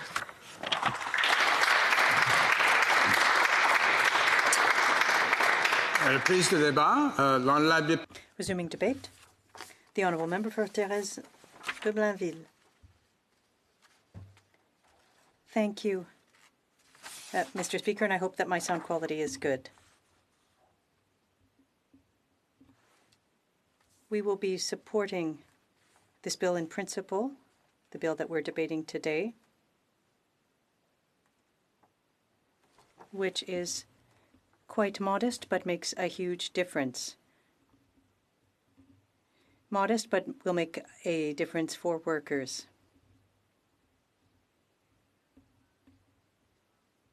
We're not looking to change the Employment Insurance Act or the Canada Labour Code for employees subject to it.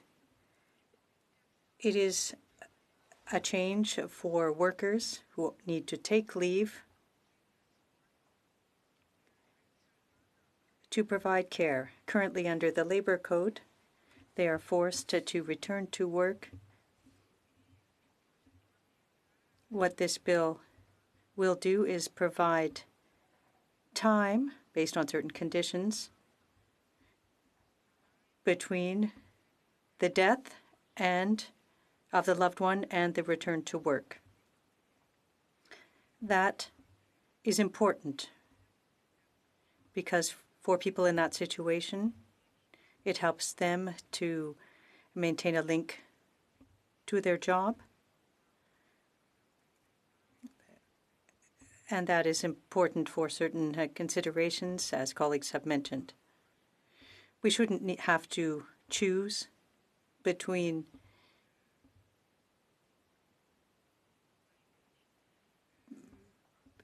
taking leave to help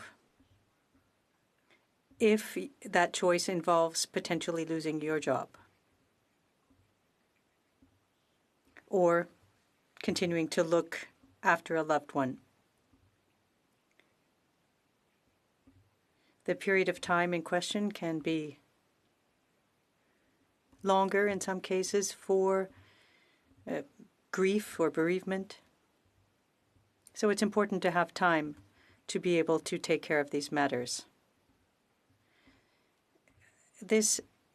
Some measures exist in the Labour Code already. Paid leave, because workers can benefit from special compassionate benefits under special benefits under EI. But you all know the reasons that people need to qualify. It's very difficult.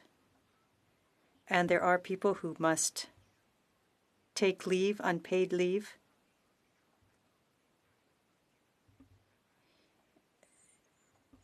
So that will make a difference with respect to the return to work. And as I said, we will be supporting this bill.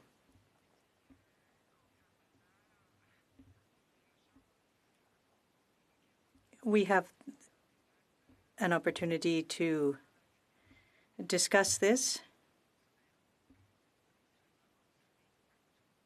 during Caregivers Week. It's being highlighted in Quebec. Caregivers Week is well documented. I won't be talking or going into a number of figures this afternoon, but more than 25% of the active workforce are working and providing care at the same time. Women, for the most part. And for these people, in addition to facing lost income, the possibility of losing their job,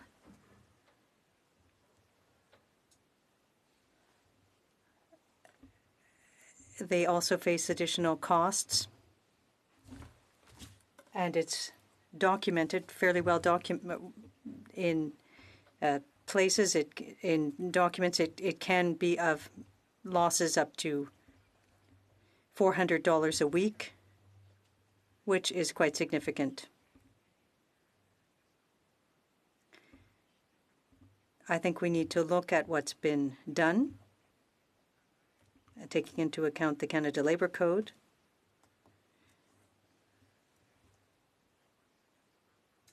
And we need to look at employment insurance and how we can provide additional support for these caregivers who make such a difference.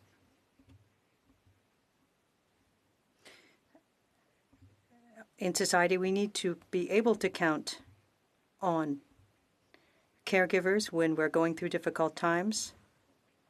It's beneficial for society.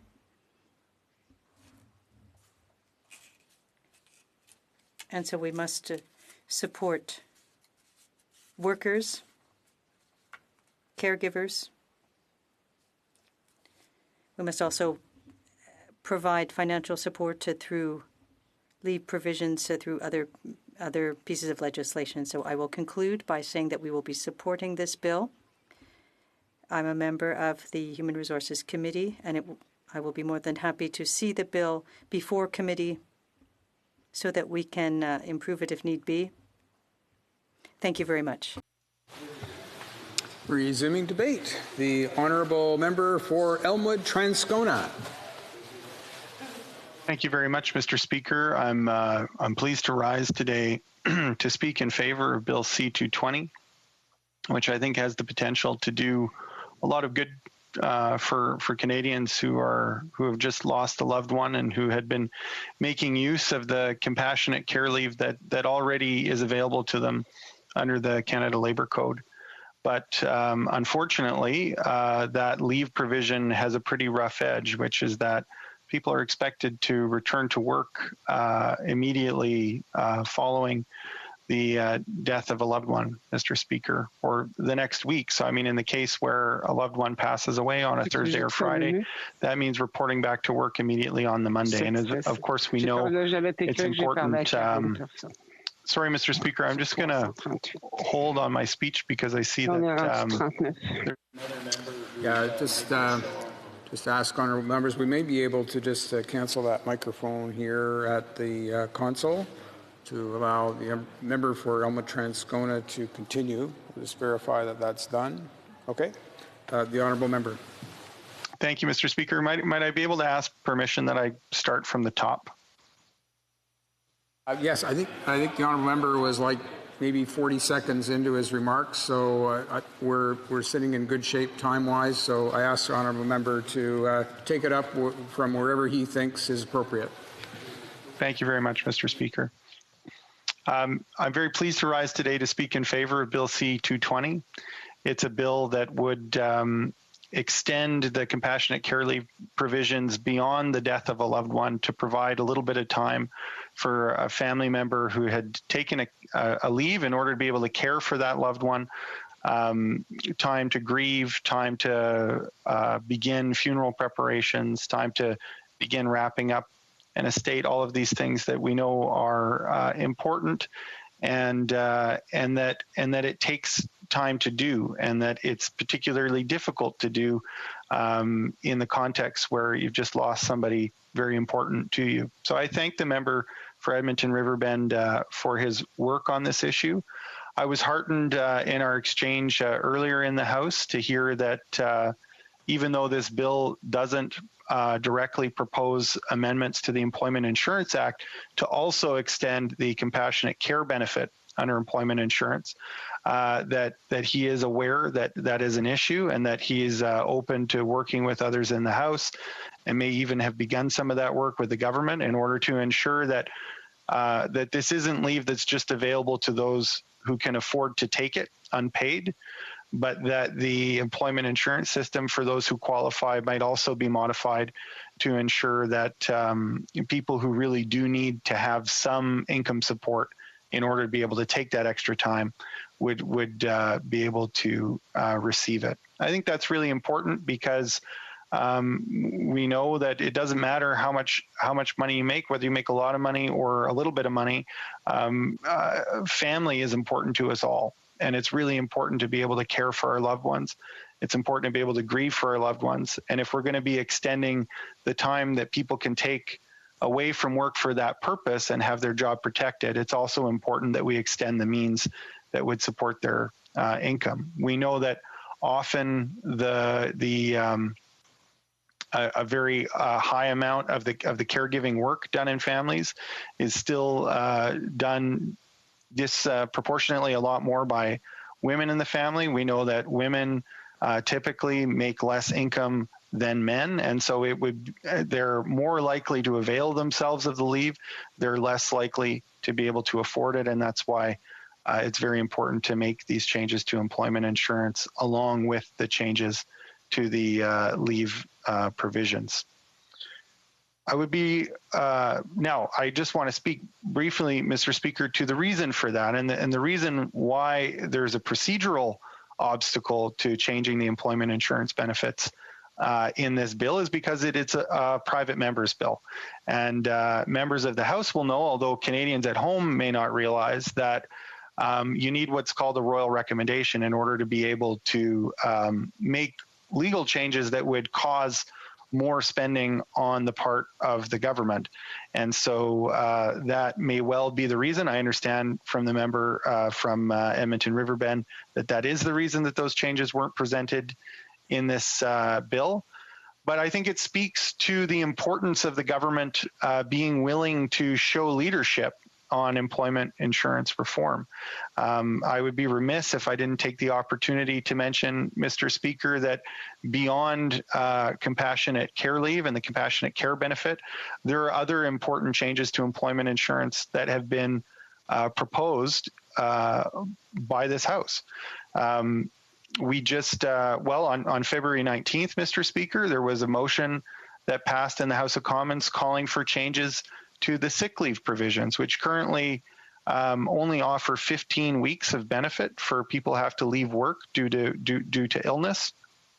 The House of Commons has said that it believes that benefit should be extended from 15 weeks to 50 weeks. And I have a private member's bill, Mr. Speaker, Bill C-212, that would do exactly that. Today, a motion passed unanimously in the House reaffirming that decision of the House of Commons. The government had voted against it originally when it was presented as a normal motion on February 19th.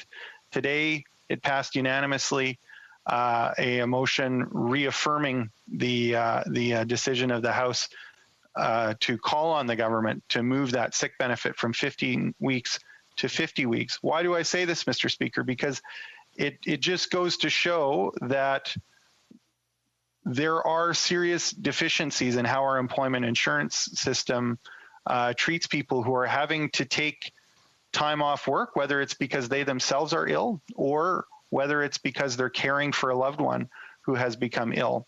And while I commend the member for Edmonton Riverbend for taking this on in a private member's bill, as I have done on the question of sick leave, it really is no substitute for the government showing leadership on this. We've seen sweeping changes to the employment insurance system as a result of the pandemic. The government has known that there's a lot of support in the House for these other changes to the employment insurance system. And I think it's very reasonable for the government to believe and to have believed when those changes were being contemplated, that if they wanted to change the compassionate care benefit, and certainly in the case of the sickness benefit, where the House has pronounced on the issue, that they could have made those changes at the same time. And I think that's why we really do need the government to step up to the plate in order to make sure that our employment insurance system is a system that really has the back of Canadians who, as I say, are either sick themselves or caring for a loved one. So the NDP certainly will support initiatives to do that, like the one that's before the House today. But I would really be remiss if we didn't mention that what would be better would be to see these proposals put together in a bill and presented by the government so that the issues of whether doing the right thing is going to cost this amount of money or that amount of money don't prevent those changes from being made. And if we saw the package come forward from the government, then we would be able to do it the right way the first time and ensure that Canadians have access to all of these things that they genuinely need and can have the income support that they need in order to avail themselves of these things, so that it doesn't become one set of benefits for people who are in income category that can afford to avail themselves of those things without the additional income support of employment insurance, and everybody else is having to go back to work and deal with the very things that this House is saying we believe Canadians shouldn't have to deal with without any kind of support or without taking that extra bit of time. So I just wanted to put those remarks on the record, Mr. Speaker, because I think it's important to notice that while this is a great initiative, we're happy to support efforts to make the necessary changes to the employment insurance system. It really is no substitute for a government that's committed to these things and is willing to move forward in a careful, planned, and fulsome way. Thank you very much. Resuming debate, the honourable member for Mission, Matsqui, Fraser Canyon. Mr. Speaker, I'd like to begin by thanking all of my parliamentary colleagues for their remarks today, and a special thanks to the member from Edmonton Riverbend for bringing forward this important piece of legislation, which I was honoured to jointly second today. It's clear this matter is close to the member's heart, and I truly appreciated hearing the personal story behind the bill's creation and the accomplishment of implementing a compassionate care leave program in Alberta. I implore my colleagues, and I think what I'm hearing today in the House is that we will be able to pass C-220 and bring it before committee for a fulsome examination to get this law right. As the sponsoring member has indicated, this proposed legislation would extend compassionate care leave by up to 3 weeks after the passing of a loved one. Presently, the Compassionate Care Leave program allows an employee in a federally regulated industry to take leave if a family member has a serious medical condition with a significant risk of death within 26 weeks from the date a medical certificate is issued or when the leave is granted. It provides benefits for a maximum of 28 weeks during a 52-week qualifying period. The benefit period is broken down into 26 weeks of receiving benefits with an additional 1 to 2 weeks of unpaid leave. An employee with 600 or more insurable hours is able to seek compassionate care leave.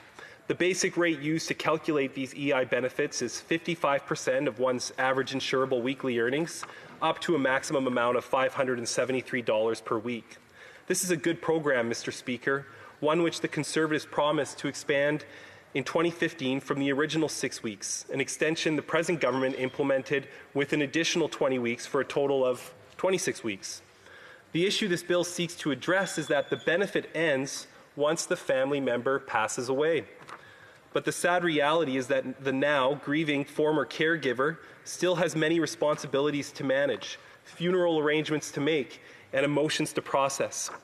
The member from Edmonton Riverbend's bill will extend the leave period for up to 3 weeks if the employee has not yet reached the maximum threshold of 28 weeks. As we have all experienced, COVID-19 has reminded us of the mortality of our loved ones and of ourselves. When a death occurs, it is necessary to take the time to grieve and to attend to the practical tasks that accompany it. This legislative change will provide the breathing room needed without accompanying financial concerns. The way this time period has been structured are well thought out and take into consideration the various circumstances people may find themselves in. Those who have taken close to the majority of their available compassionate care leave would receive another week following the passing of a loved one. Those who have taken between 4 to 20 weeks would receive 2 weeks beyond the death of their loved one. And lastly, those who took fewer than 4 weeks of compassionate care leave prior to their loved one's death would be eligible to receive an additional 3 weeks afterwards.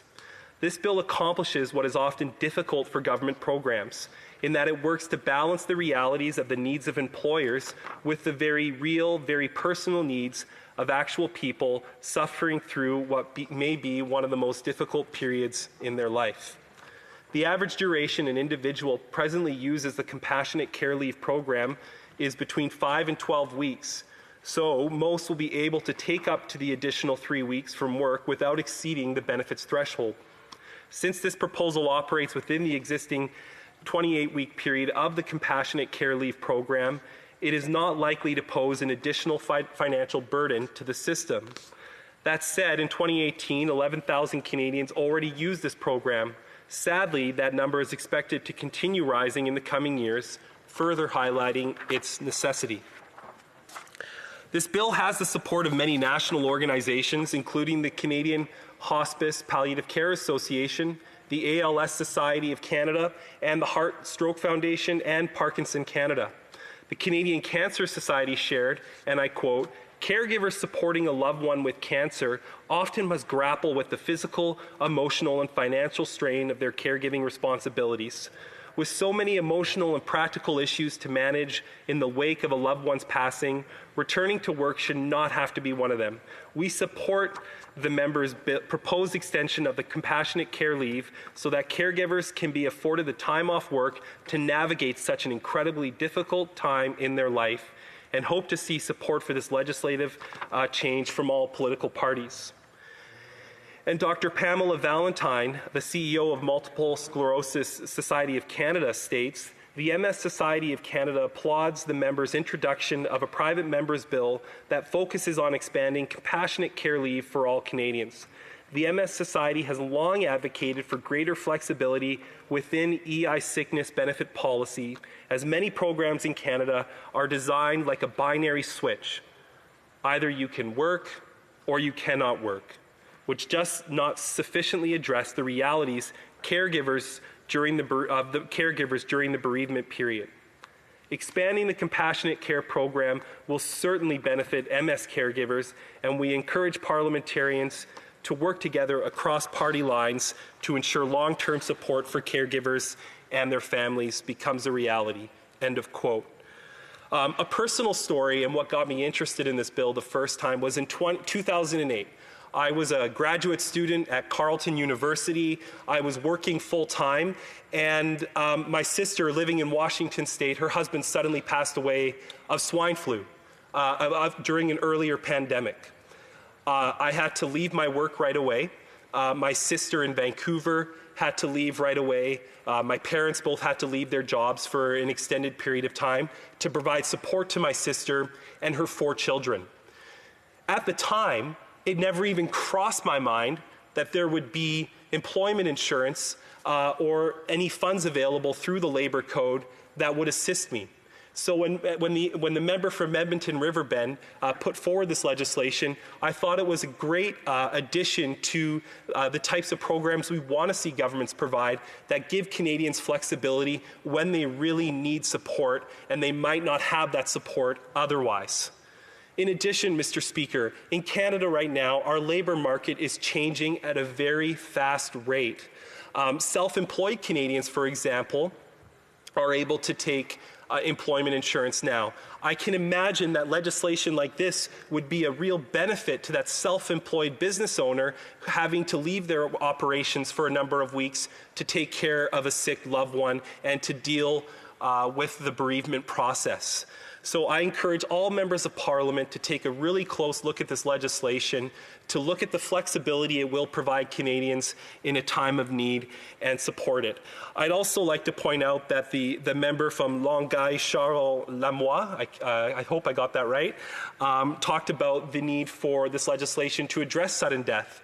And in my situation, that's exactly what this legislation would have been able to help with back in 2008. So I encourage all members of Parliament and those on the HuMA committee, if this bill does make it that far, that way you look closely at that suggested amendment as well.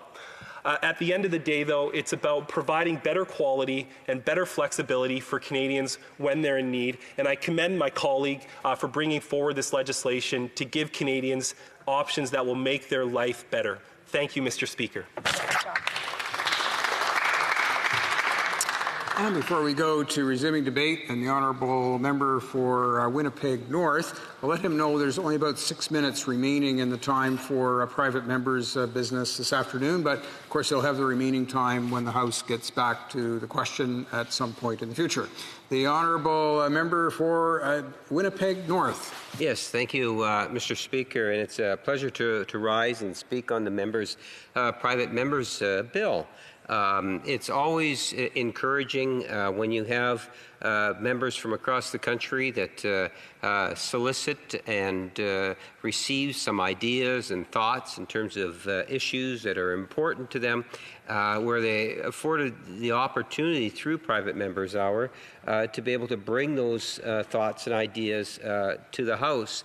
Sadly, Mr. Speaker, to a certain extent, it's a very small percentage of ideas that ultimately make it to the floor of the House of Commons, let alone ultimately pass. As we'll often see, some members will even have many different resolutions or bills or motions. Some such as parliamentary secretaries and others, are not afforded the same opportunity to be able to bring forward initiatives such as this. And I look at the member's bill, and the first thing that comes across my mind, Mr. Speaker, is the issue in which I had raised in the form of a question to the member.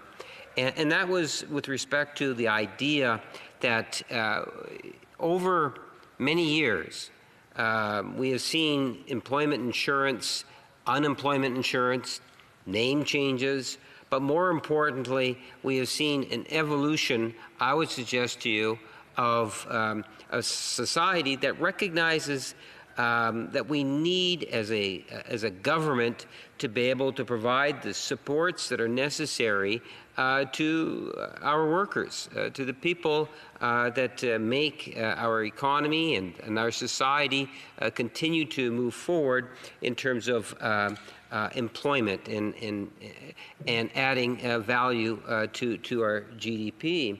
I look at the motion or the bill that we have before us as yet another example of how an employment insurance program is able to better facilitate our social responsibilities. With the pandemic, one of the things that I genuinely respect is the fact that Canadians have really come together in terms of doing the very best we can at providing the type of care that is necessary. I think all of us are very much concerned, for example, in terms of what's taking place in our personal care homes. I think there's a great deal of sympathy towards those individuals that are ending up having to be hospitalized, Mr. Speaker. We think in terms of our healthcare professionals, and there's an endless number of stories of people that are passing and not able to have that last hug or to be in the presence of a mom, a dad, in many cases a brother, a sister, and other family members, or even a dear friend. And what it has done, I believe, is it's heightened the level of this particular issue. I often hear in comments and debates of this nature about how members of Parliament often will be currently in a position of having to provide care, or are looking into the future of having to provide care. And we're actually fairly well off in terms of our abilities to be able to meet that need because of the position in which we hold and the flexibility that we ultimately have. But, Mr. Speaker, we are of a minority, a very small minority, where the public as a whole, in particular our workforce, does not have the same sort of luxury. And this is where it's important that we provide through program development, if I can put it that way, Mr. Speaker, opportunities for family and friends to be able to be around their loved one at a very difficult times in their life.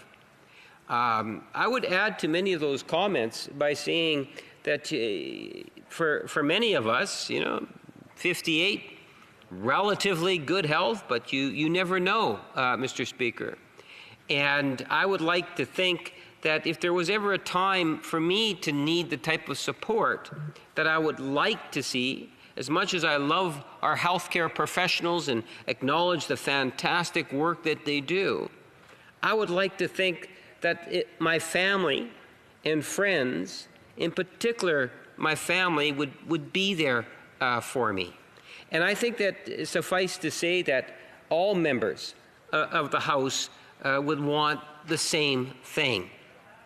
And that very same principle applies to all of us, Mr. Speaker. So whether you are at the receiving end in terms of having to face these very difficult health issues, or you're having to provide the care, I think that we need to look at ways in which we can continue to move forward so that as a society we have the right emphasis on family and end-of-life situations, critical care situations, and so forth. I see I'm going to have to continue on when the debate comes up next. Thank you, Mr. Speaker. Indeed, the honourable member for Winnipeg North will have 4 minutes remaining in his time when the House gets back to debate on the question at the next hour. The time provided for the consideration of private members' business is now expired, and the order is dropped to the bottom of the order of precedence on the order paper. And it being 3:43 p.m., the House stands adjourned until Monday, November 16th at 11 a.m., pursuant to Standing Order 28.2 and 24.1.